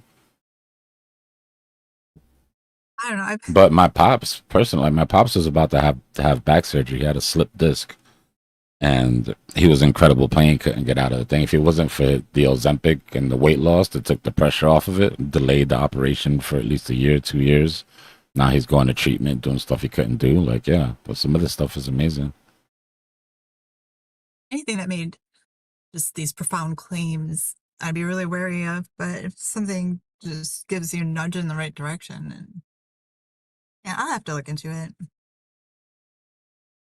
But very hesitantly, and only things that have run out for a long time. It's just like Okay, anything else. It's bubble gonna face get thing. misused, you know. That bubble face thing is nuts. It is, right? But did you see the effects of like when it was working? Like the before and Yeah, afters of how it actually, like they almost look like dolls. it's crazy. Sometimes I wonder if those are real too. That didn't even look like the same person. It didn't even look like the same hair. The one guy that's doing the report when he had the filter on in the beginning, I was like, oh, this is bullshit. And then he was just making fun of him. I was like, oh, okay. Let's see. But I don't know, man. Like, how many people do you have to see? How many girls do you have to see come in your job looking 10 years younger before you start to be like, hey, what what are you doing? Or guys, right? Right now with the looks maxing thing, it's the guys. You know what this shit is reminding me of? It's reminding me of like the bulimic, anorexic sort of era that girls went through. But like guys are doing this shit now, except they're like smashing their face with hammers and taking Black market peptides.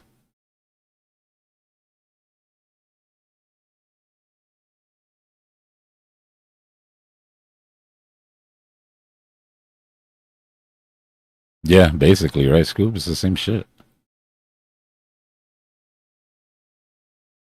Let's go. We're gonna be late to the club. Hold on, bro. I'm not done bone smashing. I'm trying to ascend.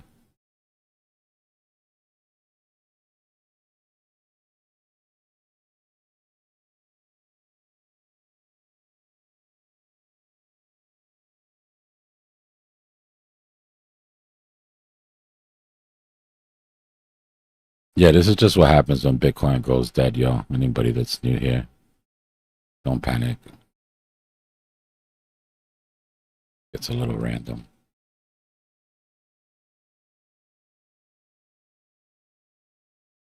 There's almost like a rotation.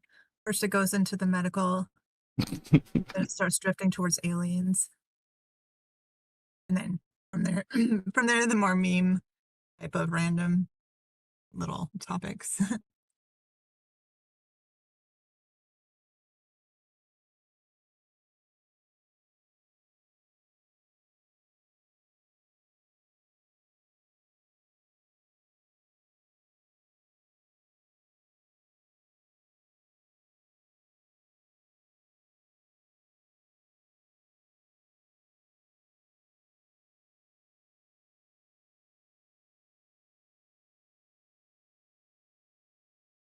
It's about that time.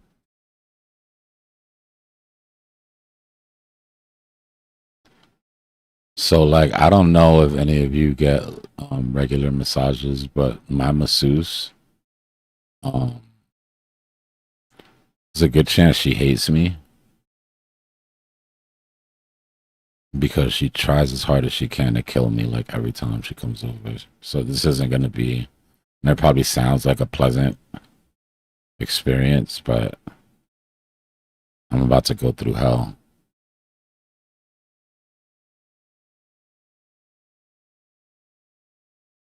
And you're paying for it. And I'm paying for it.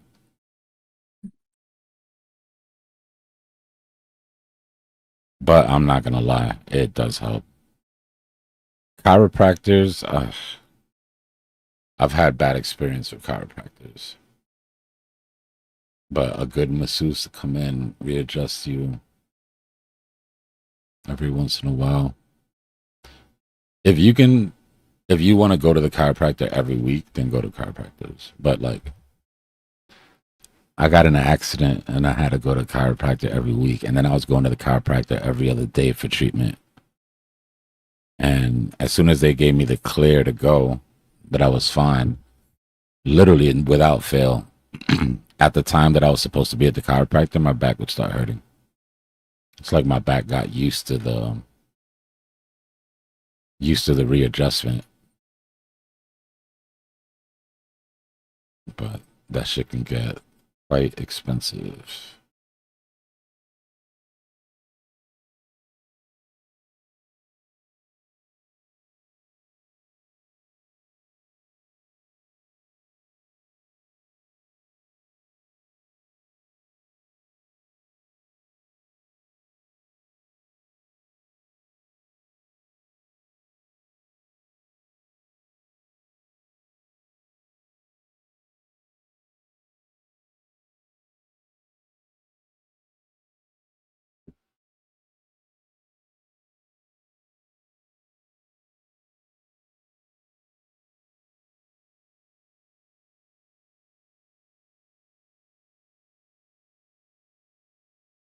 Gym is way better, bro. Back pains, building those back muscles. The problem is if you've got severe back pain, you got to get to a point where you can even work out.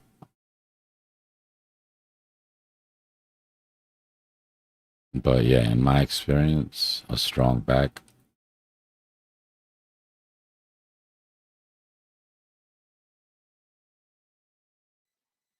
It's not even just building the muscle, which again, that's 99% of it. But if you go from not exercising or working out, and then you start working out, you like reconnect your brain to all pain is not bad pain. You know, Mm-hmm. like you have a pain tolerance, and when you're in there and you're getting that, you know, the first rep, whatever kind of sucks or whatever, but by the time you're done, you released all the endorphins and and the adrenaline and all these chemicals into your body, and you start to make a connection that certain pain is rewarding, and whatever, it's like a sign of something good happening. And most people don't realize it, but you can make a connection to where, if you're just used not to having pain, and then you have an injury, and then anytime you move a certain way, that pain is like, oh, and I shouldn't do or whatever. And then when you start exercising, you tend to, one, build a tolerance for the pain, and two, not only when you feel pain, say, oh, I shouldn't be doing this. More, this might hurt, but it could help. Nah, I get what you mean. Yeah.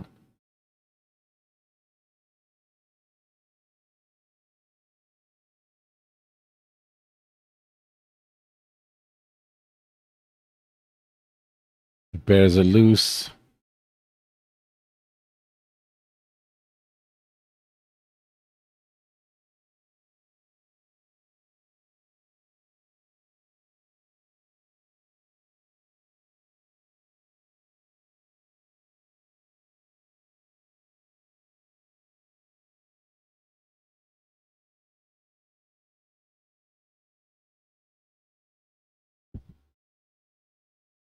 All right, if we get the sub count up to 10,000 subs right now, I'll turn the camera on, and y'all can watch this girl try to kill me.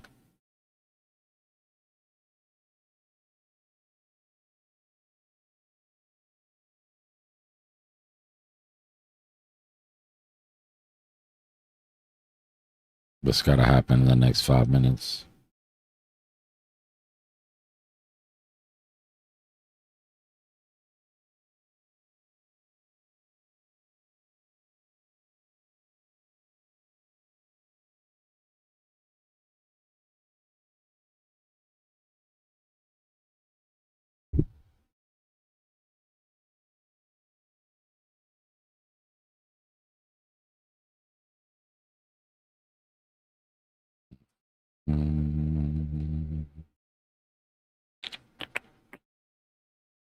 Let's see something.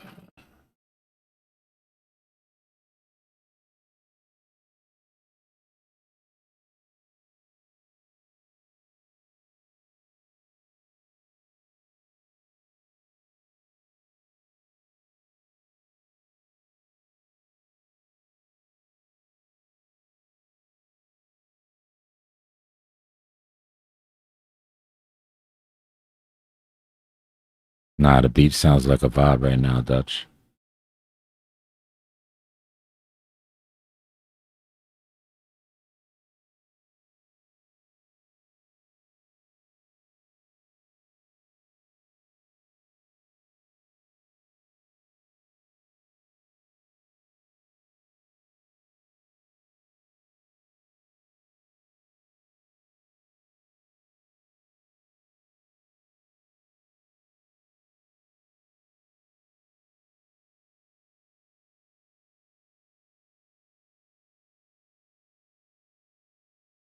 Always. I've never regretted having a stop loss, JP.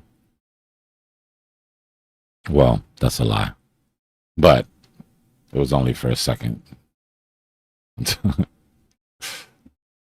Only for a second. Those times, yeah, stop loss gets a hit and then price goes the other way. But I got over it, you know.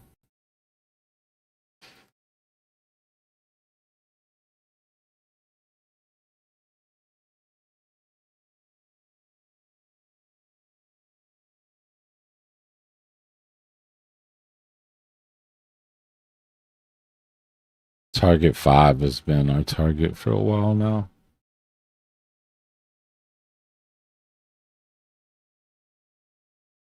Target 5 is our M pattern that the bulls said wasn't going to play out.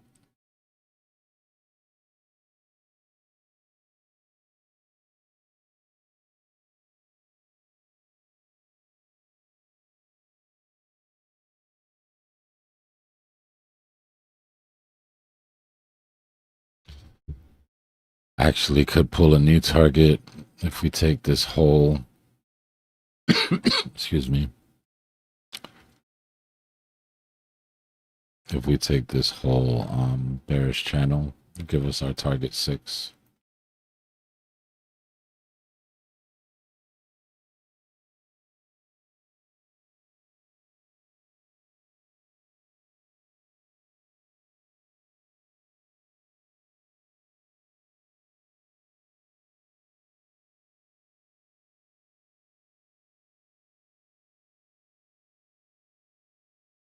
Hold on.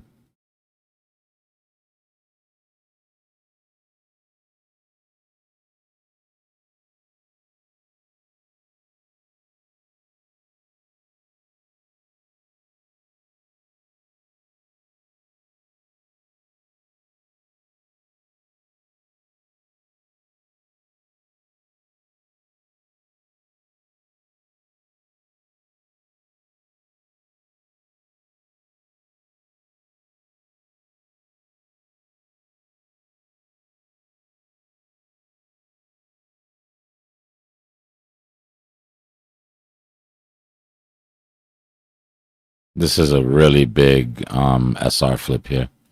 You guys remember last week I was saying that's where the bulls need to step in, is at that 73.5.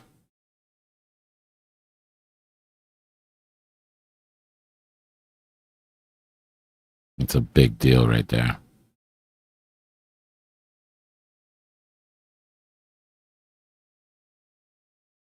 And on what we were looking at yesterday, right? We're hitting that measured move now. Or day before yesterday.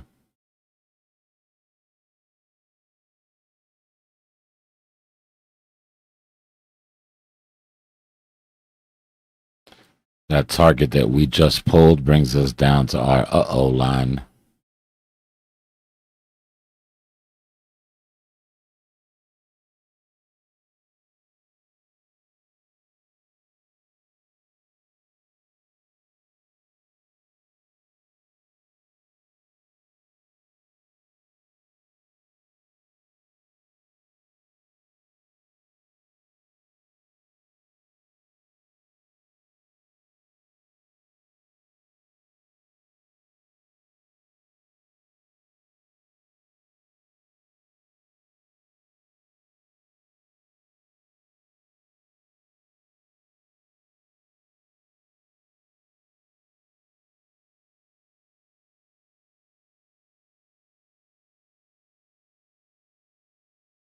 This was our secondary squiggle.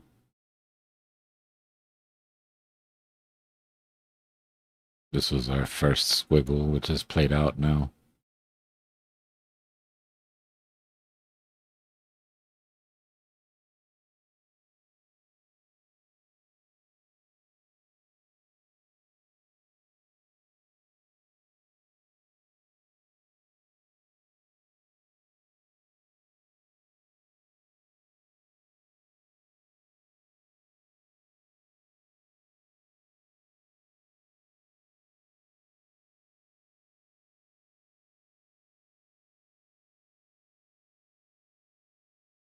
Hold on a second.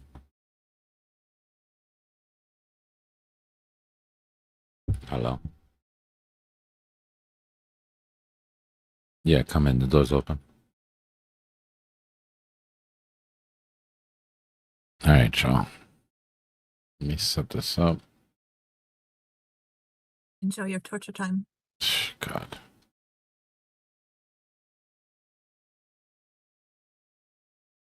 If anything happens, I'll pop on. I'll be right here in the office. I'll be able to see the chart. A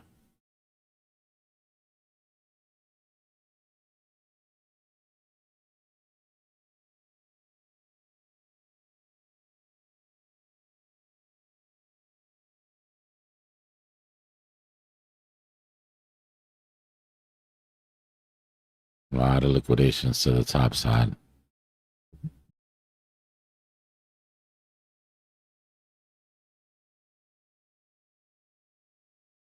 All right, I'll be back, y'all.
What's the deal? What's the deal?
What's the deal?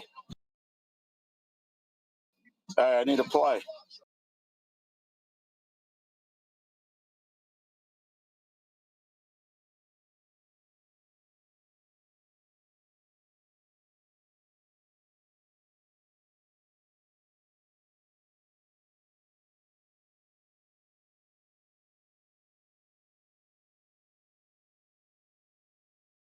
Where's the straight?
So what's the deal?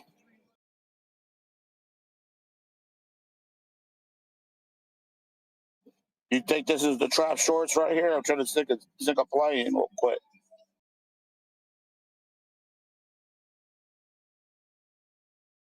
Because they're sitting down here, they're acting like it's the trap short. You got it on the chart.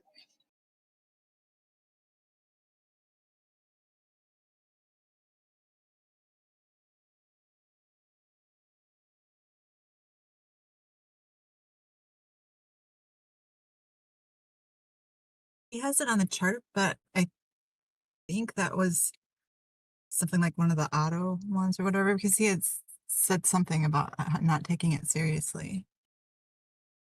But he might have. He's looking for more downside. What? He's looking for more downside. I wasn't paying close attention the whole time. Have you looked at the volume yet to see? I'm just looking at his chart right now because I'm in the car. Okay. I'm out hanging out. We had a volume spike. Like. What's the volume right now? I see it on the chart. Yeah, it's low volume. Yeah, it's not really looking like a trap short. Except on the prior red vector, it was had a lot of volume. Yeah, it's that. Yeah, so I think that was just kind of a placeholder. Like it's going to happen, and I'll put it there when it happens. But I'm not sure. I was thinking about taking a long here real quick, like $4,000. Like $4,000. I mean, do what you will do, but we're like on 400x though. On 400. We are we keep bouncing off of the middle line on the Bollingers to the downside on the 5-minute. Yeah. Hey, I'm still short. We have a little resistance above us according to the super trend on the 5-minute. I mean, that doesn't mean a lot, but. All right. Maybe I'll wait. I don't know. I was kind of thinking about jumping in a quick scalp here. I don't really see any confirmation for the short. Like we have that little wick. I don't. Let me see. Maybe it's maybe I'll wait for a stopping volume. I mean, and don't listen to me. I don't know what I'm doing, but like I'm not seeing any classic signs. Iman. Oh. Can you hear me? Yeah. So there was a bigger measured move. We hit the one measured move, and we all kind of thought it was going to be the trap shorts, and then we invalidated that. We went a little lower, which is another whatever 75.2 was like a measured move that I had. But if you see, there's another arrow down, and I'm not sure where it ends. It's probably at the 73.5 or 73. I see that on the left now. So it's a potential play. We don't know if we're gonna get up out of here and head up, but it wasn't a normal trap. We only had one side, and then we came down. Okay. It seemed like it was gonna be that, but again, we didn't get the reaction we were hoping for. So up in the air right now. There's no certain play here. So I appreciate it. That means a lot right there. I didn't see that. Yeah, no doubt, bro. Have a good night. Thanks, bro.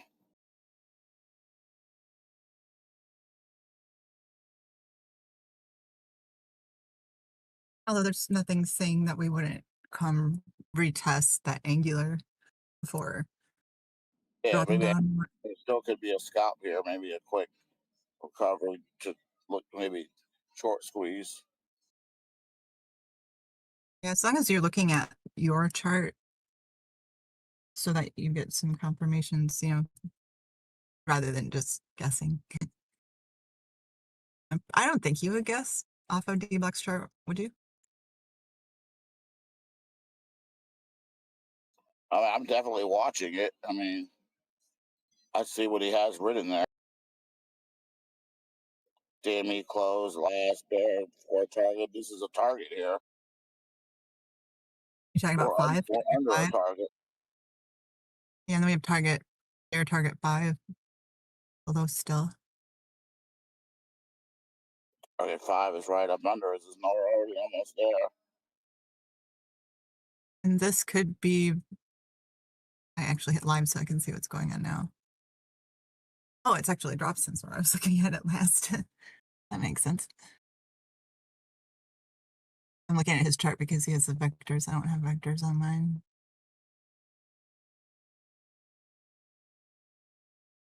I wouldn't long here.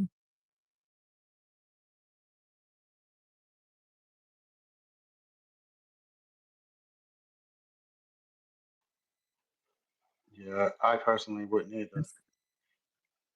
The previous measured move down with the bear flag had nice volume, so I would consider that trap shorts. But being that we went lower, that invalidates it in my book.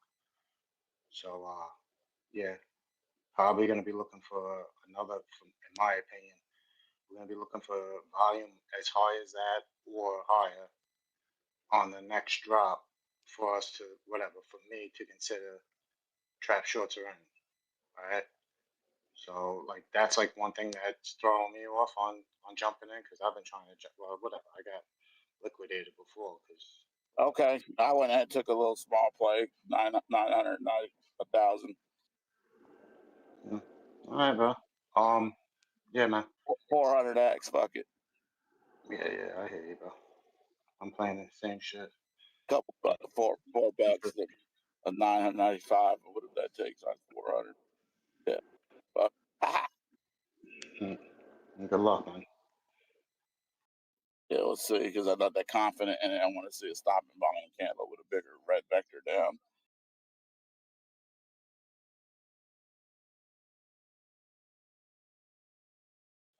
See, I keep my phone charged up. I'm about to hit a bar up or something. I'll be back.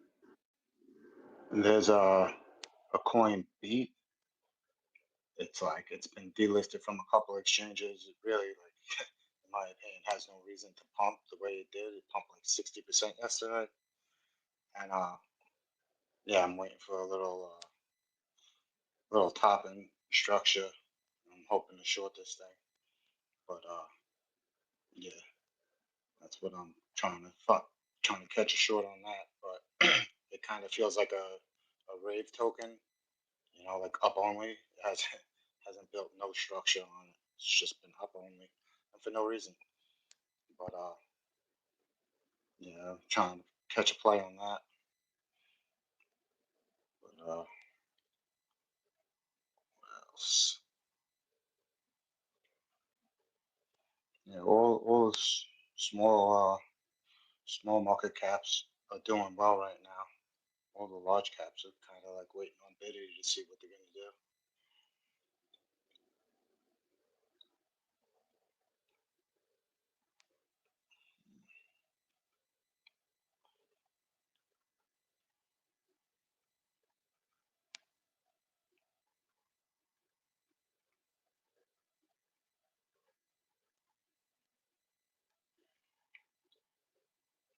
Caught a nice 7% on virtual yesterday.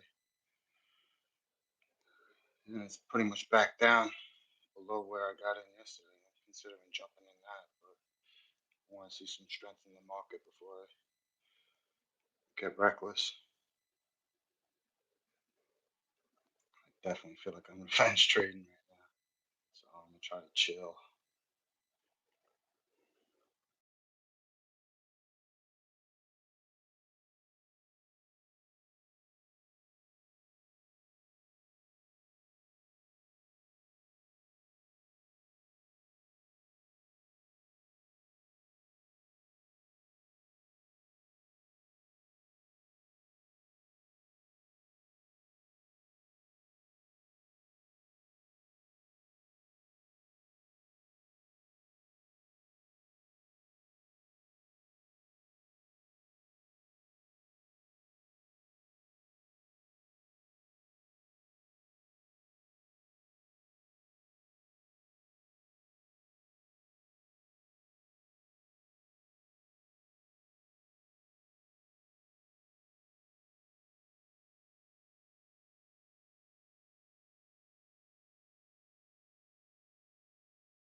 Yo, what's good, family? Just finished doing some research, finished the report up. We'll do a little deep dive tonight, a little catch up on that China deal.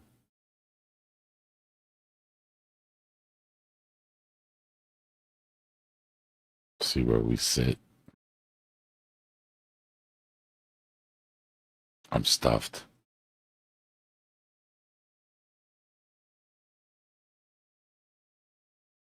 This girl almost killed me, and then I ate my emotions.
Trying to get a couple things done.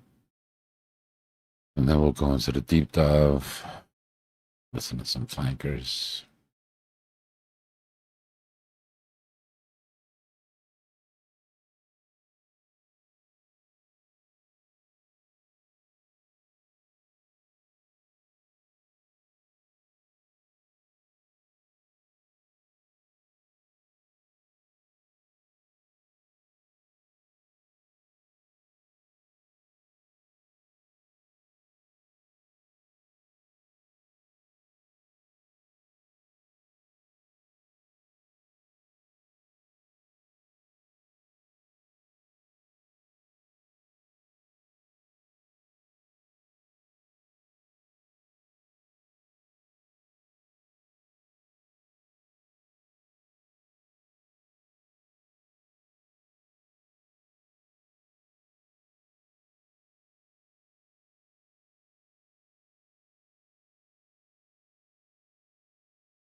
It's good. Everybody ate.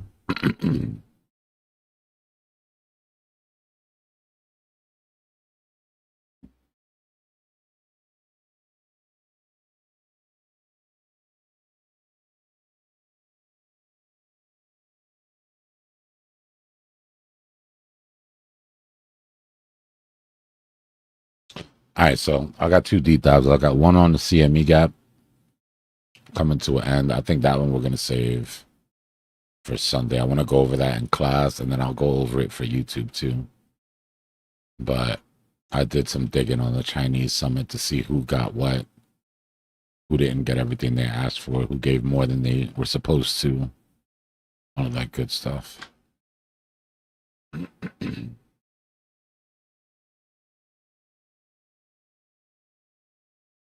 Bottom for right now.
Yeah, I mean the last couple have been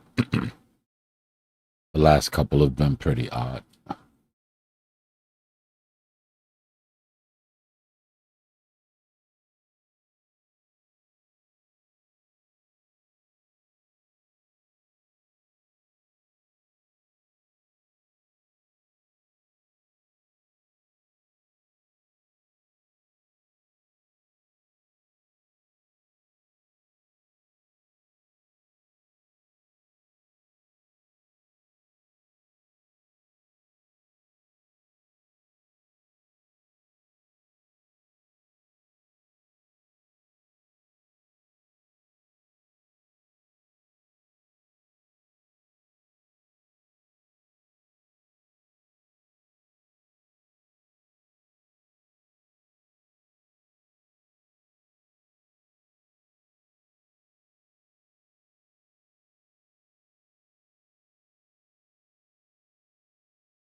Basically, any other day of the week.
What's going on, Ghost? Just waiting for something to finish up so I could get into this deep dive. Pretty interesting, some of the shit that happened in China.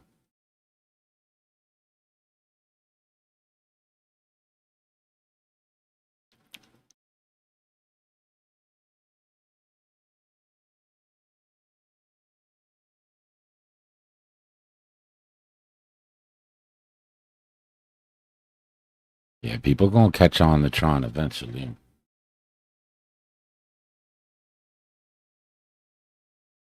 I think it's up like 36, 40% here in the bear market, which is kind of wild.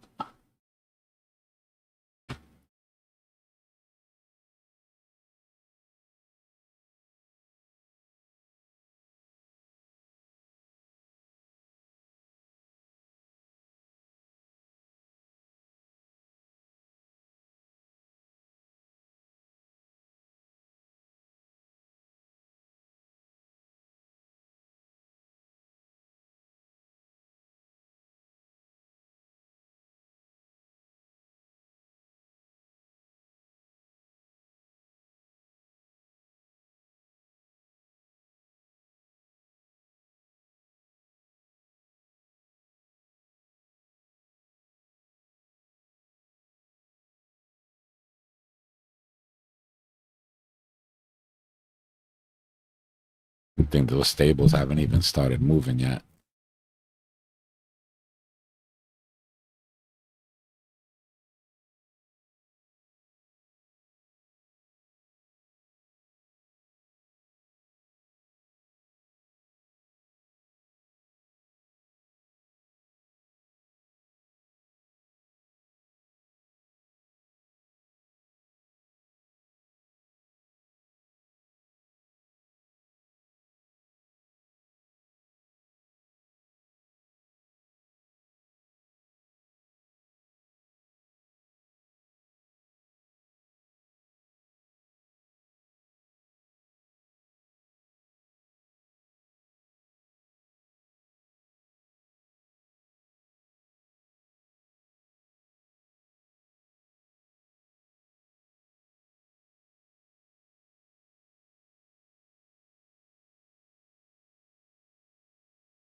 All right, what's good, Joe?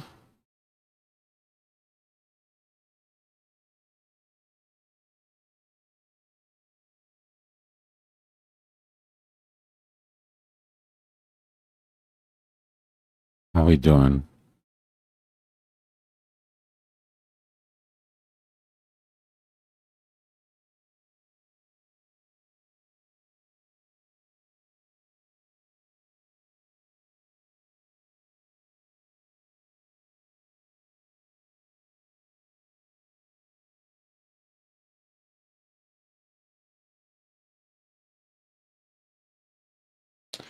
All right, so our last deep dive, we talked about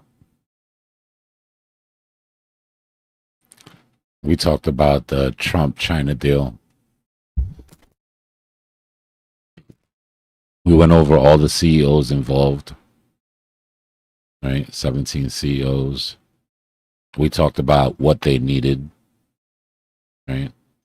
H200 chips, critical, regulatory approval in China, protection for Shanghai Gigafactory high, right? How important it was for all of them to get what they needed. What we didn't cover is what they were willing to give up and what China's ask was. So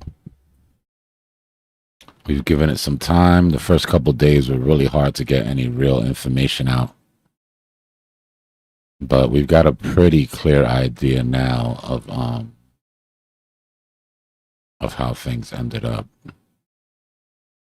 So we'll list some of the winners, some of the losers.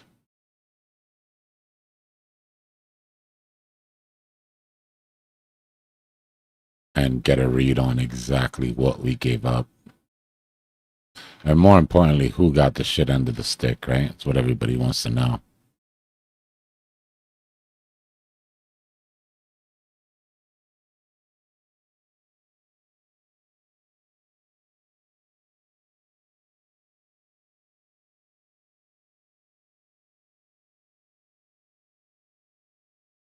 All right, let me find this video. Yeah, sometimes they're both shitty, though. Sometimes they're both shitty.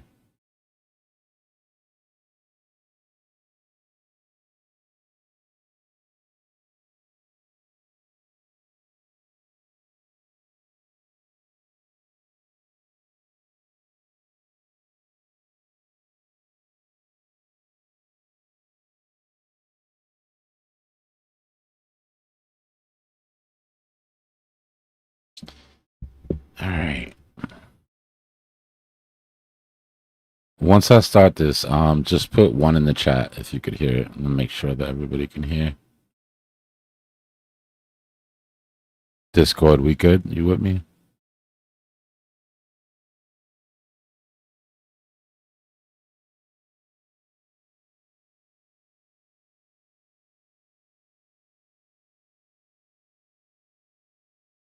I got the bubble chat on there too. All right.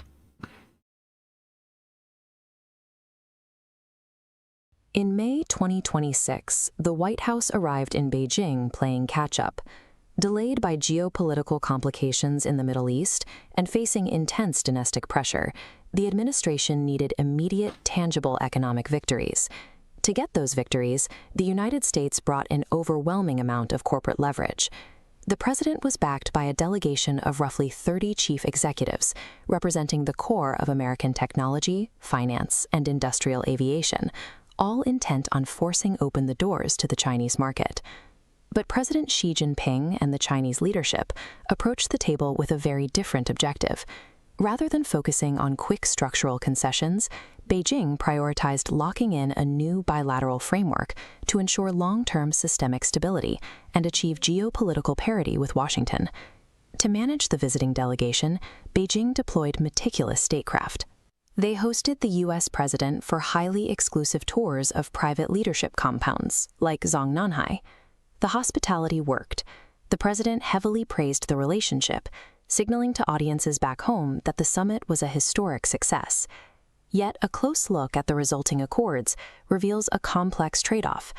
For nearly every market access breakthrough secured by an American executive, Beijing attached a heavy strategic cost. Some American executives did walk away with massive wins. Visa, for example, successfully broke through a notoriously guarded, state-owned financial monopoly. This diagram shows the massive discrepancy between China's domestic and international transaction volume. Mainland China has over 10.2 billion bank cards in circulation. Historically, Visa was restricted to processing a small sliver of international tourist transactions. Now, they are pushing for a fully owned domestic clearing license to process high-margin yuan-to-yuan transactions directly on their own proprietary network. In the technology sector, NVIDIA CEO Jensen Huang executed a bold tactical maneuver. After an initial exclusion from the trip, he flew to Alaska to meet Air Force One during a refueling stop. This direct FaceTime generated enough momentum to unblock Chinese regulatory approvals for NVIDIA's specialized H200 AI chips to major Chinese tech buyers. These deals look like pure American victories. However, Beijing allowed these regulatory breakthroughs because bringing in foreign payment infrastructure and advanced AI hardware directly accelerates their own domestic financial ecosystems and computing power. The most highly publicized manufacturing one of the trip followed a similar pattern. Washington announced a massive verbal agreement for Chinese airlines to purchase 200 passenger jets from Boeing to help stabilize U.S. manufacturing. This schematic shows how the deal was actually structured. China's official readout explicitly conditioned the 200 aircraft order on a binding U.S. guarantee to provide a continuous supply of jet engines and related aviation parts. That single condition effectively shields China's domestic aviation industry. By forcing Boeing and its suppliers to guarantee the flow of technology to keep their own production lines running, Washington loses the ability to impose future export controls on critical aviation components. In exchange for a highly tentative, uncontracted purchasing promise, the United States traded away a critical piece of long-term geopolitical leverage. When corporate demands clashed directly with Chinese national security priorities, the negotiations hit a dead end. Tesla CEO Elon Musk left the summit unable to unblock $2.9 billion of high-end solar manufacturing equipment, tightly restricted by the Chinese Commerce Ministry. Similarly, the Chinese state planner aggressively intervened to stop Meta from executing a multi-billion-dollar acquisition of Monis, a highly valued domestic AI startup, preventing American absorption of its technology and staff. Beijing demonstrated a strict red line. They will gladly purchase hardware, but they refuse to let their green energy monopolies or elite frontier tech talent be absorbed into the American ecosystem. While the U.S. delegation focused almost entirely on corporate ledgers and immediate revenue, the Chinese government used the summit to quietly secure a series of massive diplomatic victories on the global stage. The most alarming trade-off involved the sovereignty of Taiwan. After closed-door who could have warnings seen from that Beijing coming? reverting the island democracy, the U.S. executive branch publicly characterized American arms sales to Taiwan as a very good negotiating chip, signaling a willingness to trade long-standing defense support for commercial access. It's crazy. In the Middle East, China maintained its firm posture. Despite heavy American pressure to leverage its position as the primary buyer of Iranian oil to force a peace agreement, Beijing offered zero public concessions and completely omitted the country from its official readouts. Finally, China secured official U.S. acceptance of a new bilateral framework called Constructive Strategic Stability. This replaced the previous framing of strategic competition, effectively forcing Washington to recognize Beijing as an equal global partner. The May 2026 accords established a clear and highly consequential dynamic. While American corporations secure wins in the boardroom, China utilizes those precise victories to extract the leverage needed to rewrite global geopolitics. Well, it's not like we didn't see that coming. But let's dig in a little bit more into what they actually got. Yeah. Nah, you heard it at the right speed, Scoop. Basically. Welcome to the Transactional Summit, a a deep dive into the May 2026 Bobby. U.S.-China trade accords, examining executive triumphs, corporate concessions, and sovereign gains. The summit was delayed due to the war in Iran, heightening the White House's need for a domestic PR victory. The U.S. sought immediate business concessions, while China pursued strategic parity and a long-term bilateral framework. Outcomes varied significantly. Some, like Visa and GE Aerospace, achieved clear victories. Others, like Boeing and Nvidia, secured conditional wins. Meanwhile, Tesla and Meta faced complete blockades on their strategic ambitions. Visa achieved a major breakthrough, gaining 100% ownership of a joint venture clearing license in China's tightly guarded domestic payments market. This allows processing of high-margin transactions, projected to add 2% to 4% to Visa's annual global revenue growth. The headline was a 200 aircraft order for Boeing. However, the reality was a sovereign trap. China conditioned the purchase on binding U.S. guarantees for an uninterrupted supply of jet engines and aviation parts. This neutralized Washington's ability to impose future export controls. NVIDIA's CEO successfully argued that decoupling would force... Just to talk about that for a second. The problem that NVIDIA, or the problem that China's having with NVIDIA right now, right, where we restricted NVIDIA with the amount of chips or the amount of technology or the level of technology that they can provide to China, and we use that as leverage, right, for negotiations. Well, the deal that they made with Boeing basically ensures that we could never do that with aviation technology, which is good and bad for Boeing. It's good for Boeing because of the deals, right? What's bad is that Boeing's never going to get any contracts to do anything top secret ever again.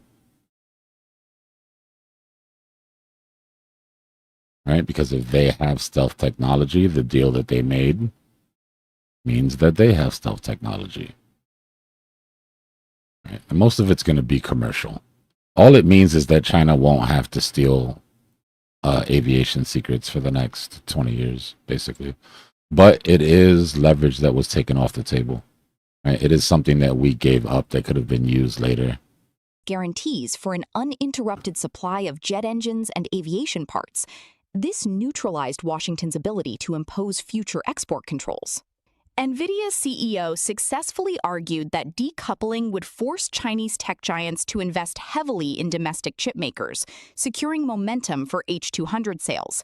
However, this led to a compromise where Chinese firms aggressively utilize, distill, and copy US-developed AI models, advancing domestic tech at NVIDIA's expense. Tesla faced a complete blockade. The U.S. goal of 100 gigawatts of solar capacity relies entirely on Chinese manufacturing equipment. Additionally, the data walls stalled the regulatory approval for Tesla's full self-driving system in mainland China due to security disputes. Other blockaded ambitions included Meta's denied acquisition, Micron's security risk designation remaining, and Coherent's difficulty with mineral export controls. BlackRock's port acquisition was blocked, and Illumina's restrictive listing was not removed. In the summit ledger, U.S. claims on agricultural purchases and beef, poultry were met with regulatory reality. China refused arbitrary quotas and retained strict trade leverage. Discussions on tariffs effectively enforced an existing high tariff cap. Regarding rare earth minerals, China maintained export controls as lawful and retained its global monopoly. Let's go over some of that on the last list, because they didn't go deep enough into it.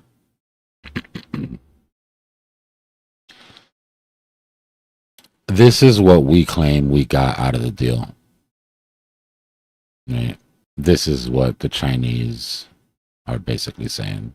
So we're saying that they agreed to buy $17 billion worth of U.S. agricultural products.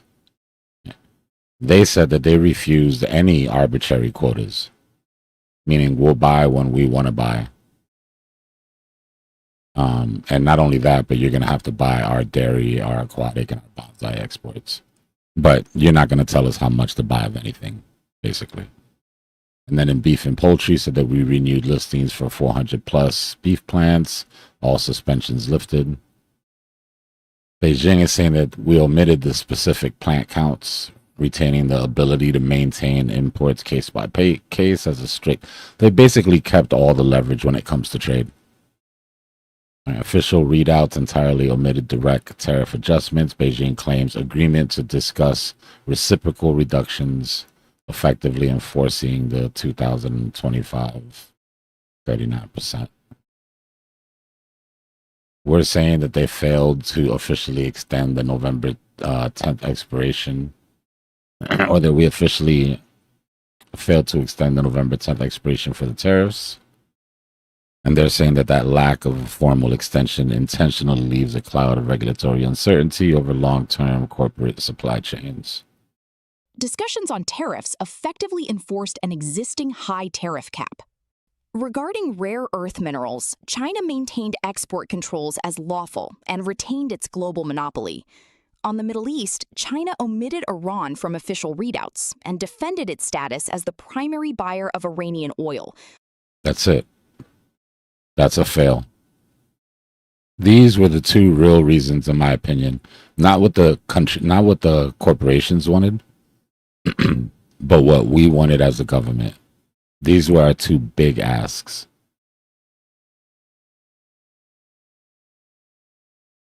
Right? Rare earth mineral shortages and to help us with Iran. Right? They're saying that their export controls are completely lawful, meaning they're not cutting us off from minerals. Right? They're saying it's for compliant civilian use, retaining its absolute global economy. So we didn't get the rare earths. And then on their side, they didn't even mention the word Iran in their entire report. Like if it never even came up. And staunchly defended its status as the primary buyer of Iranian oil. Meaning, we don't know what you're talking about when it comes to nukes, and we don't plan on slowing down buying. So, offering little genuine concession. In closed-door talks, Taiwan was defined as an absolute red line. The U.S. readout entirely omitted Taiwan, with the president later calling U.S. arms sales a very good negotiating chip. This signaled a major rhetorical shift, making U.S. defense support a tradable asset. Beijing used elite pageantry to the one thing they wanted more than anything.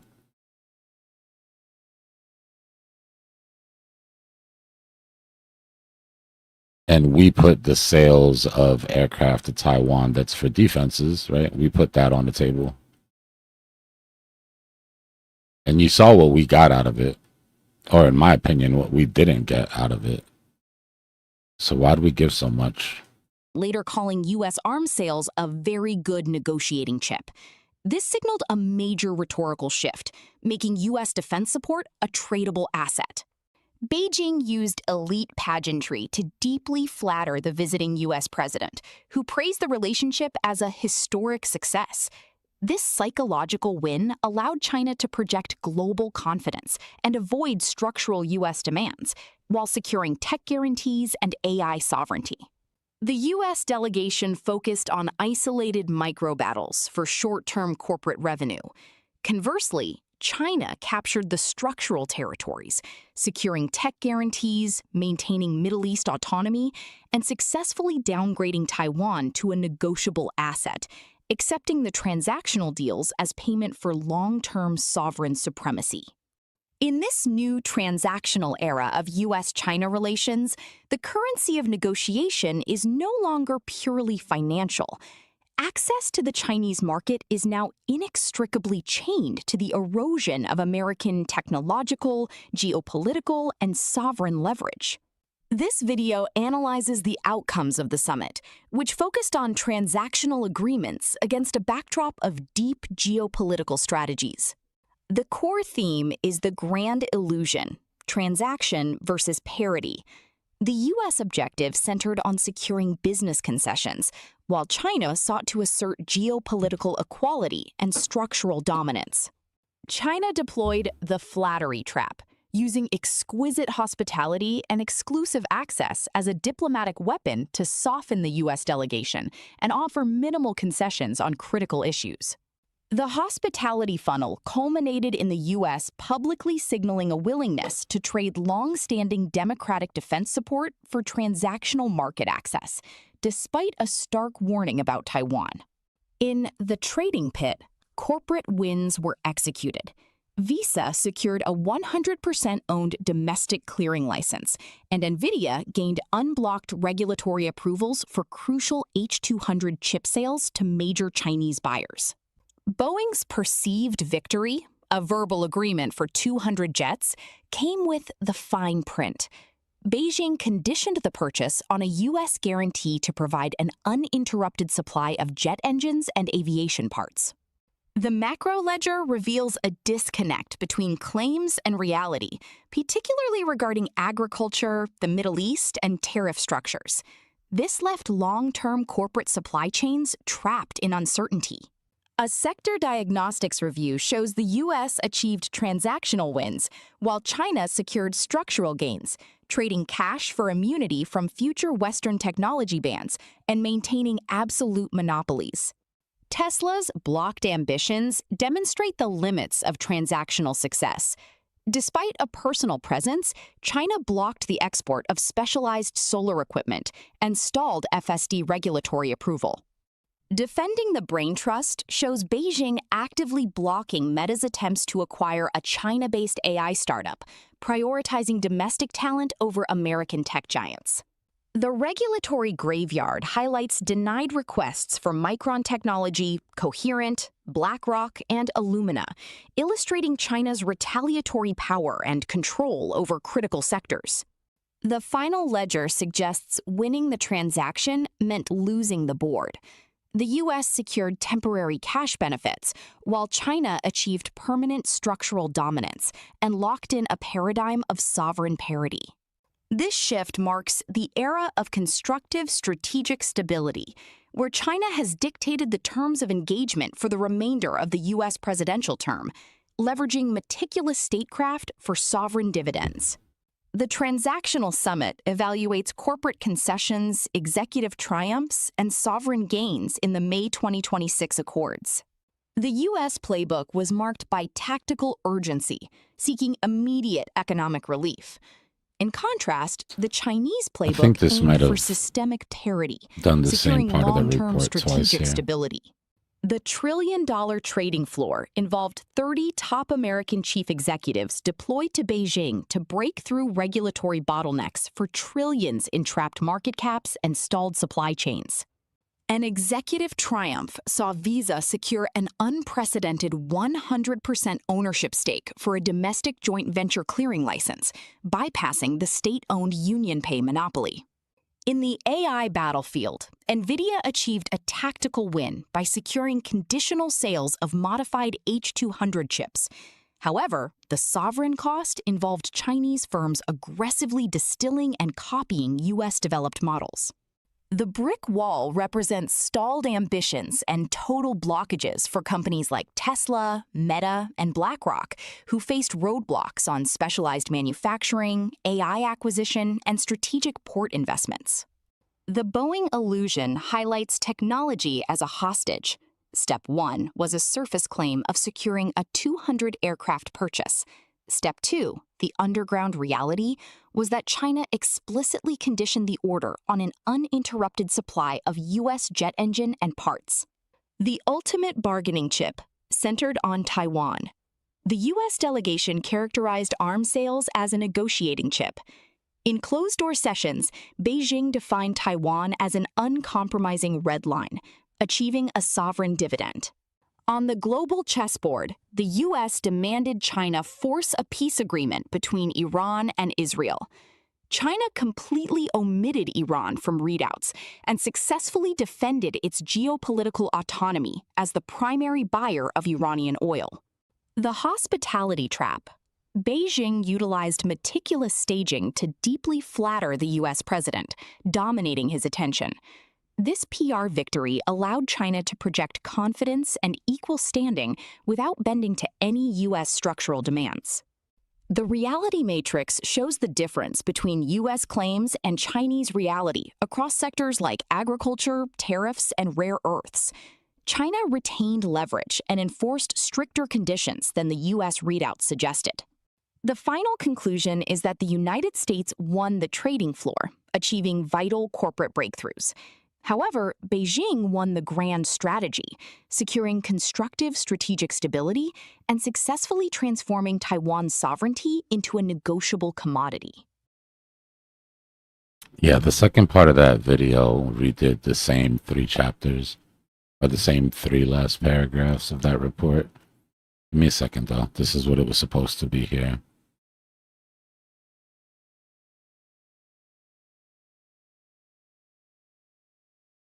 Yeah, AI does that. When I'm doing these quick sort of things, I don't edit them as well as I do the Cypher School ones.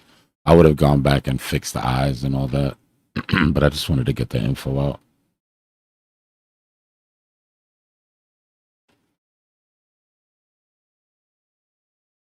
But we need to talk about what happened to China after they left and what it means for us, because it's important.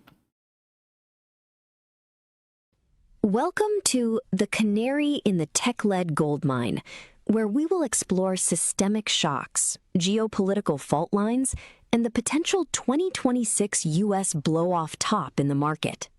The 2026 macro risk landscape is defined by the intersection of structural market extremes, geopolitical friction, and global contagion. This includes the U.S. equity blow-off top, geopolitical accords, contagion mechanics, and the ultimate catalyst, a multi-trillion-dollar localized shock. U.S. equities show the architecture of a blow-off top, decoupled from fundamental cash flows, similar to historic speculative bubbles.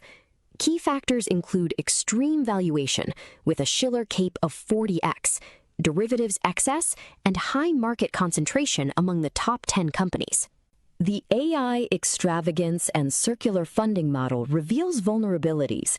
Tech giants fund AI startups that then buy GPUs from the same giants, creating an illusion of strength despite underlying structural flaws and high valuations for some key AI players. The smart money shelter shows institutional capital aggressively shifting to risk-free government debt, while retail chases momentum. This divergence is highlighted by the Berkshire warning, holding a record amount in cash and short-term T-bills. The Beijing summit revealed a fundamental mismatch between transactional and strategic geopolitical timelines. The U.S. sought immediate business concessions, while China aimed for long-term systemic stability and geopolitical parity. Readouts from the summit exposed significant accords and discrepancies.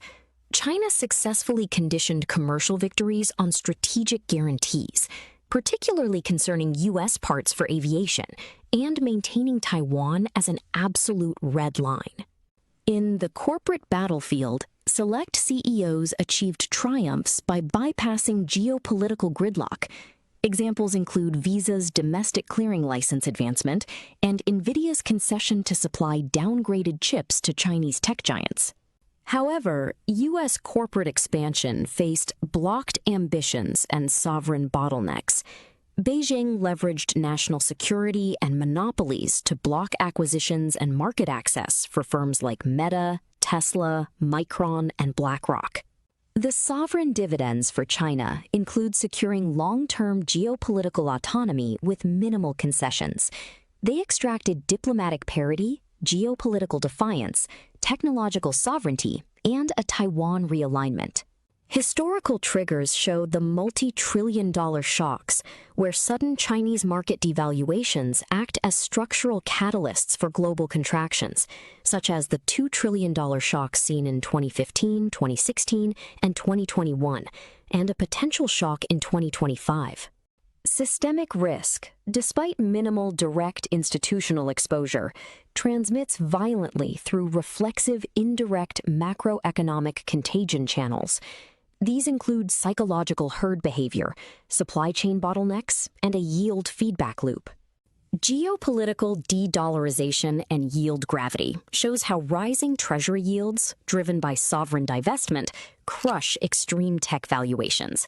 This is due to sovereign vulnerability, the return of bond vigilantes, and valuation gravity. The ultimate pop catalyst synthesizes market vulnerability and an external shock. Overvaluation combined with a sudden $2 trillion collapse in Chinese equities triggered by geopolitics can turn a localized shock into a systemic liquidation spiral. The defensive playbook focuses on capital preservation by mirroring institutional smart money. Key strategies include maximizing liquidity, eliminating geopolitical fragility, pivoting to cash flow, securing tangible reserves, and enforcing technical discipline. Welcome to... In short, they sold out their stock market for the deals, which sounds like something we would never do, right? Stock market pain for future gains. Problem is that presidents are only here for 4 years. You can't put the stock market through pain, right? You don't have that same...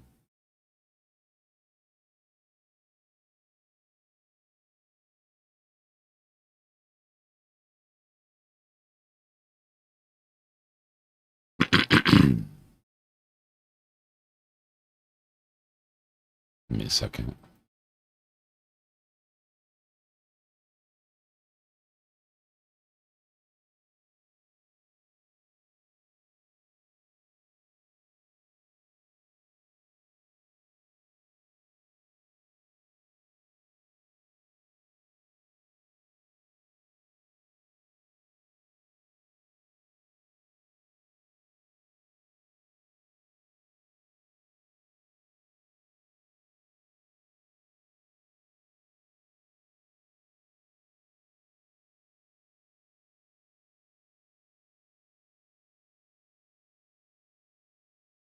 So this is the Shanghai Composite Index.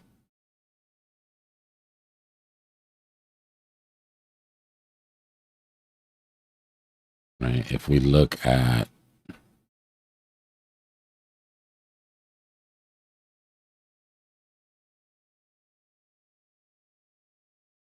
right, not dissimilar, except we're seeing that weakness.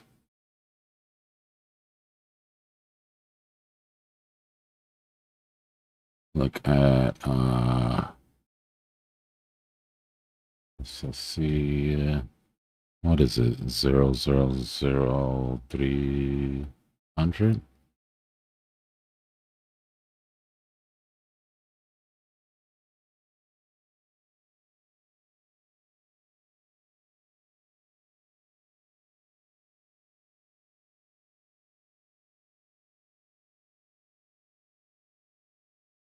What about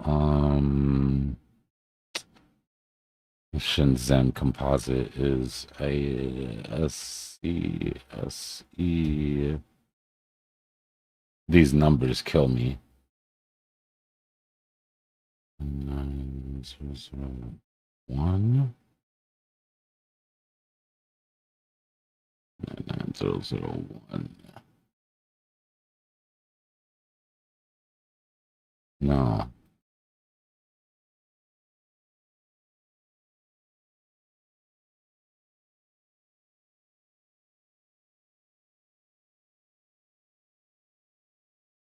But it's so hard to remember that shit.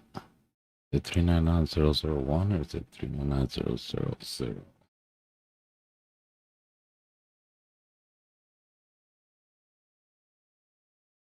And then 9006.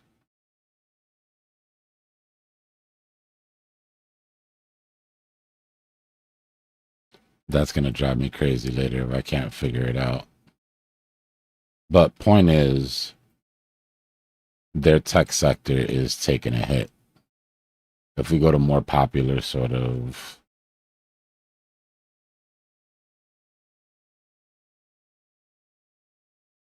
go to like Hang Seng Tech. Yeah, doesn't look good.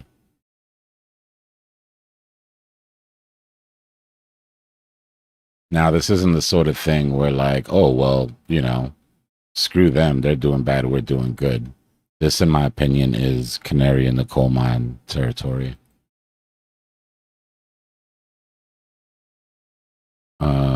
The nines, right? Are we going to look at Baba?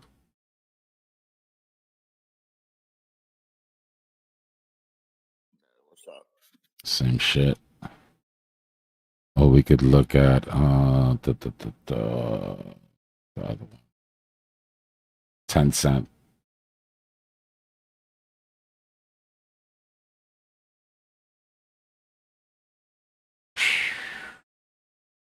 Meow.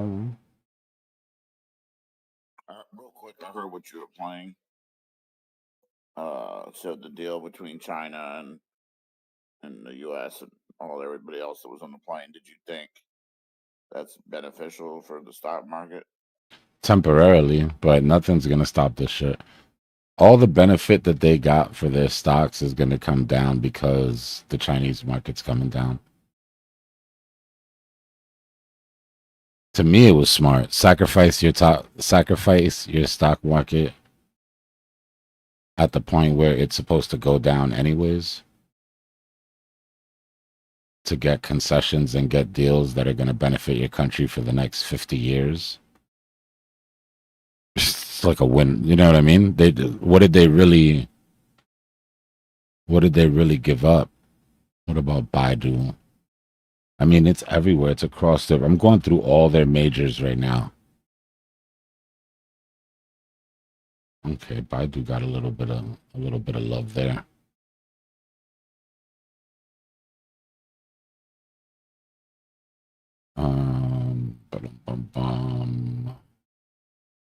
Mutane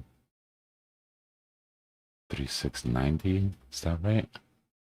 I'm good, bro. I cannot remember people's birthdays for shit. But a Chinese stock number?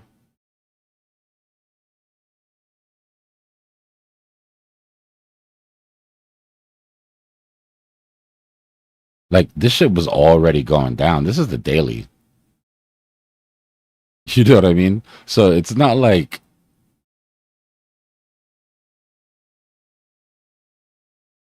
they didn't really sacrifice anything. I don't know, bro. If we would have at least got cooperation with if we would have at least got cooperation with Iran, or we would have gotten a deal on rare earth minerals or something, then I'd be like, all right. But if someone could tell me after listening to all of that how that was worth it, unless you're the owner of Nvidia and Visa, you know, obviously, but I don't know. That must have been one hell of a parade that they threw.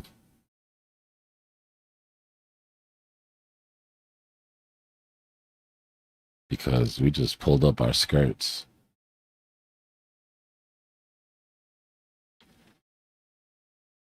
Let's listen to see what the clankers feel about this.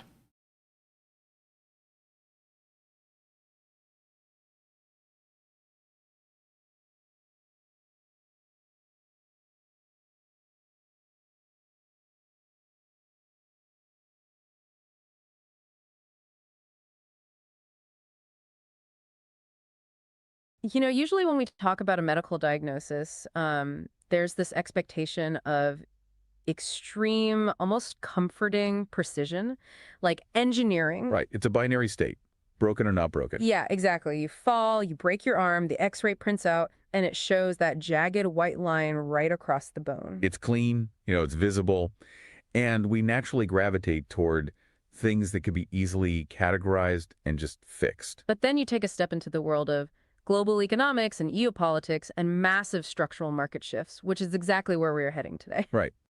And suddenly that X-ray machine is just completely malfunctioning. We are looking at a diagnostic landscape that is it's incredibly murky. It is the absolute definition of diagnostic muddy waters. I mean, when we look at the global economy right now, we are staring at symptoms that could mean a minor passing economic cold, or they could mean the entire financial nervous system is about She to go just into cut him systemic off. shock. Exactly. It is incredibly difficult to parse the signal from the noise right now. And to you, the listener tuning in right now, that is exactly why we are here. Today, we are taking on a stack of highly consequential, incredibly dense reports provided by Dbloc. Yeah, it's That's a me. fascinating, if somewhat alarming, stack of documents.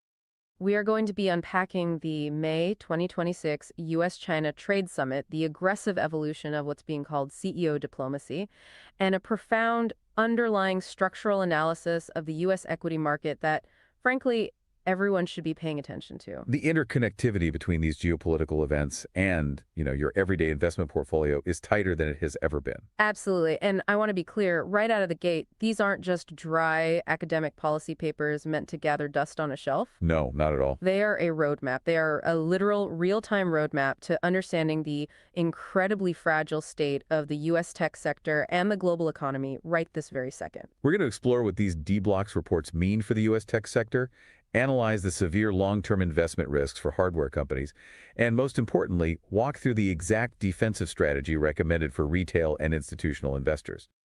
Okay, let's unpack this. But before we really get into the mechanics of all this, I do think we need to establish a very clear framework for how we are going to navigate this material. That's a great point. The sources we were unpacking today deal with highly charged, incredibly sensitive political actions. We're talking about the Trump administration, President Xi Jinping, the ongoing conflict involving Iran, the blockade of the Strait of Hormuz, and the heavy weaponization of global tariffs. That is some very heavy, polarizing stuff. It is. And our commitment to you, the listener, is that this deep dive takes absolutely no sides. We aren't here to play politics. None whatsoever. We are not here to endorse or condemn any political viewpoint, any administration, or any national policy, whether that is left-wing, right-wing, domestic, or foreign. Our mission is purely analytical. We are going to impartially report on the geopolitical reality and break down the economic mechanics exactly as they are presented in the source material. The goal is to ensure you understand this landscape with total clarity, completely free of any political stint or bias. I think that's exactly the right approach. We need clear eyes for this because our objective today is to figure out how the structural shocks documented in these reports might actually be signaling a terminal phase of a U.S. equity blow-off top. Which is a massive structural threat. Right. We need to figure out what the May 2026 Beijing summit actually achieved or destroyed for the U.S. tech sector.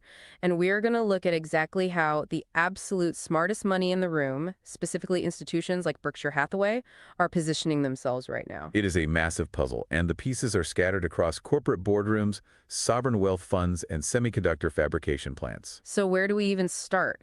Well, to really understand the gravity of the May 2026 summit, the Bloc sources suggest we actually have to rewind the clock back to November 2017. 2017, the first term of the Trump administration. Correct. The reports contrast these two state visits in a really stark, revealing way.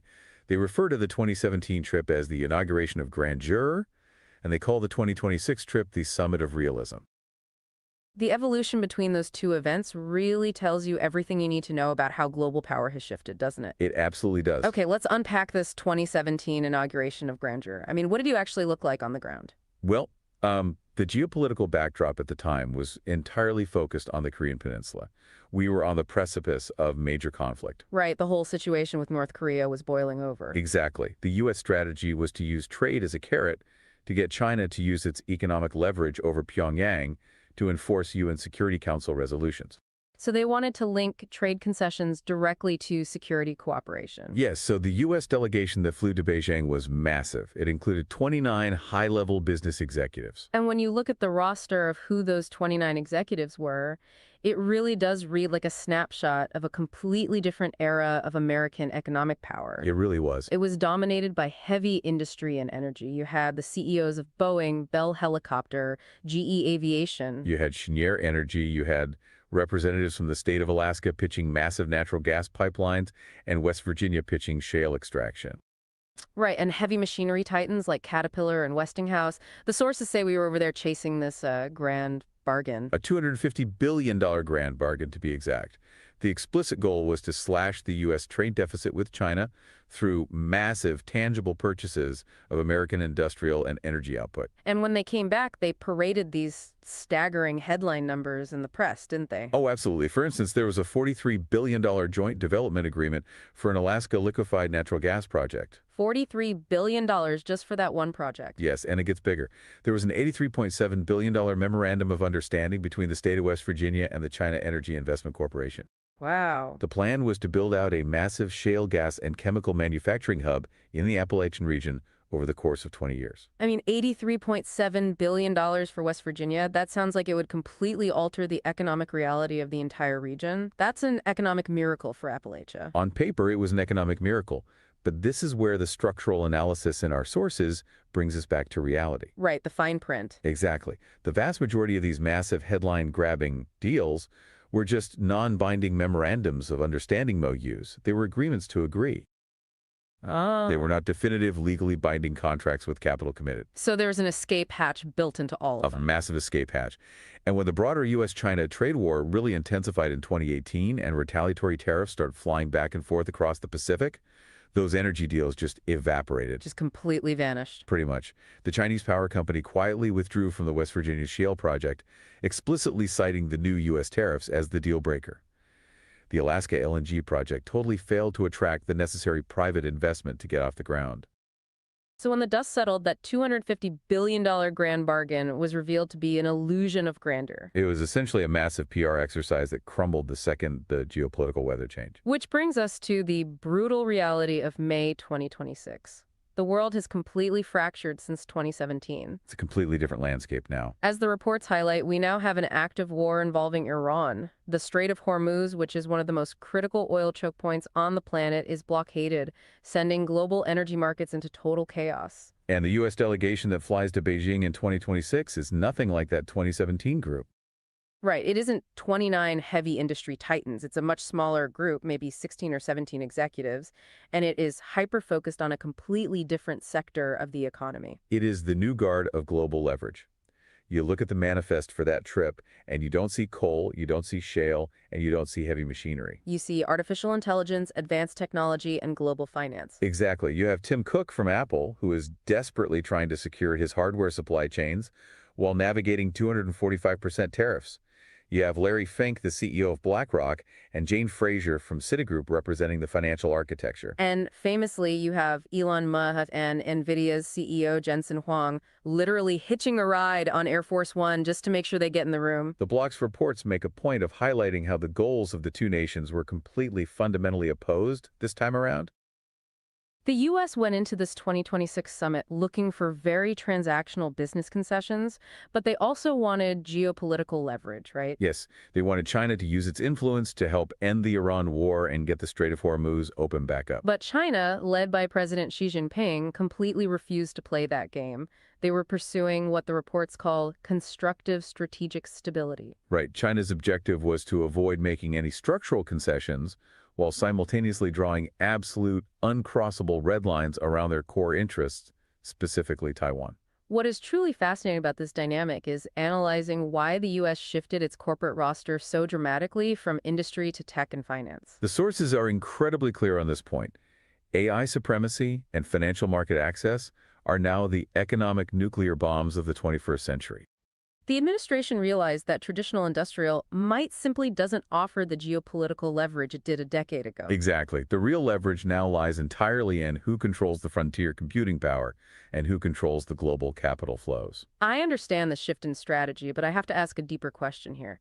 Are these CEOs, Tim Cook, Larry Fink, Jensen Huang, are they acting as actual deputized diplomats? It's a blurry line, isn't it? It really is. Or is the U.S. government basically acting as a heavily armed diplomatic escort for corporate lobbying? I mean, reading through the dynamics of this summit, it feels a bit like bringing a corporate board of directors to a geopolitical knife fight. That is an incredibly astute analogy, and it cuts right to the heart of the U.S. vulnerability in these negotiations. Because they are optimizing for quarterly earnings, while China is optimizing for 100-year national sovereignty. Right. Corporate leaders are fundamentally bound by fiduciary duty to their shareholders. They have to prioritize profit and market access. State leaders are bound by national security and sovereign strategy. And when you mix the two, China plays the resulting friction masterfully. The reports note that China achieved what they call massive sovereign dividends from this summit. What exactly does a sovereign dividend look like in this context? It means China yielded absolutely zero public concessions on the Iran conflict or the Strait of Hormuz. They successfully defended their domestic AI ecosystem by aggressively blocking U.S. corporate acquisitions. And on the diplomatic front? Perhaps most stunningly, they managed to maneuver the U.S. president into publicly referring to Taiwan arms sales as a negotiating chip. That is a massive rhetorical and strategic shift that weakens the traditional U.S. stance. And it cost China absolutely nothing in terms of actual structural trade concessions. So China gets exactly what it wants geopolitically without giving up any real ground. But the reports do detail that some of these U.S. executives actually did walk away with massive wins, right? It wasn't a total shutout. No, it wasn't. The sources spent a lot of time detailing this massive conceptual breakthrough for Visa. Right. Ryan McInerney, the CEO of Visa, had what is arguably the most significant individual triumph of the entire May 2026 summit. To understand why this is such a big deal, you have to look at the history of China's domestic payment landscape.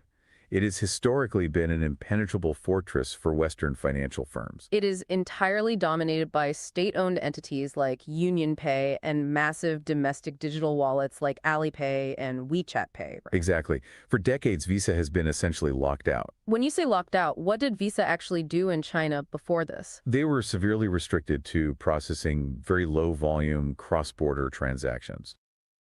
So if a foreign tourist visits Beijing and uses their American Visa card at a hotel, Visa processes that. Right. Or if a Chinese citizen travels to Europe and buys something, Visa might handle the cross-border routing, but they could not touch the actual domestic economy. They couldn't process a transaction between a Chinese citizen and a Chinese merchant using domestic currency? Precisely. They were basically just picking up crumbs at the border while the actual feast was happening inside the country. But during this summit, the U.S. president personally intervened on Visa's behalf. He introduced McInerney directly to President Xi and aggressively pushed for Visa's entry into the domestic market. And the prize they are chasing here is almost incomprehensible in scale. We are talking about mainland China's domestic payment market, which the sources note processed 963.6 trillion yuan in a single recent year. 963.6 trillion? I mean, human brains aren't built to comprehend numbers that large. How does that actually translate into a business model for Visa? What exactly did they win? The mechanical win here is that Visa is seeking 100% ownership of a domestic clearing license. Okay, stop right there. What is the mechanical difference between what they were doing and a domestic clearing license? Why does that matter? It matters because of how payment networks generate revenue. A clearing license means Visa can build and operate its own network infrastructure completely inside China. Oh, I see. If they get this license, they don't just partner with Chinese apps to link foreign cards. They actually have to process high-margin domestic yuan-to-yuan transactions on their own proprietary network. So when a Chinese citizen buys groceries from a Chinese market, Visa takes a fraction of a cent on that transaction. And because Visa's technological infrastructure is already globally scalable, they already have the servers, the algorithms, the security protocols, any new revenue they capture in China essentially drops straight to their bottom line as pure profit. Because they don't have to build a new company, they just plug into a 963 trillion yuan river of transactions. That is wild.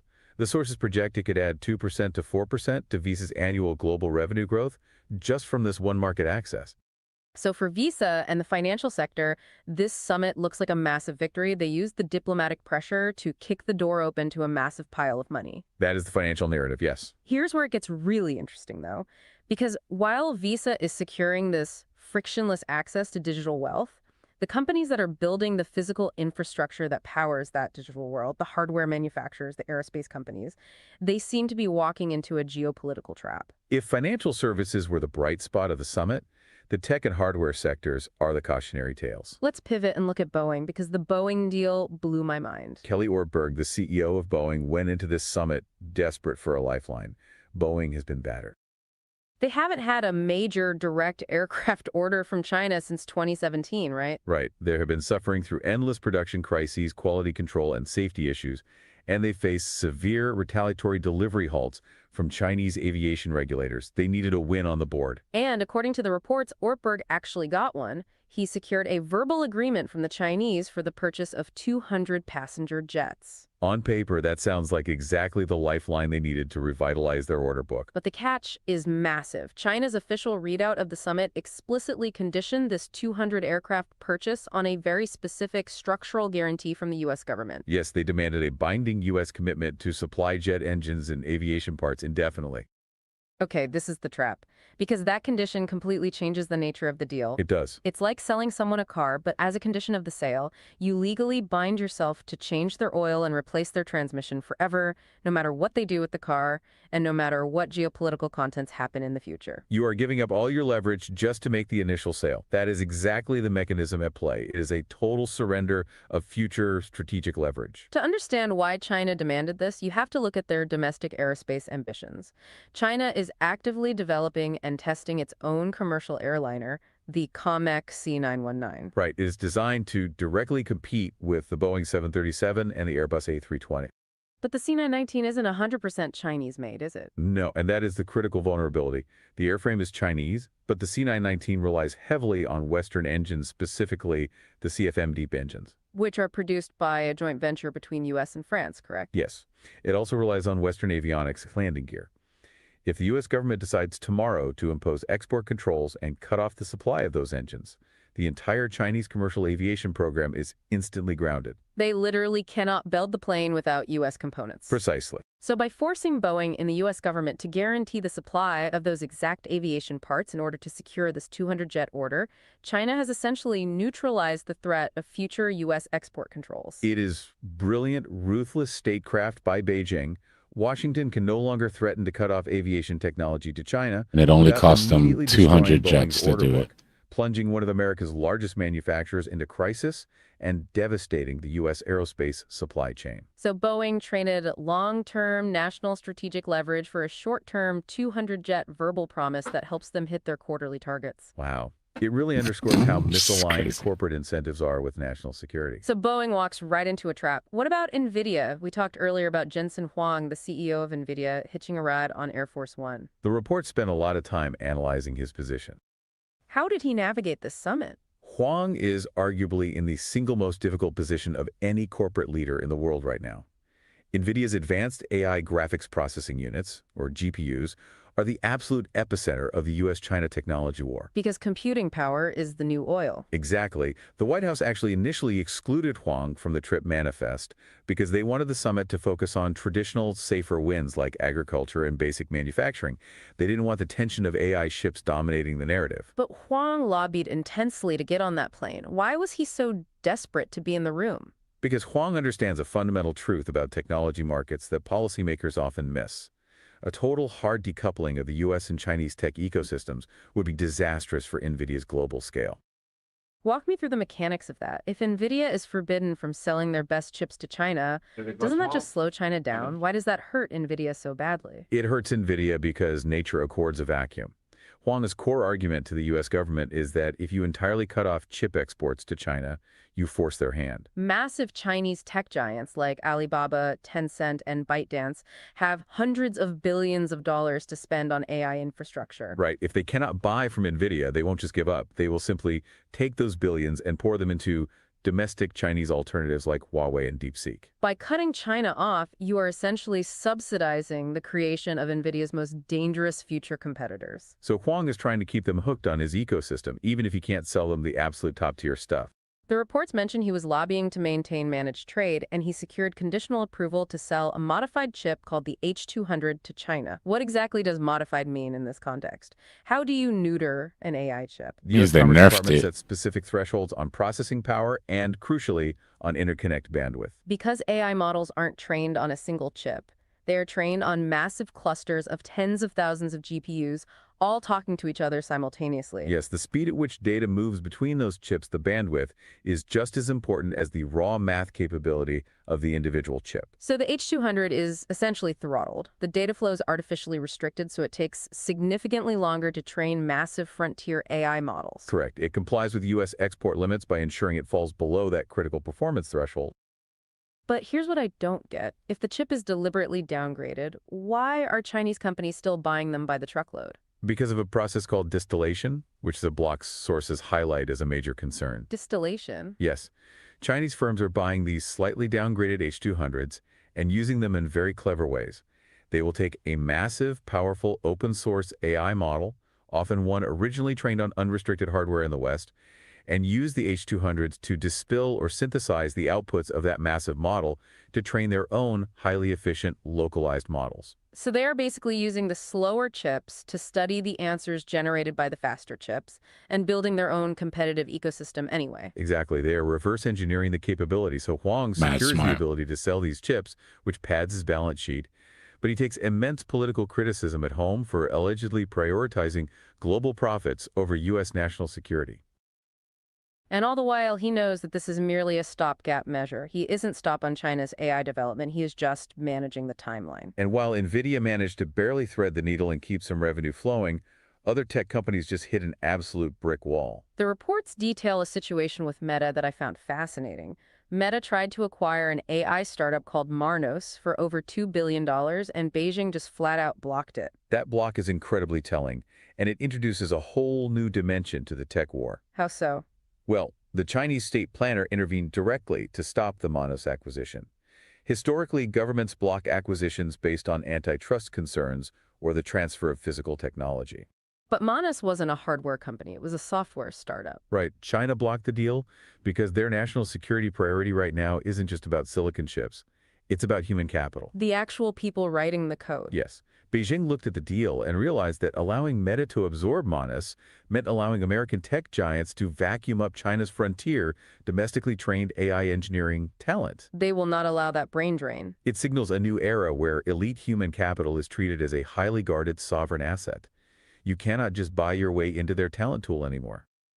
The sources also pivot here to make a really vital distinction between the risks faced by these massive tech giants like Apple, NVIDIA, and Meta, and the risks faced by smaller, mid-cap hardware firms in this current trade climate. This is a crucial dynamic for you, the listener, to grasp, because it dictates how investment portfolios will survive the next few years. Because as tough as NVIDIA has it, the smaller firms are apparently fighting for their actual lives. The tech giants, the Apples, the NVIDIAs, the Microsofts, they have massive structural buffers.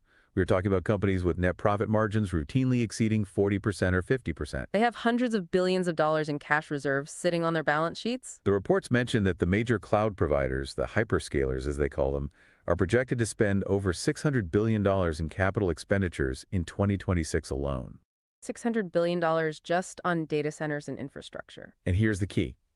They are funding that $600 billion almost entirely out of their ongoing operating cash flows. They aren't going to the bond market to borrow it at high interest rates. Because they don't rely heavily on debt to fund their growth, they are incredibly insulated from short-term debt pressures or spikes in interest rates. They can afford to play a decade-long geopolitical game. But the smaller and mid-cap manufacturers, they don't have those buffers. No, they don't. A mid-cap specialized hardware manufacturer might be operating on a 10% or 15% profit margin. They rely on revolving credit lines to meet payroll and buy materials. So they are completely, totally exposed to input inflation and supply chain bottlenecks. And the primary weapon causing those bottlenecks right now, which China has deployed with devastating effectiveness, is the control over rare earth elements. The reports are very specific about this. They name gallium, germanium, antimony, and graphite. We always hear about rare earths, but what exactly do these minerals do, and why is China's drip on them so dangerous to these mid-cap companies? Well, rare earths is actually a bit of a misnomer.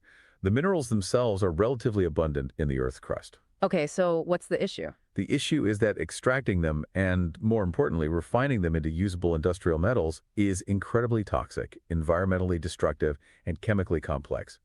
Over the last 30 years, the West largely outsourced that dirty process to China. So it's not that we don't have the dirt, it's that we forgot how to clean it. Exactly. Today, China controls roughly 70% of global rare earth extraction and up to 90% of the refining capacity for critical heavy rare earths. And these elements are irreplaceable. Gallium is used to make gallium nitride, which is absolutely critical for advanced semiconductor manufacturing, high-power lasers, and military radar systems like the AESA radars on fighter jets. Germanium is essential for fiber optic cables, infrared night vision, and solar cells. So these are dual-use technologies. They are needed for civilian tech and advanced military hardware. Precisely. When Beijing imposes strict export controls on these elements, which they have been doing increasingly and aggressively since 2023, as retaliation for U.S. chip ban, it creates an immediate existential crisis for mid-cap U.S. manufacturers. They simply cannot source the raw materials to build their products. You can't build a laser without gallium. When supply tightens, the price of whatever material is available skyrockets on the spot market, which crushes the profit margins of these smaller firms overnight. They can't absorb a 300% increase in raw material costs the way Apple can. The reports highlight that even Elon Musk, who has massive geopolitical influence and massive operations in China with Tesla, wasn't immune to this targeted supply chain warfare. No one is immune when a nation-state decides to flex its sovereign muscles. The sources detail how Musk desperately needed to import $2.9 billion worth of highly specialized solar manufacturing equipment from a Chinese supplier called Suzhou Maxwell Technologies. He needed that specific equipment to build out Tesla's domestic U.S. solar and battery manufacturing capacity. And what happened? The Chinese Commerce Ministry systematically intervened and blocked the export of that machinery. Just like that. Yep. They didn't block it because of a trade dispute over cars. They blocked it because China wants to maintain absolute leverage over the global green energy supply chain.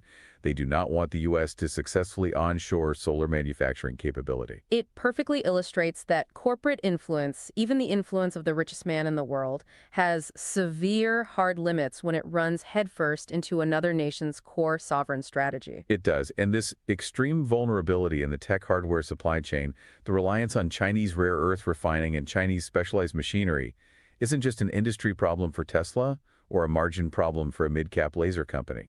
Right. Because of how the U.S. stock market is structurally configured in 2026, this supply chain fragility is a systemic financial time bomb. And this transition brings us to the core economic analysis of the Bloc's reports. We are moving from the geopolitical chessboard in Beijing to the cold, hard, unforgiving mathematics of the U.S. stock market.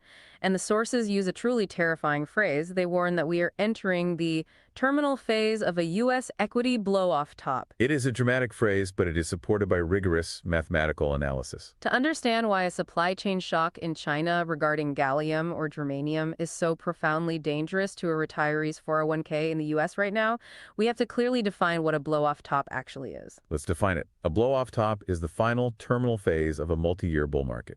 What are the symptoms? It is characterized by several distinct symptoms. First, you see parabolic, almost irrational price gains. Second, you see extreme concentration of wealth and market cap in just a handful of massive index components. And third, and most importantly, you see a complete decoupling of stock prices from fundamental business realities, meaning the stock price is completely disconnected from the actual cash the business is generating. The numbers cited in the report regarding those parabolic gains are wild. They note the S&P 500 returned 26% in 2023, 25% in 2024, and 18% in 2025. Just consecutive massive compounding returns. But the metric that the reports really focus on, the one that flashes bright red, is the Shiller-Cape ratio. It crossed 40x. Walk me through what that actually means, because that feels like a vital piece of jargon we need to demystify. It is arguably the most important valuation metric in finance. CEE stands for the secretly adjusted price-to-earnings ratio developed by Nobel laureate Robert Shiller. A standard price-to-earnings, or PE ratio, just takes a company's stock price and divides it by last year's earnings, right? Yes. But corporate earnings can be volatile. They spike during boom years and collapse during recessions. So a standard PEs can be misleading if you catch a company on an artificially good or bad year. Exactly. The Shiller-Cape ratio fixes that by taking the real inflation-adjusted price of the S&P 500 index and dividing it by the 10-year average of inflation-adjusted corporate earnings. By averaging 10 years of data, it smooths out the noise of the business cycle. It tells you fundamentally how expensive the broader market truly is relative to its long-term ability to generate actual profit. And the report says it crossed 40x. I'm assuming that is incredibly bad. Historically, a CP ratio above 40x has been achieved only one other time in modern financial history. Wait, really? Only once? Are we talking about 1929 before the Great Depression or 2008? Neither. It didn't hit 40x in 1929, and it didn't hit 40x before the housing crash in 2008. Then when was it? The only time the U.S. stock market has ever sustained a C-Cape ratio above 40x was in March 2000. The absolute peak of the dot-com bubble. Correct. The peak that immediately preceded an 80% collapse in the NASDAQ composite. Wow. When the CK is at 40x, it tells you something very specific about the mechanics of the market. It means the stock market isn't going up because companies are selling 40% more products or becoming 40% more efficient or making 40% more profit. It is going up entirely because of multiple expansion, meaning Investors are just willing to pay more and more money for the exact same dollar of underlying earnings. It's purely sentiment driven. Exactly. It is a psychological phenomenon, not an economic one.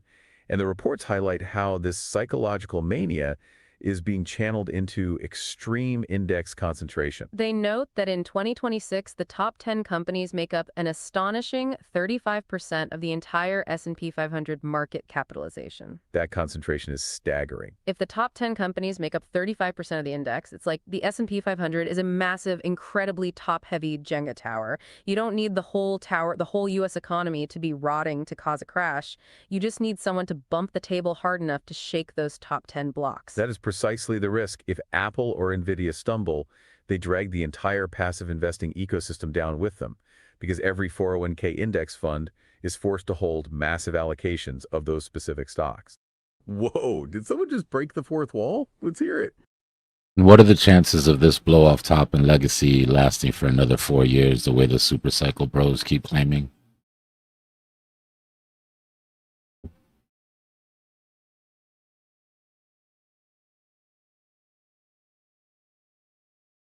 That is a fantastic question, and it really highlights the tension in the markets right now. Yeah, the super cycle bros are everywhere on social media lately, aren't they? They are, and what's fascinating is they are actually talking about two different things at once. Okay, let's unpack this because the timing of 4 years is very specific. Right, the supercycle 2.0 theory suggests we're in a decade-long period of rising commodity prices. Because of things like deglobalization, decarbonization, and the massive energy needs for AI, right? Exactly. That's what the Janus Henderson analysts are pointing to with supply constraints and rising demand.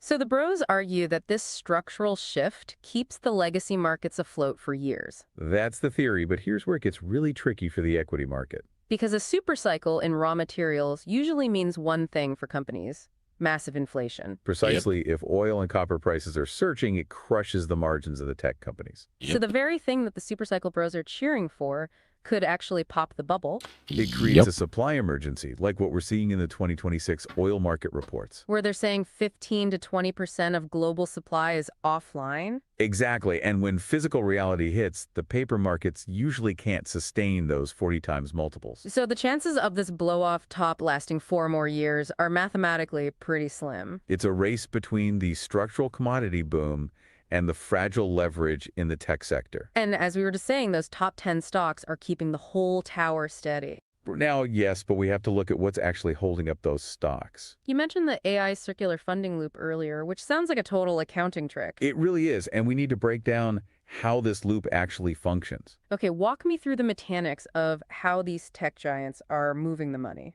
Basically, these massive cloud companies have hundreds of billions in cash on their books. Right, they have those 40% profit margins we talked about.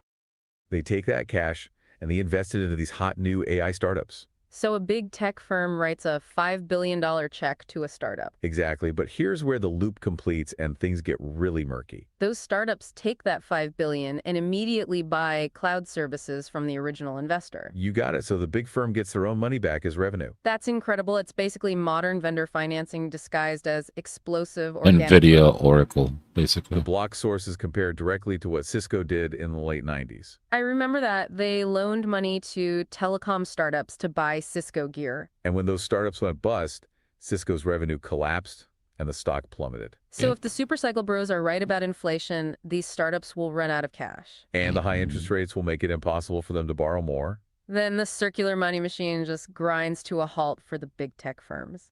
Clankers are cooking. And yet the speculation from regular investors is hitting historic future pitch levels. The report mentions call option notional volume hitting $2.6 trillion. And call options now make up 58% of all S&P 500 derivatives. Can we put that into plain English for our listener? Sure. When you buy a call option, you're basically buying a leveraged lottery ticket. You're betting the stock price will spike quickly before the contract expires.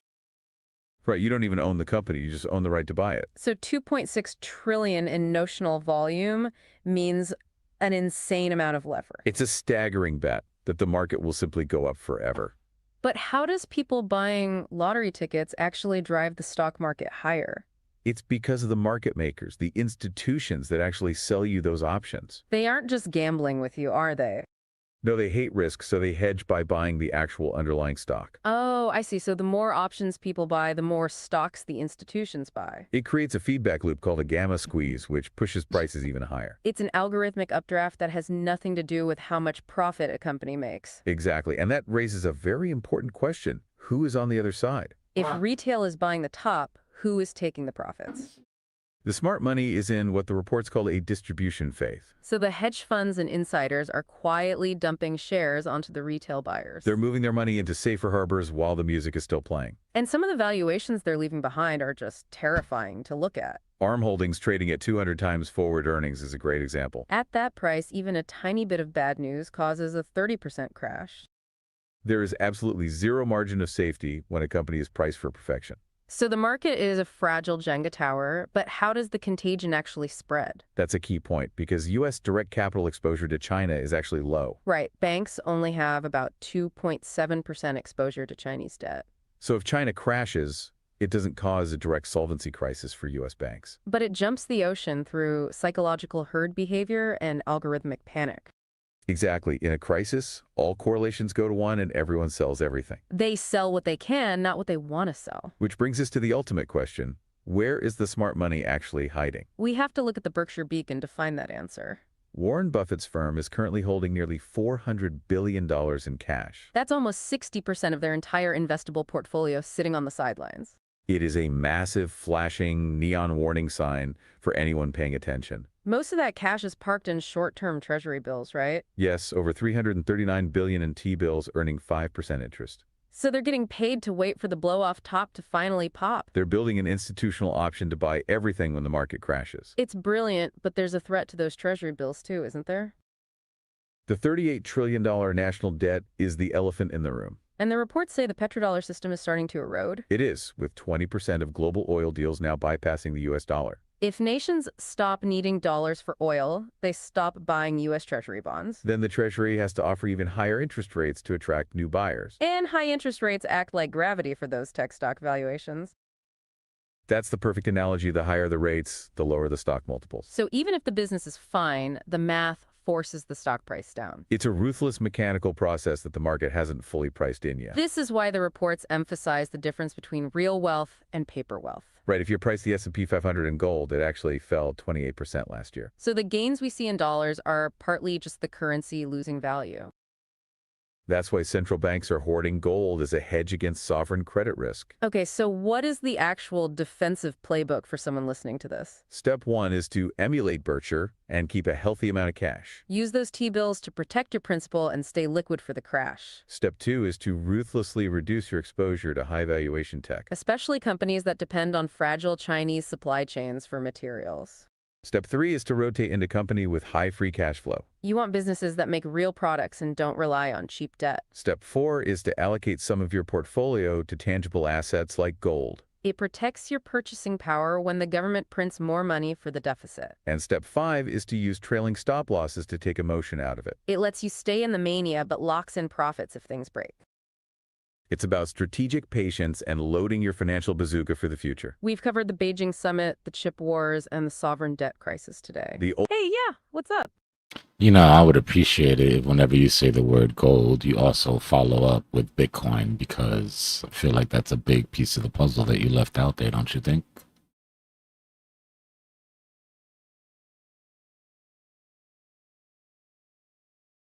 See how they deal with some sassiness? You're absolutely right to bring that up, and honestly, we should have included it. Oh, I love that. Okay, let's unpack this because Bitcoin is clearly a huge factor now. What's fascinating here is that the correlation between Bitcoin and gold recently flipped to positive. So they are actually moving in tandem as a hedge against this systemic fragility. Exactly. The data shows Bitcoin is becoming a digital version of that safe haven. And the sources say it is actually crushing gold's performance since the recent conflict began. It is up nearly 50% against gold, which signals a massive shift in investor sentiment. Is that because it offers what the reports call absolute digital sovereignty? Precisely. Unlike a bank account, self-custody Bitcoin cannot be frozen or remotely disabled by anyone. That matters if we are entering a sovereign debt crisis today with $39 trillion in debt. It does, because the old era of free trade and global harmony is officially over. We are definitely in a new paradigm of managed competition and weaponized supply chains. The ground has permanently shifted, whether we are looking at rare earths, gold, or Bitcoin. It is time for all of us to adjust our maps to this new reality. It really makes you wonder if the era of the truly global tech company is ending. That's the trillion-dollar question that the trading algorithms aren't even ready for yet. Thank you so much for joining the conversation and bringing that perspective to the table. Stay sharp, keep a close watch on the physical reality, and we will see you next time. We really appreciate you listening and hope this deep dive helps you navigate these murky waters. Take care of your portfolio, and we'll catch you on the next episode. Peace. Appreciate you, Clankers. W episode.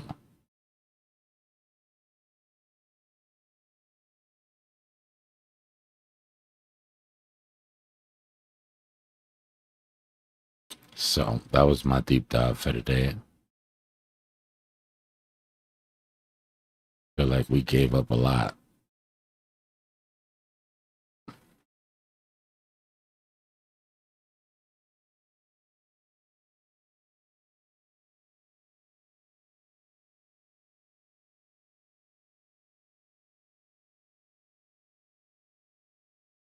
We finished just in time to reset the stream too. Don't.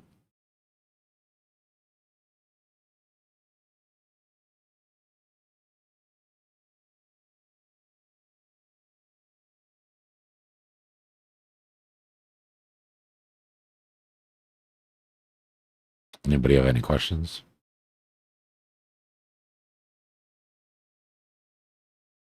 The Clankers did sound a little bearish, didn't they? It's not their fault, man. It's not their fault. My report was, I mean, there's no other real way to look at it, in my opinion, but none of what we looked into today is good. And if China tech is going to act as any sort of canary, then we're starting to see real weakness.